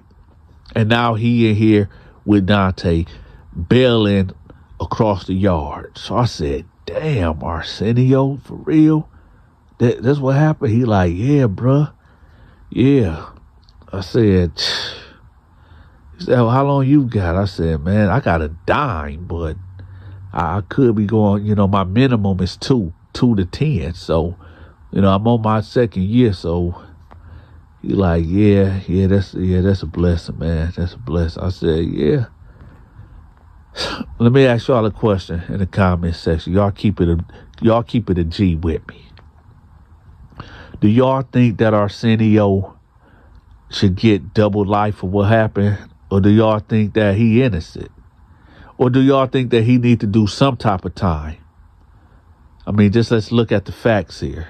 And y'all weigh it out. So y'all let me know in the comment section. How do y'all feel about this one? All right. Is it free Arsenio? Or he need the time that he got. Okay. Also, listen, y'all. A lot of y'all been asking me about my skits and my movies. If you want to watch my skits or you want to watch my movies that I'm in, that I star in and I direct, make sure y'all become a member. I'm gonna have my members link pinned at the top of the comment section. All right. Now I'm still working on my movie, but I got maybe 10 skits already done, right? And I upload a new skit every 3 days. So y'all, if y'all want to check that out, I got my members only video, so y'all check that out. The movie should be done, y'all, somewhere maybe mid-December. All right. But you have to become a member to watch my skits and my movies. But I got about 10 skits already uploaded. So y'all make sure y'all click the link to become a member also. Make sure y'all check out Stacy's story time. All right. I know a lot of y'all come to the Donta Show Network to hear the stories, but there's a woman by the name of Stacy Storytime that I listen to. And if y'all think that my stories is good, hey, y'all go check her out. I'm going to have her link pinned at the top of the comment section also. And with that, y'all, this is the Donta Show Network. Make sure y'all hit that like button. Make sure y'all share this video to your Facebook, your TikTok, your Instagram. Wherever y'all can share this video at, right? We need to get these videos out. If you listening to this story time and you didn't get the notification, I got you. Unsubscribe to the channel, subscribe back to the channel, and hit that all notification bell. So that way you will never miss any of my videos that drop. And again, y'all, if y'all want that exclusive content where y'all can see Donta in 4K doing his skits, y'all make sure y'all click that members only video. Click that link. It's pinned at the top of the comment section. Right? And with that, y'all be safe out there. Stay crime free. And with that, y'all, I'm gone. Check this out, y'all. I need for y'all to go check out my homegirl TikTok channel. She posts every day about stories about black people going missing. She doing God's work, y'all. Go check her out. I'm going to have the link to her channel pinned at the top of this comment section.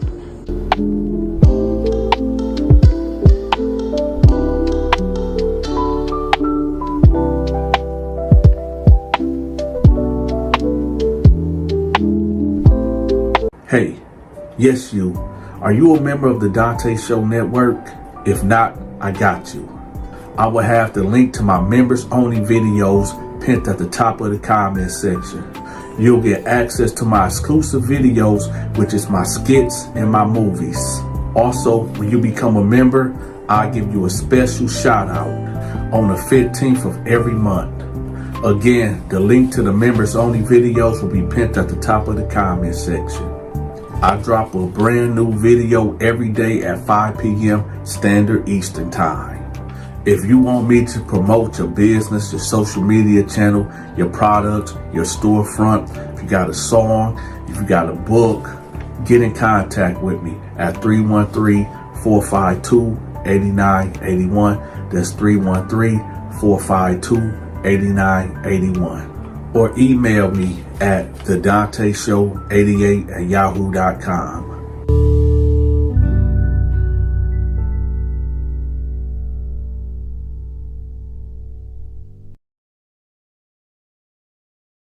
Freaky Freddy pulled down his pants, put his thing in a hot dog bun, and told Peter Rosenberg to eat. Oh, shit. Here we go again.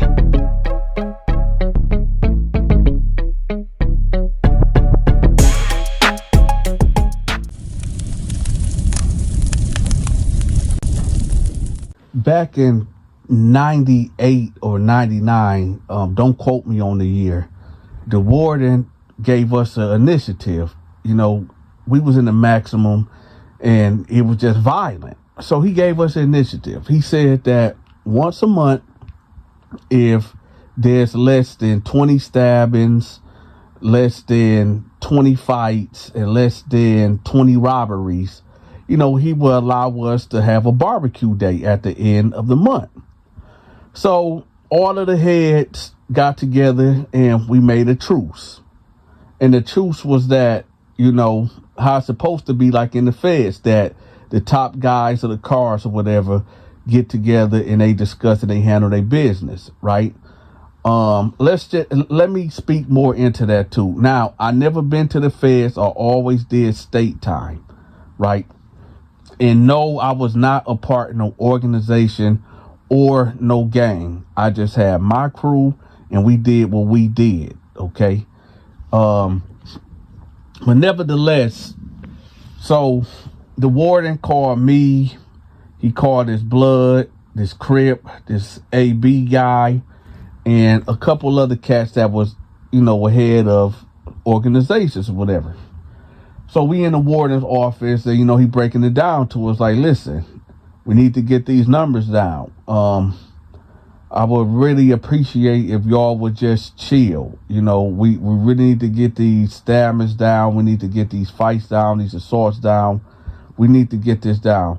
And the agreement will be, we would bring y'all barbecue, you know, and, you know, it's just an initiative. So we all agreed, like, okay, if any issues happen in our cliques or crews or whatever, we'd take care of it in-house and, you know, do it like the feds do it. So that was the agreement. Sure enough, I get back to the pod, you know, I call my homeboys and I let them know, like, listen, y'all, you know, the warden want everybody to tighten up. All the crews been put on alert that, you know, we got to chill out. And, you know, the initiative is we get barbecue at the end of the month. So my homeboy's like, barbecue? I said, yeah, man, they talking about rib tips, ribs, hot dogs, Polish sausages, all that, man. So we like, I bet, shoot. So, you know, the other gangs and other organizations, they talking to their crews or whatever, and everything is going well, right? So I'm going to say let's just fast forward, okay? Yeah, there was incidents that took place, but, you know, it wasn't nothing major. So we just going to fast forward all the way to barbecue day, all right? Because this is what y'all came for. This is, y'all read the title. Y'all read the thumbnail. Y'all clicked on it. So I got to give it to you.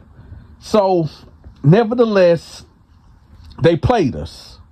Or should I say, they fucked us, y'all. What they actually did was they gave us hot dogs, right? Real hot dogs. Now, the warden never said that he was going to give us ribs and, you know, Polish sausages and stuff like that. He just said, we'll just go do a barbecue. And, well, I guess the budget could allow for barbecue hot dogs. But nevertheless, yo, this prison, it was a blessing. But a lot of cats felt like, man, we got played. But it is what it is, right? So, you know, they come to the dorms, right? And they got these barbecue hot dogs. Now, this is where this story actually begins. Now we got to go to Unit G, cell A4, because I was at A10. A4, Freaky Freddy, right? Now, these hot dogs that we got, they was good hot dogs. They gave us 2 hot dogs and a bag of chips, right? Now, there was this white guy in here that's called Peter Rosenberg. I'm going to say that again. His name was Peter Rosenberg. And Peter Rosenberg was an average white cat that got caught up in the system for doing things that he had no business doing. He was in there for a white collar crime, which was, I believe, he embezzled like 500 grand from like these senior citizens, whatever. And only gave him like 3 years or whatever. And nevertheless, he wasn't a violent inmate or whatever, but he come from a real Christian Protestant background, and they don't play that in his family. And you know, his family got money, whatever, but they don't play that, so they cut him completely off. Right? Peter Rosenberg was living off the land, and when I say living off the land, I mean he wasn't getting no money coming in. He had to eat the 2 meals a day from the cafeteria. Yeah. So I guess he been in here for about a year now, and I guess his senses overtook him. Now I've seen Freaky Freddy approach him a couple times, because that's how Freaky Freddy get down. And for people, I know we got new people in the building and don't know who the hell Freaky Freddy is. I made a playlist of all my Freaky Freddy stories, right? And I'm going to put that at the top of the comment section so y'all can check it out. I think it's maybe about 12 videos that I did about Freaky Freddy. So that way, after this video, y'all just click on the playlist. It'll be pinned at the top of the comment section to watch the Freaky Freddy stories, right? But yeah, but if you don't want to watch it, I understand that. But then again, I'll give y'all a quick rundown for those that don't know who Freaky Freddy is and how he programmed. So basically, Freaky Freddy, you would call him a booty bandit, but he wasn't the type that would take it. He the type of dude that would, you know, see an inmate come in that ain't got nothing, like Peter Rosenberg, and he approach him and be like, hey, listen, you know, I run a store. I got everything that you want. I got, you know, deodorant, shampoo, soap, Doritos, ramen noodles, summer sausages, you know, tobacco, coffee, letters, stamps, envelopes, whatever you need, I got you. But this is the deal. Whatever I give you, understand that I don't want commissary back. I want you to do a favor for me. And 9 times out of 10, he'll tell you exactly what that favor is. And 10 times out of 10, it's a sexual favor. So you ain't being tricked. You ain't being deceived of what he want back. You know dang well, once you know, take the items that you want from him, you signing your man card on a dotted line, literally.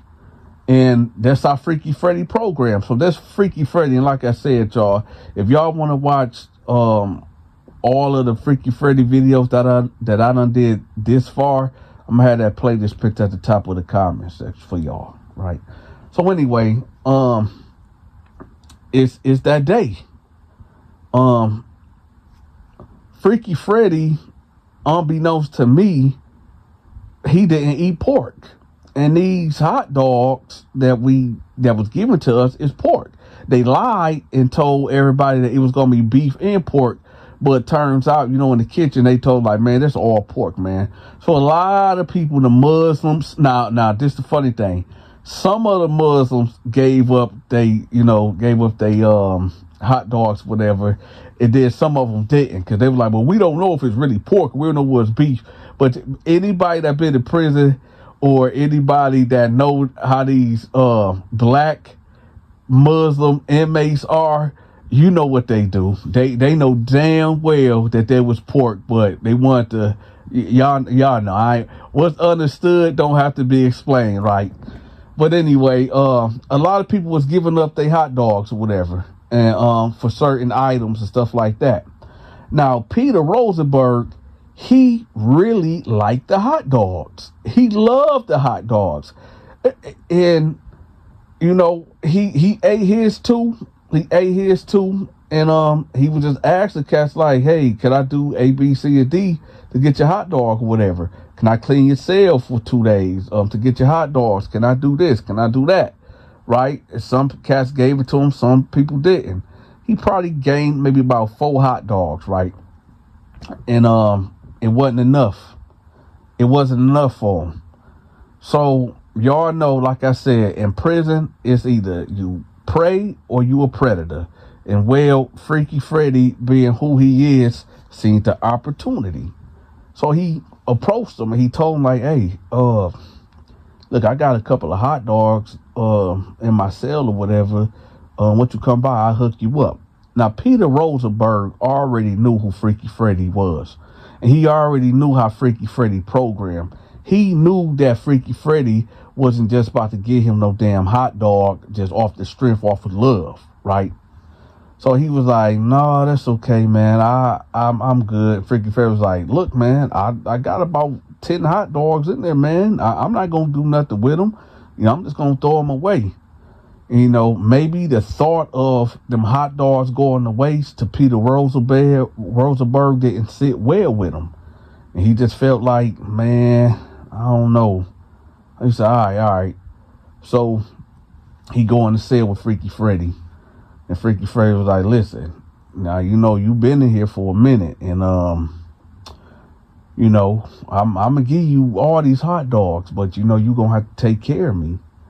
And Peter Rosenberg was like, hey, listen, man, I know what you're saying, but I'm not gay, man. So so Freaky Freddy was like, hey, man, I'm not gay neither. You don't even know what I want from you, man.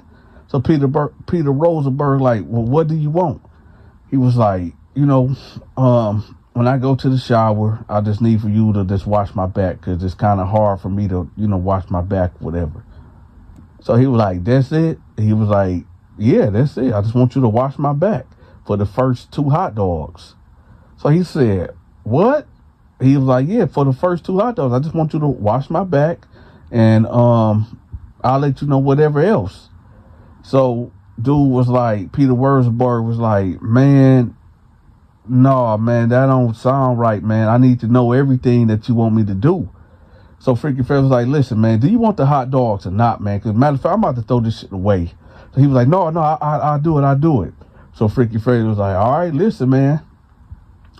I'm going to need, when I take a shower today, I'm going to need for you to wash my back. And he was like, all right, I got you. He was like, then I'll let you know later on what else I need to be done. So he was like, all right, I agree to it, man. I agree to it. So Freaky Freddy gave him a pan of the hot dogs, right? And he walked out and he went to his cell and he got to eating them. So now he's sitting on the bed, right? And Freaky Freddy knocked on his door like, hey, it's time, man. So he was like, all right. So Freaky Freddy goes in there, right? Now, this is where I come in at, right? This is where Donta is entering the story, right? So I'm about to go to the shower, right? And I just got done, I think, either hitting the weight pile or I was doing pull-ups. I was sweaty like a mug. And there's one thing about me. When I get done working out, I got to hit the shower immediately. I don't like to be sticky. I don't like to be all sweaty. I like to get my workout on and then hit the showers immediately, right? So I'm in the shower already, right? Now, in the shower, when you come in, like I said, when you come in the shower, when you walk in, to the left of you, it's like where the mirror's at and, the toilet. But you go to the right when you come in from the day room or whatever, that's where the shower's at. And you got 6 stars. You got 1, 2, 3, 4, 5, 6 right there. It's like an open open shower thing, but it stars like a little like door that can, if you standing next to somebody, you can't see that person. Well, you can see them when you walk in, but if you standing next to them, you can't see them. You can only see like maybe their legs or their head, but it's just a little thin little door. But you can see their backside or whatever if you walk past, right? So you got 6 stars right here. And then on the opposite side, you got 6 stars. I'm over here like at the last star way in the left hand corner, right? And I'm taking my shower. And yeah, at this time, y'all, Donta was taking a shower butt ass naked. Usually I would take a shower with my boxers on or whatever. But when I'm putting in a real workout or whatever, I don't like to I like to go nude when I take showers because it be all, you know what I'm saying? So yeah, I was in there, showering butt ass naked or whatever. So, I jumped in, I'm washing up, whatever, and I hear when the door opened, I instantly look because I got to see who's coming in here. I need to make sure it ain't nobody coming in here to cause me any type of harm. At this time, my crew haven't ran in this unit that I was put in yet. Tweety, Homicide, Al, DK, Fred, and all of them. They wasn't in my unit yet, right? So I had nobody to watch the door. And plus this unit that I was in, it was alright. It wasn't too chaotic. But normally I would have somebody watching the door, right, when I go get in the shower or whatever. But nevertheless, I look and here goes Freaky Freddy. Butt ass naked, right? Now that ain't nothing not normal or whatever. But what happened next was totally foul. Was totally out of the normal. Peter Rosenberg is right behind him, right? But Peter Rosenberg got his clothes on, so I'm like, what the so I'm like, all right, man, I gotta hurry up and get the fuck out of here, right? So nevertheless, Freaky Freddy cut the shower on. Now they on a total opposite. They are diagonally away from me. They hit the first stall, but on the opposite side, right? So Freaky Freddy getting the washing up, and so I hurry up and cut the shower off, or whatever, and I get my towel and I'm drying off, and I put the towel around me and I get to walking out. This is where I see Peter Rosenberg wiping, Freaky Freddy back, and I'm like, all right, man, it's time to go. So I get on up out of there, right? Now, I don't know if things went I don't know if things went further than that. I can't tell y'all if something else happened in there because I didn't see that. I just see him wiping his back, right? And so I get out of there and I go to my cell and I get dressed or whatever. So I come out in the day room and I'm watching TV at this point. And they come out the shower. And Freaky Freddy go to his cell, and Peter Rosenberg go to his cell. So all I'm thinking is like, man, I know dude did not just sell out for no damn hot dogs. So I pull up on him. I knock on the cell door. I don't walk right in because that's a sign of disrespect. So I just knock on Peter Rosenberg door. I was like, hey, can I holler at you for a minute? He like, what's going on? I said, what was that all about? He was like, what? I said, come on, man. I seen what you did in the shower, man. What was that all about? He was like, oh, no, that was nothing, man. Frederick, he asked me to watch his back. I said, why would you watch his back? He was like, to be honest, man, I really don't kind of want you in my business, man. I just did it for whatever reason. And I said, well, check this out, man. Ain't no homosexual activity gonna be going on in this unit while I'm up in here. And he was like, whoa, wait a minute, man. I'm not no homosexual, man. I just washed his back, man. I said, well, I'm just letting you know it ain't gonna be no homosexual activity going on up in here. And he was like, hey, listen, man, hey, whatever you got going on, hey, I'm not no homosexual. There's nothing happening. I said, all right. So then I walked off, right? Because yes, Donta was an enforcer, right? I was the head enforcer of my programming, right? And I did not tolerate homosexuality in my unit. And that's just what it was, right? So anyway, about 20 minutes will go by and Freaky Freddy came up out of his cell, right? And he had a hot dog bun. So he just had a hot dog bun and a bag of Doritos in his hand. But he had the hot dog bun, not on no napkin, not on no bag, but like in his hand, in his raw hand. What I'm about to tell y'all next, if you are a pregnant woman, turn off the video. If there's kids around, get them out of here. If you got congestive heart failure, or you got a stent in your heart or whatever, and you got extreme medical health problems, turn this off. Because what I'm about to tell y'all next is going to be the things of nightmares. It's going to be a thing of, how can I put this? We about to enter the Twilight Zone. We about to enter Tales from the Crypt. We about to enter some really, really dark, deep waters, right?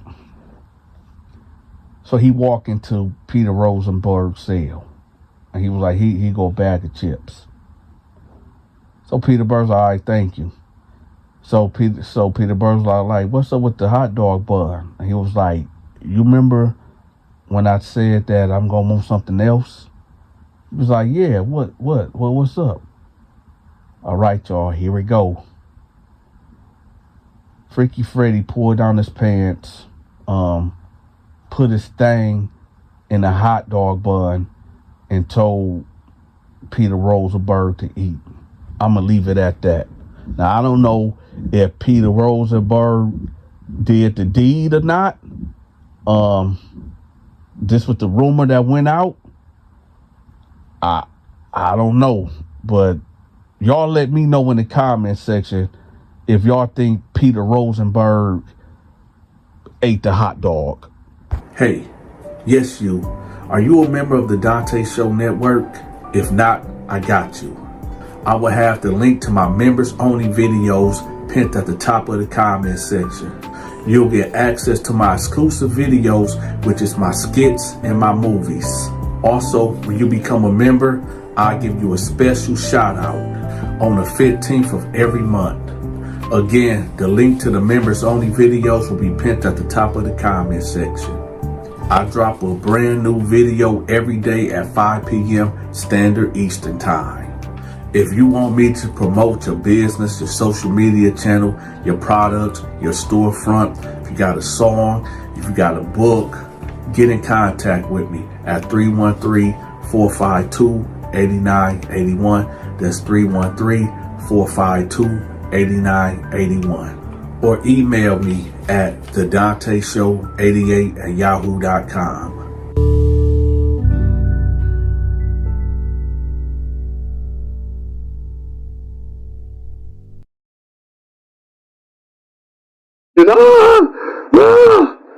So I jump up like, man, what the heck? And you got dudes like, yo, hey man, what's going on, man?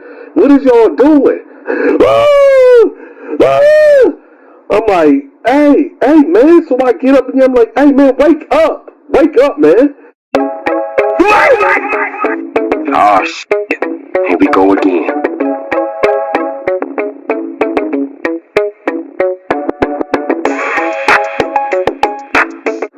Alright y'all, this prison story is about when they put this short Asian dude in my cell and they end up putting me in a hole for 3 months because they think I did something to him. Now, before we even get into this story, let's clear some things up right quick, alright? Throughout the year, not everybody, but a couple of people been asking me like, yo, Donta, have you ever witnessed or seen something like supernatural or seen a ghost or anything in prison?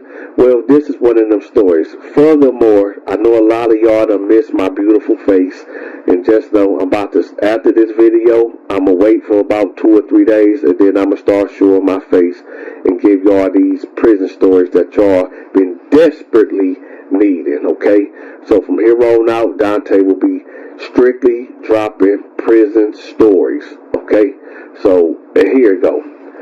Now, when at this time I didn't have no cellmate, and in this pod that we was in is 2-man cells, so you know eventually you're going to get a cellmate. Now, when you get a new cellmate to come in there, right? The guards will tell you to stand up, walk backwards, put your hand in the slot with both of your hands towards the slot so they can cuff you up, and you go to the back of the cell towards the toilet and stay face the other way. Now, when they did that, they called me, like, yo, Donta, I'm like, what's up? They're like, come get cuffed up. I'm like, for what? He's like, you about to get a new celly. You know the drill. So I'm like, all right. Now, at this time, y'all, I was about to make me a spread. And what was in the spread was, the refried beans, the nacho squeeze-it cheese. I had the tortilla shells. And I had my beef sausage, cut up, right? And I was in the process of making that. So I got up, turned my back. They cuffed me up. I walked to the back of the cell. I kept looking over my shoulder to make sure it wasn't somebody that was going to try to, bust me upside my dome, because they either A, was a racist and they couldn't be in the same cell with me, 2, somebody that's having a bad day and they just want to go to the hole or they want to get transferred. They were just going to try to hit me because I'm cuffed or whatever. These things happen. You never know people's reasoning. So one of the most intense moments that can happen of you getting hurt in prison is when you get cuffed up and, this other guy is uncuffed and he can just take off on you and you just got to deal with it until the police pull him up off you. So I'm looking over my shoulder, making sure, this cat that's coming in here ain't on no BS, right? So I'm looking and I don't really see the guy. And then I see him. It's this short Asian dude. Now, this dude was like, he wasn't no dwarf or nothing, but he was like maybe 5'4", maybe 5'5", if that, maybe 130, maybe even 125, give or take. He was a really short dude, little dude. So after they uncuffed me and they walk out, he's standing there and he was like, what do I see? Now, the way that he said it, you can tell, like, he was real shaky, like he was nervous. This had to be his first time, being locked up. Had to. And, I'm not insinuating that this dude been touched before, but you could tell something was off about this dude. Like, he was just too jittery. Like I wasn't I wasn't no intimidating, posing figure. I wasn't this big, cocky, bald-head black dude that, what I'm saying? Y'all know what I look like. I wasn't, what I'm saying? So it didn't dawn on me like, why this dude shaking and quivering? Maybe he heard things about me. Maybe he, just, I don't know, maybe the cops did something to him before they put him up in here. I don't know. But anyway, let's move on. So I tell him, like, you got the top bunk and, your locker right here and, that whole spiel. Right? So I get back to, fixing my cook up and I see him sitting on top of the bed just watching me. So I look at him, I'm like, yo, you want some of this? And he was like, I am kind of hungry, but nah, I'm okay. I'm like, what you mean you okay? We sellies. He said, oh no, that's okay. I already heard about, if you take something from somebody offer you something, nothing is free, and you might want something from me. And I'm like, well, I mean, yeah, that's true, but, I'm your celly. We could be in here for months, even years together. We gotta, if you're hungry, there ain't no problem, man. You can get some of this food. There ain't no strings attached to this. And he was like, nah, because if I take that from you, I don't want you thinking that, you could take my manhood in exchange. So I turned around and I said, what? He was like, yeah, if you try to take my butt, ain't none of us going to be sleeping in here. It's going to be a long night. And I giggled. I said, hey, man, listen, I ain't no homosexual, man. I don't even roll like that, man. And he like, yo, okay. I said, so do you want some of this or not? Because I'm only going to offer this to you one time. He was like, yeah, I'll take some. So I cut it. Now, the way I had this burrito, let's just say it was about, maybe, let's say 8 inches, right? So I cut it. I gave him 3 inches of it, and I had the other 5, right? So I gave it to him, and he's sitting, okay, so he's sitting with his back against the wall on his bunk, and I'm sitting on the desk. So, we eating, and I'm talking to him. I'm like, so, where you from or whatever? And he like, oh, I'm from Kalamazoo, Michigan. I'm like, man, what did you do to get locked up, man? Did they catch y'all, bringing dogs and cats in the Chinese restaurant, man? He was like, no, man, no. He got to laughing. He was like, no, man, you racist. I said, no, man, I'm just saying. He like, no, and plus, I'm not Chinese, I'm Korean. I said, oh, okay.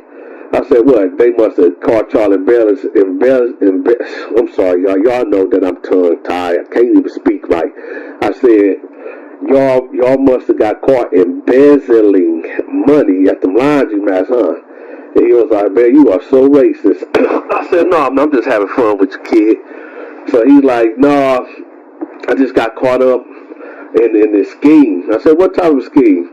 And then he was like, well, basically, they said that we was, doing credit card fraud, and, everybody was sending like their credit cards to my house, and, well, long story short, somebody bought some stuff that they didn't supposed to buy on the black market, and they sent it to my house, and when I opened it up, the FBI hit us, and, well, here we go.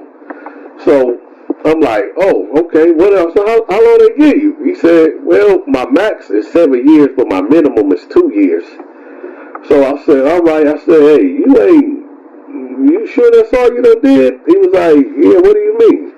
I said, you ain't in here on no bad charge. He said, are them bad charges? Because I could have sworn that everybody in here is on bad charges. I said, no. Okay, yeah, all of us do got bad charges compared to the world. We done took things, people done sold things, and whatever a crime that they done committed to get up in here. We all did things to, I guess it ain't no good charges, but I said, nah, I'm talking about bad charges, involving kids, women, you know what I mean? He said, oh, no, nothing like that. I said, well, let me see your paperwork right quick, because I had to check, y'all. I just had to check, because I don't care if you black, I don't care if you white, I don't care if you Asian. I got to see that paperwork, because I need to know who going to be laying on top of me when I'm asleep. Hold on, that sounded crazy. My bad, y'all. My bad. That is a double, triple, quadruple pause. I didn't mean to say laying on top of me. I mean, y'all know what I mean. His bunk is over me. So, I guess he's laying on top of me. It just sounds crazy. My fault, y'all. Anyway, y'all hit the like button. So, next thing you know, he showed me his paperwork, and I'm going through it, and yeah, he in there for credit card fraud, right? And in possession of stolen property. So he checked out, so he was good.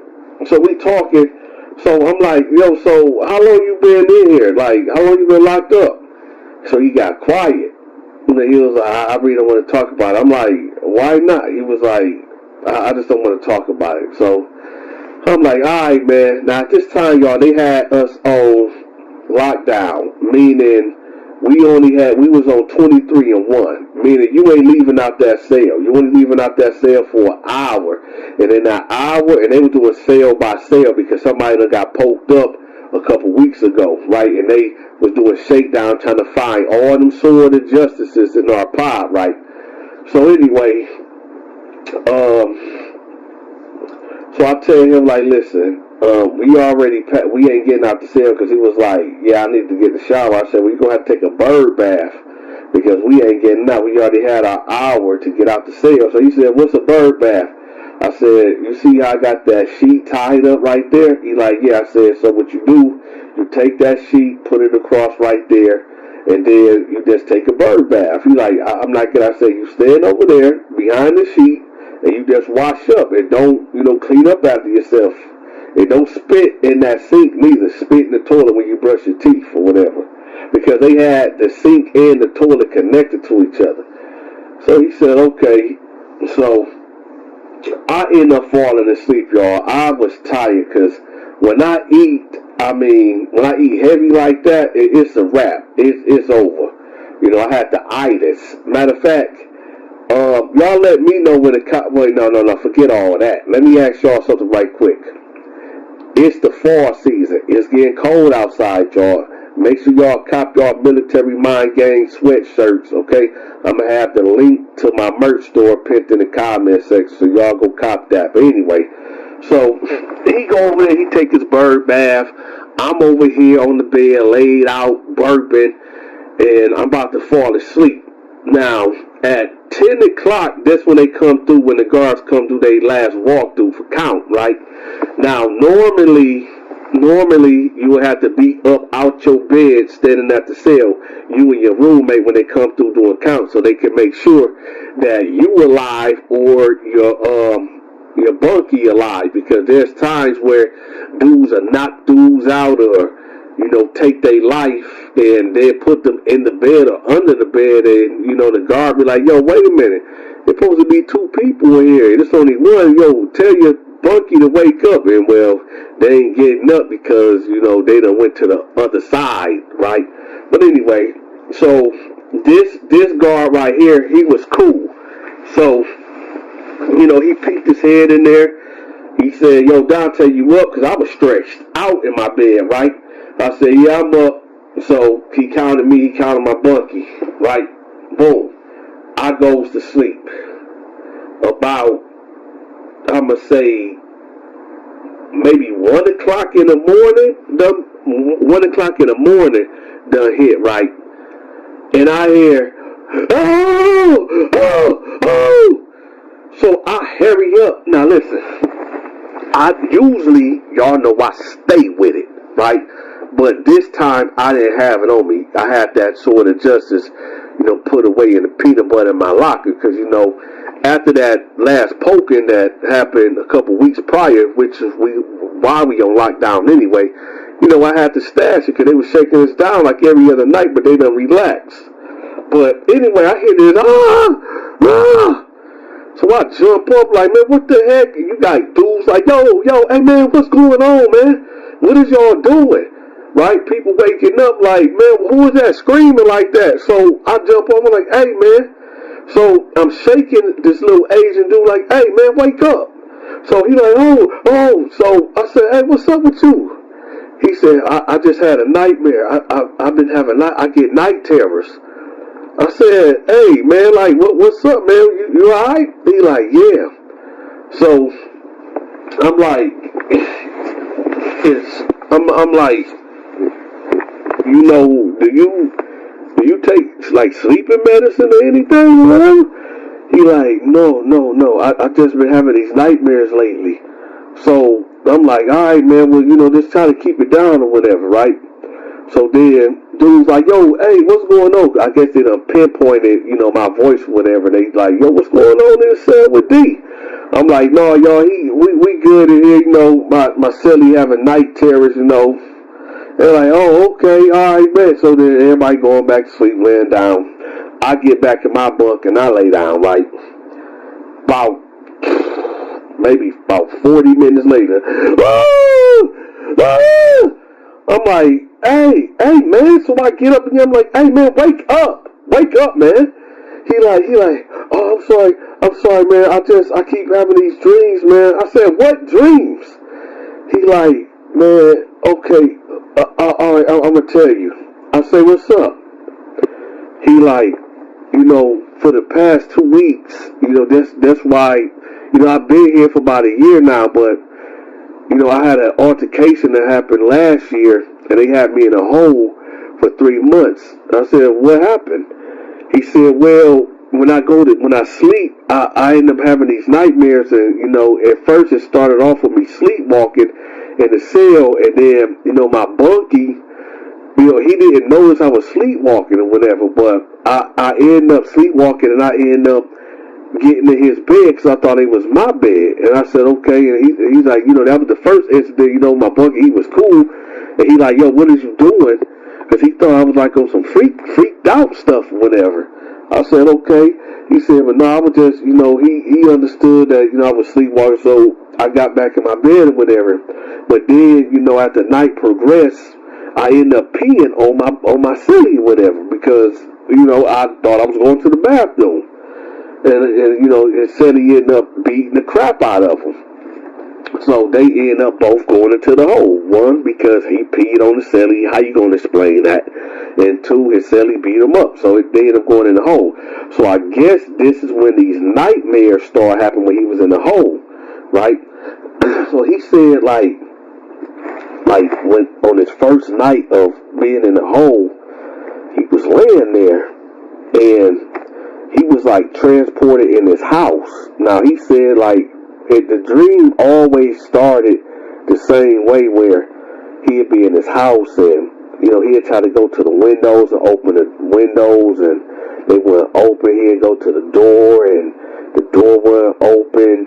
And then he said, the house looked exactly the same as it was in real life when he was in the free world, but something was like off, like it was kind of like dull in a way, like, grayish type. So he said he had to sit there in the living room, and he said that this guy, now I need y'all to pay attention. I'm talking about attention to the next thing I'm about to say.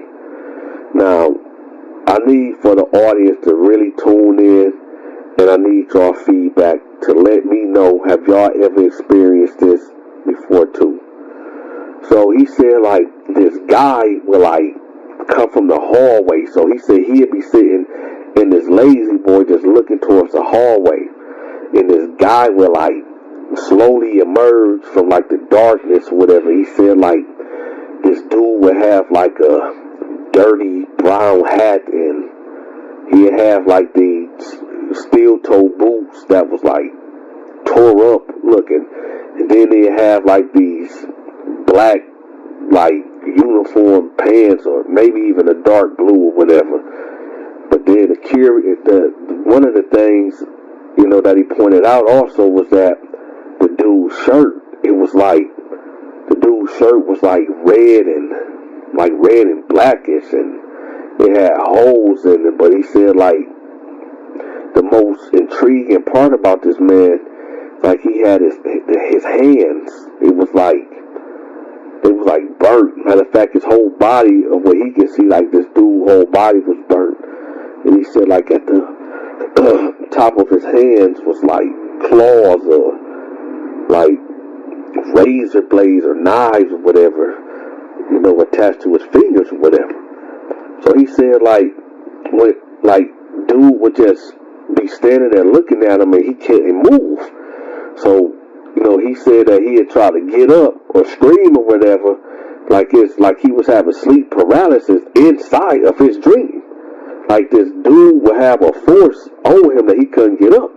So then he said, like, the dude would just launch at him and just run straight to him and start ripping at him, whatever. So he said that's when he would start screaming and all this and that, and then he'd wake up in the hole. The guards who got the door, like, he said he was screaming really loud, I guess to get the guards' attention, whatever. And the guards would come tell him, like, man, be quiet, shut up, and you just acting out or whatever. But then he said, this happened like 5 days in a row, like every night, the same reoccurring nightmare would happen. So he said one day, like on the 5th night, he just was really going through it, like, this guy with this black and red sweater with the claws or whatever, he said that, he like went overtime on him. Then he said, like, when he woke up or whatever, when the guards woke him up from kicking and screaming and hollering, he said he had 5 like scratch marks on the side of his chest. And he was like, I didn't put that there. And, the guards was like puzzled, like, well, we're going to have to put you in a psych ward if you keep, doing this and, causing self-harm or whatever. And he was like, I promise it ain't me doing it. So he said, like, ever since then, he'd just have these nightmares, the same recurring dream. So I said, oh, so that must, I said this to myself in my head, so I'm thinking to myself, like, oh, that might be the reason why, when he came up in here, he thought that, you remember when I said he was all jittery and shaking and stuff? I guess he just, came from the hole or whatever, so that's explaining it. So I was like, hey, man, don't do that, man, you scared the heck out of me. My fault, y'all, my wife she was over there peeking in through the dang kitchen. Man, I'm telling the story.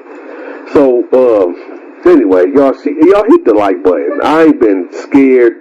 This woman is scared the heck out of me. I'm telling y'all this story, and she all creeping over here by the dang kitchen, like, she just scared me, y'all.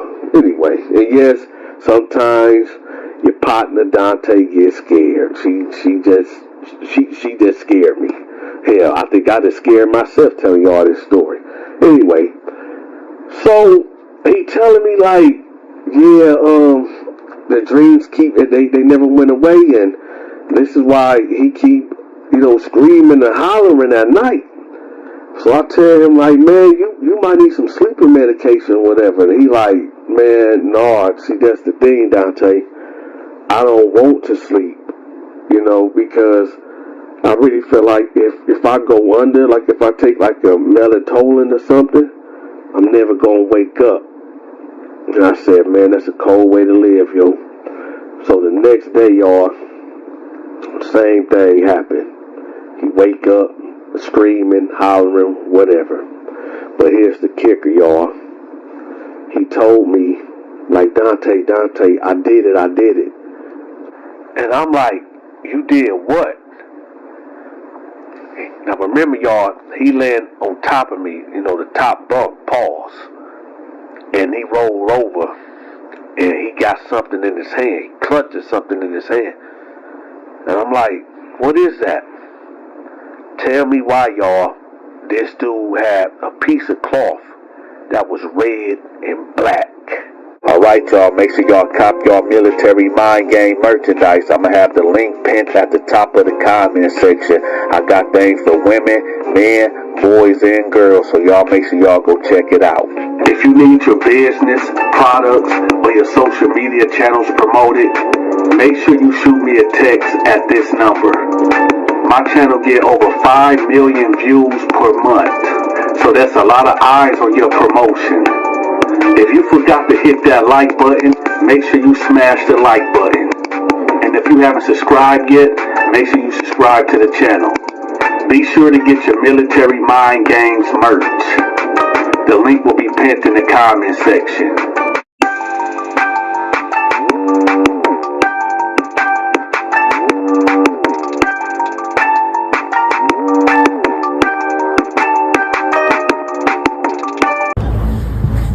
Alright, y'all, so this prison story is about the time when Freaky Freddy came into my cell and told me this really weird, creepy story.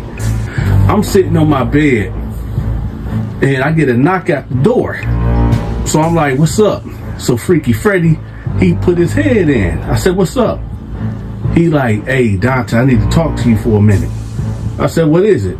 So he stepped in his cell and I got up. I said, what you doing? He was like, you said I could come in. I said, you can't come in, man. Bag up, man. So he said, oh, my bad. I said, man, what's up? Now, for those that don't know who Freaky Freddy is, let me tell y'all how he programmed, okay? Let me get y'all up to speed for the people that don't know who Freaky Frederick is, right? So how Freaky Freddy programmed, he wasn't a booty bandit. He was a guy that was in his late 50s, early 60s. And how he programmed is basically he ran a store. And what he would do is he would prey on inmates that didn't have anything. So let's say you a new inmate and you ain't got no help from the streets, meaning your family, your friends, your girlfriend, nobody's sending you money, right? Now, true enough, the state will provide 3 meals a day, but they only give you enough food for you to make it through the day. But you ain't getting food, you're not getting filled off them food that they provide. So what Freaky Freddy would do, he'd see a guy that'll come in there, particularly a young guy, but he didn't discriminate on age, race, or color at all. So he'd see a guy come in there and he'll just watch him. He'll observe him like a predator does. And when he noticed that, like, okay, this dude ain't getting no money in here, and I know this dude is going hungry, let me just go to him and tell him, like, hey, listen, I run the store. You can get you a couple items out of here. You can get you about 2 bags of Doritos or Cheetos, a couple honey buns, and get you a couple Pepsis or Mountain Dews. Just get me back on store day. Now, he already know that these guys can't pay him back. So he tell him, like, okay, we good, right? So they'll take the items or whatever. The day before store, when he know that they ain't got it, he'd come up to the person and be like, yo, listen, make sure you have that, because if you don't have it, we're going to have an issue. But, if you don't want to have an issue, we could come in the cell and, I put the white sheet up and you can break me off a little something. That's our Freaky Freddy program. Now, it could go one or two ways or a couple ways. And most of the times, dude just went in the cell with Freaky Freddy and they did what they did. But then there was times where dudes a buck on Freaky Freddy, and Freaky Freddy, he really wasn't a violent dude. He was playing what I call military mind games. What Freaky Freddy would do is act like he gonna, pull out something and do something to you. You know what I mean? He would act like, he'll put subtle threats out there like, yo, if you don't give me them items, or you don't give me these sexual favors that I want, that, I'm going to hit you with this blade, or I'm going to have somebody else do that to you, right? So he had all different tactics, but Freaky Freddy, he was harmless as a fly. He wasn't going to bust a grape. He wasn't going to do none of that, right? But, he's an old school convict, and he knew how to play them type of penitentiary games. So 9 times out of 10, most of these guys would just go in the cell with him and do what they do. Now, the thing about it, so let's get to the story, because I know y'all ready for the story. So anyway, I'm like, what's up, man? He like, man, hey, Donta, I really need to talk to you about something. I'm like, what's up?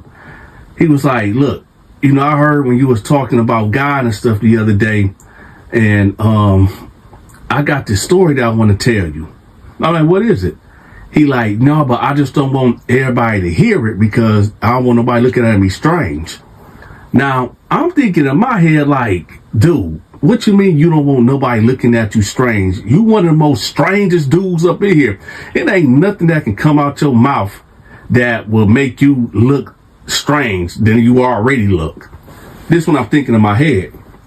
So I'm like, what is this regarding, man? Because if you want to talk about some homo type stuff, he like, no, nothing like that, bro. Nothing like that. I just, I heard you talking about God, and I'm just trying to see, that if there's any type of, like, I just got to tell you the story. So I'm like, all right, hold on, give me a minute. So I walked out the cell. I said, hold on, let me go grab one of my homeboys, and I'm going to tell y'all why. So in prison, right, now, is one of these things that you call birds of a feather flock together? Meaning, if Freaky Freddy walked into my cell, right, and we in there talking, and everybody already know Donta don't play military mind games like that, right? I don't rock and roll that way. I only rock one way, and that's straight. However, dudes like to spread rumors. Dudes like to gossip. Oh, hey, Freaky Freddy was in Donta's cell. I don't know what they was talking about, but they was in there for a long time, right? So to clear all that up, I went to go get one of my homeboys, right? So he can be a witness to make sure, just in case somebody try to put dirt on my name or something, right? So I got one of my homeboys, and I had him to stand outside of the cell. So Freaky Freddy came in, my homeboy was right there at the cell, right? So I'm like, okay, what's up? So he like, all right, listen, back before I got locked up, my dad was like a priest or whatever. And I said, all right. And he was like, well, we grew up Catholic or whatever. I said, okay. And he was like, well, it was like my dad, I don't know, was like he like a exorcist or something like that or whatever. But, I think his work followed him home sometimes. And I'm like, now when he said that, like my whole demeanor changed, because I'm thinking like, okay, what is this dude about to tell me, y'all? Because, where Freaky Freddy history, it don't never be nothing good. It be like some sexual deviant type stuff. So I'm like, all right. So he said like, man, like when I was 11 years old, I didn't know what, sex was or whatever. And he said that, one day his dad came home and his dad was just like really stressed out or whatever. And he said for some strange reason, something told him to like put in this VCR tape or whatever that was in the living room that his dad brought to the house. So he said he put the tape in and he pressed play, and sure enough, there was some things going on that tape. Now, what was going on that tape was, I'm just going to say, because YouTube is now being real sensitive about certain words, but I'm just going to say PORN, right? It was one of them type of tapes back then, right? The soft type. And he said he got to watching and he was real intrigued because he'd never seen that. He didn't know what that was, right? But then he said, he just kept watching and got real infatuated with it. So he said as time went on, he became an addict, a PORN addict or whatever. And he said as he got older, they had to go to confession, whatever. But he really never wanted to go to confession because his dad is the priest or whatever. So he said he was real embarrassed about it. So he said one time he was like, he knew what he was doing was wrong eventually or whatever. And this is the whole part of this story that I'm telling y'all of why he is talking to me about this. Because he heard me basically telling the story about when Jesus, when he delivered the guy that was possessed when he got off the boat or whatever. But he was telling me this, he heard me tell somebody this story before. And he said one day, right, he said he was watching one of them bad movies or whatever. And he said when he went to sleep, something like violated him in his dream or whatever. And he said like when he woke up from the dream, well, let me tell y'all what happened in the dream without being so descriptive. He said in the dream, it started off with him like messing around with a woman. And then somehow like the woman got real aggressive with him and ended up throwing him on his stomach and ended up violating him. And he said he felt like it was real in the dream. And he said he woke up. But when he woke up, his ass was sore, basically. Like he'd been penetrated or whatever. So I'm sitting there like, okay. So he was like, yeah, that was weird, man. And it's like every time I would watch the video or whatever, I would have these same reoccurring dreams. And it'd just happen different ways. Like I was being real violated in the dream, and I wake up sore at certain places. So I said, well, if that's true, why would you keep watching it?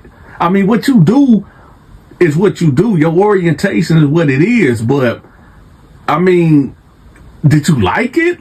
Like for you to keep watching the video, knowing these things will happen? And he was like, no, it wasn't that. It was like I was addicted to it. Like, and I just couldn't stop. So he was like, so what is that? So I'm sitting there and I'm like, now, for those that don't know me, which a lot of y'all don't, but a lot of y'all do, y'all know I'm really well versed in the scriptures, right? So I got to thinking about these classification of these demons or whatever. And you got the succubus and the incubus, right?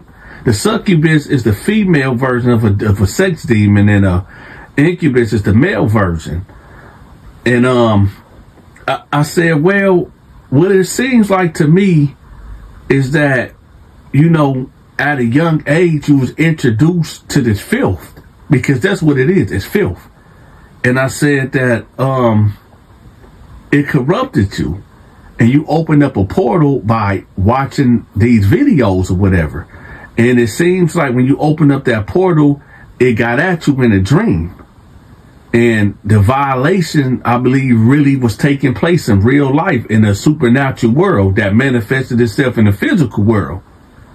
So he was like, so you think I'm possessed? I said, look, man, on the real, you know what you doing in here is wrong, right? He said, man, listen, Donta, I didn't come in here to talk to you about what I'm doing. I just had some questions. I said, no, but what I'm saying is what you doing is wrong, though. Like, it ain't, I said, what you doing is a sexual perversion, right? That's not right. You don't, that's spiritually, physically, mentally, all that's wrong. You can't do one and say, well, maybe, nah, all of it's wrong. What you're doing is sexual perversion. And I said, from that time when you was 11 years old to whenever you got locked up or whatever, you've been dibbling dabbling in a lot of things. So I asked him, I said, let me ask you a question. Was you, one of them that you are when you was out in the free world? He was like, no. I said, so what made you, be like this in here? And he was like, man, to be honest, I don't know. I just felt like, shoot, I got 20 years and I just kept getting more time and more time. So I just said, man, forget it. I ain't going to be with no woman. I ain't even tripping about no woman. So I'm just going to do everything and live a certain way that I want to live up in here. Heck, I was living way better than here than out there. I ain't got to worry about no bills, no phone bills, no rent, no mortgage, no none of that. I live good up in here. And, and then he said some other things that I dare not to repeat on this video. But I said, yeah, man, I believe that was a succubus or an incubus that, you opened up that door and, they just violated you. And I said, and on the real, I honestly believe the way that you are now is because of that situation, that you never got healed. You never got, you never got them demons exercised out of you. So I believe that, even though you wasn't like that out there, it manifested itself up in here. Right. So he sat there for a minute. He was like, yeah, you right. But I ain't gonna stop doing what I'm doing. I'm gonna do me. I'm gonna still do me. Then he got up and left out, right? Yo, I want to give a quick pause right quick. There was a guy not too long ago that reached out to me, right? And remember, y'all, if y'all have a story that y'all want to tell, just get in contact with me. Y'all know my number. For the people that don't see it on the screen, it's 810-627-0895, right? If you got a story that you want to share with me and tell the world and you ain't got a voice, just get in contact with me. But this guy called me the other day, and the reason why I'm telling y'all this story, because this is a shockingly eerie story that he told me that was going on with Freaky Freddy, right? He said, yo, Donta, I ain't gonna lie, I didn't know that PORN was evil. I thought like all men watched it, and I'm not sinning against nobody, so I'm not hurting nobody when I watch it, so why do I feel dirty and bad? I said, think about this. The scripture says that if a man even look at a woman with lust in his heart, that he already committed adultery, right? Fornication. That means if you even look at a woman and you got them lustful thoughts that you want to do something to her in a sexual manner, it's like you did it in the physical, right? So the thing is, what y'all don't realize is that when you look at PORN or whatever, you are committing a sin against yourself, right? And then what the great master told us, right? He told us if you even look at a woman. So when you look at that situation, now you got to weigh this in on the physical part of this whole thing. Y'all do know a lot of them women that be in them videos are trafficked. Did y'all know that? A lot of them women that be doing them videos, they be doing that against their will. I don't know if y'all knew that. But then there's something else. There was this guy that called me about a couple months ago, and he out there in Cali. I'm not going to shout out his podcast because I don't want people going over there and getting the wrong idea and, getting involved in themselves with certain things. But I'm going to say this. He interviewed a lot of, corn stars, right? And watching the interviews, I noticed something.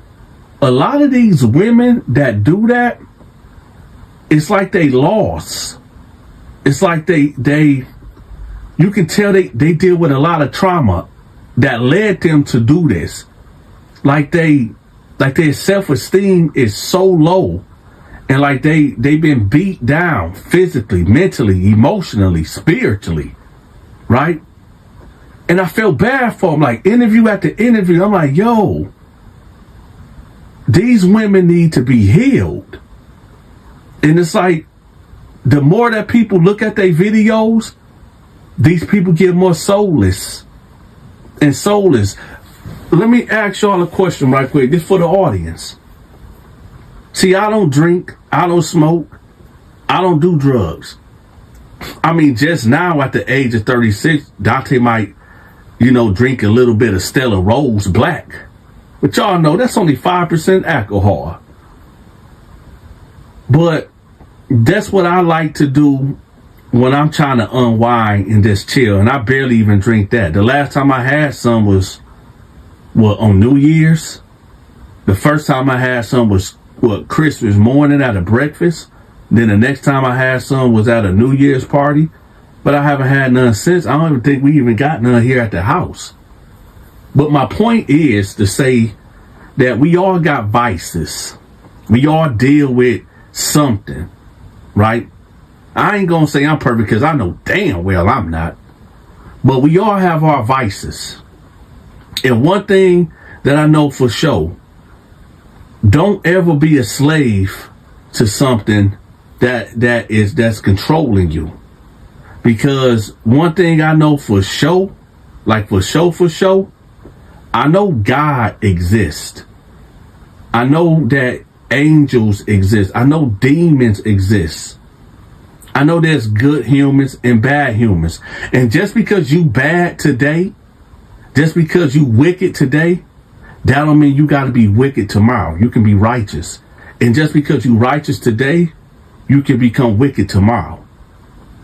So understand, just because you are what you are today in a negative way, you ain't always got to be messed up. All right, y'all, it's the fall season. Make sure y'all cop y'all military mind game merchandise. I got hoodies for you. I got shirts for you.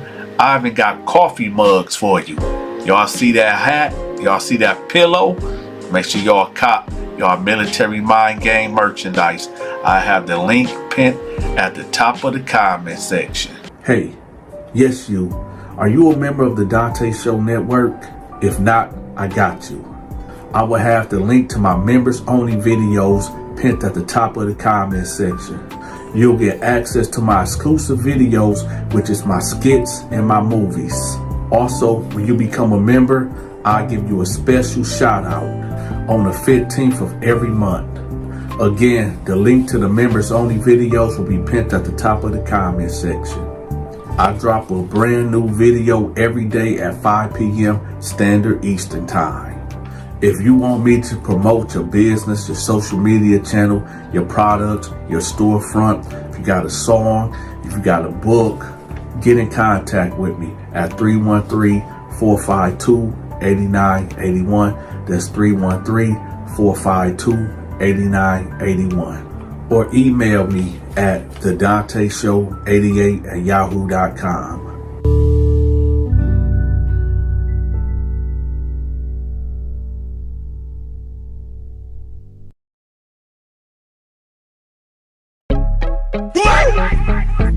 Oh, shit.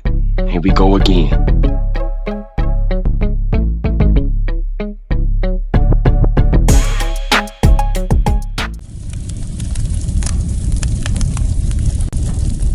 Before we start this prison story, I need to answer a question that the audience keep asking. They say, yo, Donta, where did you do your time at? What prison you did your time at?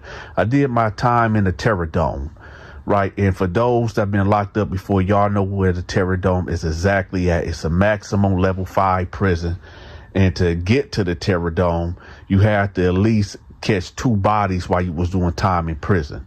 Right now, I'm not glorifying what I did back in the day or anything like that, because we're here to save the youth and plant seeds in the kids' head to let them know, like, prison ain't the way. Stay crime free, get a job, get a trade, look inside yourself and see what talents you got that God put in you so you can monetize it, and hopefully you can make a way for yourself like I did. Now, Again, I'm not glorifying prison at all or anything like that. But for those of the ones to know, I went to the Terror Dome, right? Now, my homeboy L-Dub come to me. Now, L-Dub was this Crip dude out from Cali or whatever. And, you know, we had a contract together where I hate to put it out there like this, but I got to. There's a lot of illiterate dudes in prison. Now, I ain't saying I'm the smartest guy. I'm not saying that at all. But there's a lot of dudes that's illiterate where they can't read or write. So, I don't even want to put that out there. But anyway, my homeboy L-Dub come to me, and I got a contract with the Crips. And the contract is I get to read their paperwork. When they got any new guys coming in or whatever, I got to read their paperwork, all right? Because unfortunately, a lot of guys in that gang, in that organization that I was locked up with at the Terror Dome, a lot of them was illiterate, right? They was brutes, basically. You know what I'm talking about? All muscle, no brain. So that's the contract I had with them, with my homeboy L-Dub from the Crips, right? So anyway, you know, he bring me this paperwork or whatever. I'm like, what's this? He was like, man, we got this white boy. And the only thing I seen in the paperwork was Kyle. And I was confused. I said, Kyle, like, what you mean? Kyle, like white boy Kyle or something? He said, no. I'm saying, I just read the paperwork for me. So I'm reading the paperwork and I'm like, oh, he say what? He no good. He touched a kid. I said, nah, he ain't. Nah. I said, matter of fact, you know what? Where he at right now? He like, man, we got him over there in the cell or whatever. I said, bring me to him. So we get to walking, right? And we get to the cell. I said, homeboy, I need for you to explain this paperwork to the homies. He like, okay, all right, I'll tell you what happened. So, long story short, he said that his grandma passed away some years back and left him a farm or whatever. And he said that it was, I really don't want to get a location because then y'all are going to know exactly who I'm talking about and what situation I'm talking about. But I did change the name and I changed the location, but let me see, how can I put this out? All right. So this happened in Alabama. Okay. Yeah, we're going to say Alabama. So, you know, old dude, grandma, she passed away, you know, bless her heart, rest in peace. She leaves him a farm. And the farm is like way out in the boondocks, like way out in the sticks. It ain't, your next door neighbor is maybe 3 miles down the road. You know what I'm talking about? Where you got a roadside gas station, is your Walmart, basically, is your convenience store. Yeah, matter of fact, ain't no Walmart. You can't get to no Walmart. The next Walmart is maybe about 40 minutes away. So y'all know what I'm talking about. So anyway, he said he ended up going out there. He was kind of down on his luck anyway, and he was on the verge of being homeless. So he was like, okay, cool, this is a good come up. So he said when he get out there, you know, the first thing he think is like, yeah, I'm gonna sell this place. I'm gonna see how much this place is worth or whatever. But this farm has like 20 chickens, like 10 sheeps, like 3 goats, like 4 cows, 3 horses. So all he thinking to himself is like, you know, I know people like horses, so I'm gonna get my money. I can sell these horses and stuff. I'm just gonna sell the whole thing, and I'm going back to the city. So he said when he get out there, you know, he make a Craigslist and he put in the animals on Craigslist. He ain't getting no hits or nothing, right? So he said he ended up getting in contact with this lady or whatever. And she said, well, I can help you get rid of your animals. I guess she stayed maybe 10 miles the other way from him or whatever. And she said she'll talk to her husband or whatever, and they'll take the animals from him, but she'll let him know how much they'll be able to give him or whatever. So nevertheless, he said that he was out there for about a week, maybe a week, and he said his car broke down or whatever. And out there, it ain't no mechanics, it ain't nothing out there. So he said, like, he just waiting and waiting. And he said the only communication now that they got, that he has, is his cell phone or whatever, but he has no money coming in. So naturally, the electricity cut off, the water cut off, right? So he's sitting in his house, and it's, you know what I'm talking about? It ain't, he just stuck, right? So his phone go dead. So he's just out there assed out, right? So eventually the chick pulled through, right? And she pull up on him and tell him, like, hey, you know, my husband said he'll give you $10,000 for the whole farm. So dude was like, I bet, cool, I ain't tripping. Now listen, y'all, the whole farm, the house and everything was worth at least $250,000. But at this point, man, this dude is desperate. He wanted to get out of here. So he told her, like, hey, okay, so when can I, you know, when can I get the money? So she like, give us about 5 days. He was like, 5 days, man, I can't wait that long, man. You know, my lights off, my water off, I barely got any more. I got canned goods in here, man. I can't feed the animals, you know. So she was like, well, I can run you to the store and get you some things, but, you know, you can charge your phone in my car while we go or whatever. But we won't be able to get the money until a couple of days. So he was like, okay, that's cool. So he get in the car or whatever, and he put his phone on a charge or whatever, and she take him down to the road stop gas station or whatever. So he get what he get, whatever. They head back. So he was like, listen, my phone might be dead or whatever. Just pull up here when you got the money, and I mean, I ain't going nowhere. I'm here. So she like, all right, cool, bet. So now he's sitting there. Let's say this was a Monday. All right, Tuesday roll around. He's bored out of his mind. He ain't got nothing to do. Wednesday, it's like the days is dragging on. It's like watching paint dry. Thursday, this is when I believe that demonic forces entered his brain, right? Enter his heart. Totally consumed him. Now, this is what he said. I don't know because I wasn't there, but this is what he said. So he said one day he's walking the property and he see this well. Now he said he's thirsty, like really, really thirsty, right? And he said, you know, the water cut off and he ran out of, you know, drink that he had at the house. So he see this well. So he put the bucket down, bring it up. He examined the water. It looks clear. Nothing wrong with it. So he said he sip it. It don't taste too bad. So he drinks it. All right, cool, bet. So he said he drinks some more. So he said he get to walking, and then he get lightheaded, and then he get dizzy, real dizzy. So he said he fall down and he take a nap, right? Now, I don't know what was in the water. I don't know if the water was tainted. Who knows? This is what he say, right?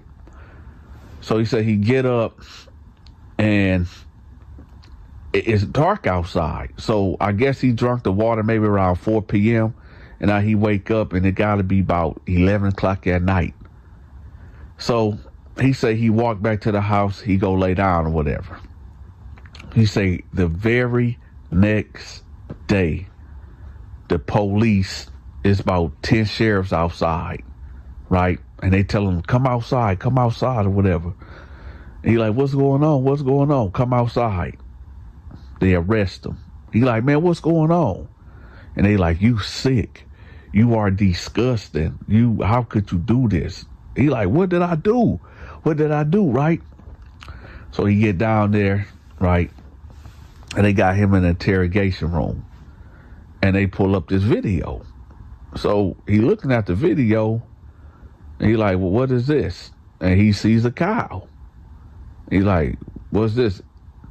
What I'm about to tell y'all next. This is a thing of nightmares that are made of. Nightmares is made of what I'm about to tell y'all. A man, a naked man, no clothes on. This man is in his birthday suit. You know how you come into the world with no clothes on? He comes into camera view. It's him, watching him, right? Now, due to YouTube laws and regulations, I'm not going to tell y'all word for word or give y'all a hard, detailed description of what he did on camera. But let's just say after maybe the 20th attempt of him trying to mount this cow, it happened. It happened. Yeah. So he ended up, how can I say? He ended up having relations with this cow. And after he got done, he fell asleep right there on the side of hay. So he recorded it, he uploaded it, and went everywhere. The people down the street that supposed to bought the animals in the farm, they didn't want to report him. They told on him. They snitched on him. I don't even know if that's called snitching. I guess just doing society a favor. I don't know. But anyway, you know, they end up hitting them with endangering animals, abuse of farm equipment, some weird charge. So I'm looking at it. So they gave him a year and a day, right? So that's the story. That's what he telling me. That's what he telling L Dog. And I'm like, yeah, that's really it.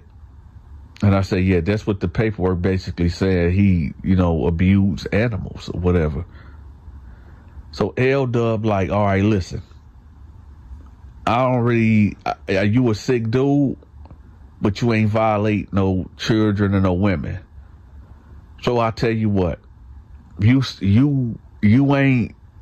can't, look, man, just pay this $50 a week and you good, man. He like, I don't got no money, man. I'm poor, man. I ain't got no money. So L Dog basically extorting the white dude, you know, to live in their unit or whatever. And this is why he called me in there to read his paperwork. And while reading his paperwork, you know, dude told his story. And I know a lot of y'all might be like, yo, Dante, wait a minute. That still don't explain why he did it. Did he do it or not? Yeah, he clearly did it. They got video evidence of him doing it. But he said that he's blaming it on the water. He said whatever was in that well water did something to his mind. And he said he can't account for none of that happen. Now, I don't know, y'all, because I'm not no chemical biologist. I'm not no scientist. I don't know nothing about, you know, the only thing I know about water, if it sit too long, it can go bitter or whatever. But I don't know nothing about well water. I don't know if some type of contaminants got up in the water and did something to his brain. I don't know, y'all. I'm trying to get homeboy the benefit of the doubt because I don't know, man. Y'all let me know in the comment section. Could drinking contaminated well water do something to your brain to make you do the unthinkable to an animal? Let me know in the comment section because I mean, I heard that, you know, if people take like DMT or, you know, like acid and stuff like that, that it can like really fry your brain and make you see things that ain't there, whatever. I'm trying to get homeboy your way out, y'all, because I don't know. I don't know. I'm trying to get dude the benefit of the doubt. So y'all let me know in the comment section. Or do y'all think that this dude was just lonely up there and bored and just did some white shit, let me know. Do y'all think that he just, you know what I'm talking about, was feeling some type of way and it wasn't nobody up there and this just what he do? I don't know, y'all. I can't call it. So I'm gonna let y'all call it. Yeah, so that's what it is. So, you know, let's get back to the story. So he tells him, like, so my homeboy L-Dog tell him, like, listen, you gonna have to do something. You gonna have to do something in this pod, man. Like I said, you ain't got bad charges, so, you know, we can't really I mean, you got crazy charges, but it ain't bad charges. So, but you gonna have to do something, man. Just, I don't know, but he was like, all right, DT, good looking out. I said, all right, I'm gone. So I leave out, right? Now, as I'm walking out that unit, you know, a guard called me like, yo, well, what you doing out of bounds? I'm like, oh, I had to give my homeboy something. And out of bounds mean you don't supposed to be in this area. If you in unit A, you better not be in unit B, or just an out of bound charge or write up or whatever.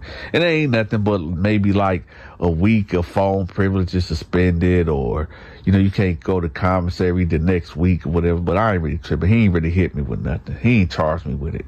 He just told me, yo, get back to your side. So I'll go back over there, right? So now I'm sitting on my bed, right? And I'm just reminiscing about what this dude just told me. And I'm like, wait a minute. How? Now, hold on, y'all. I'm not trying to get explicit or nothing, but I'm really trying to figure this out. I'm like, okay, a cow is about, I don't know, but 6-7 feet tall or whatever. Dude, like 5'9", 5'10". Was the cow sitting down? Was it standing up? How the fuck did he do that? Right? Now, there's video out there that convicted him, well, clearly. But I was just sitting here thinking, because I've been to a farm. I've been to the zoo. I done seen cows before. And cows are huge. And I just got to thinking about, what if that cow would have bucked on him? You know what I'm talking about? Like, what if the cow would have, like, kicked him right in his, you know what? And actually, you know, maybe that what should have happened, right? But I just got to thinking, I said, yo, dude is sick. I don't care how high I am. I don't care how depraved I am. I'm not going up in no animal. But anyway, y'all let me know how y'all feel about this one. Do y'all think that the water had some type of psychedelic in it that made this dude trip out and do the unthinkable to a cow? Or do y'all think that he just did it because he was just on some other shit, right? Let me know in the comment section. Also, y'all, I started my movie and skit channel. I'm going to have that pinned at the top of the comment section. Y'all check it out. Now, these skits that I did, this was maybe a year ago. So these old skits. But every day I drop a brand new episode, okay? So, y'all would tell by the quality how newer it is, okay? But I already dropped it. It will be pinned at the top of the comment section. So y'all check it out. It's called Flint Stories. Yeah, that's what it's called. It's called Flint Stories. So y'all make sure y'all check it out. That will be pinned at the top of the comment section. Also, y'all make sure y'all check out Stacy Story Times, okay? She got a crazy, phenomenal channel where she tells stories. If y'all think my stories is crazy, I ain't got nothing on her. Y'all make sure y'all check her out. I'm going to have her link pinned at the top of the comment section. And also, if you are not a member of the Dante Show Network, make sure you click on the link to say members link, right? I'm gonna have that pinned at the top of the comment section too. And with that, y'all, make sure y'all hit the like button, share this video, and let me know how y'all feel about Homeboy. Do y'all think that he did the unthinkable because he was just feeling that way? Or do y'all think that the well water contribute to his demise? And with that, I'm out. Hey, yes you. Are you a member of the Donta Show Network? If not, I got you. I will have the link to my members only videos pinned at the top of the comment section. You'll get access to my exclusive videos, which is my skits and my movies. Also, when you become a member, I'll give you a special shout out on the 15th of every month. Again, the link to the members only videos will be pinned at the top of the comment section. I drop a brand new video every day at 5 p.m. Standard Eastern Time. If you want me to promote your business, your social media channel, your products, your storefront, if you got a song, if you got a book, get in contact with me at 313-452-8981. That's 313-452-8981. Or email me at thedontashow88@yahoo.com.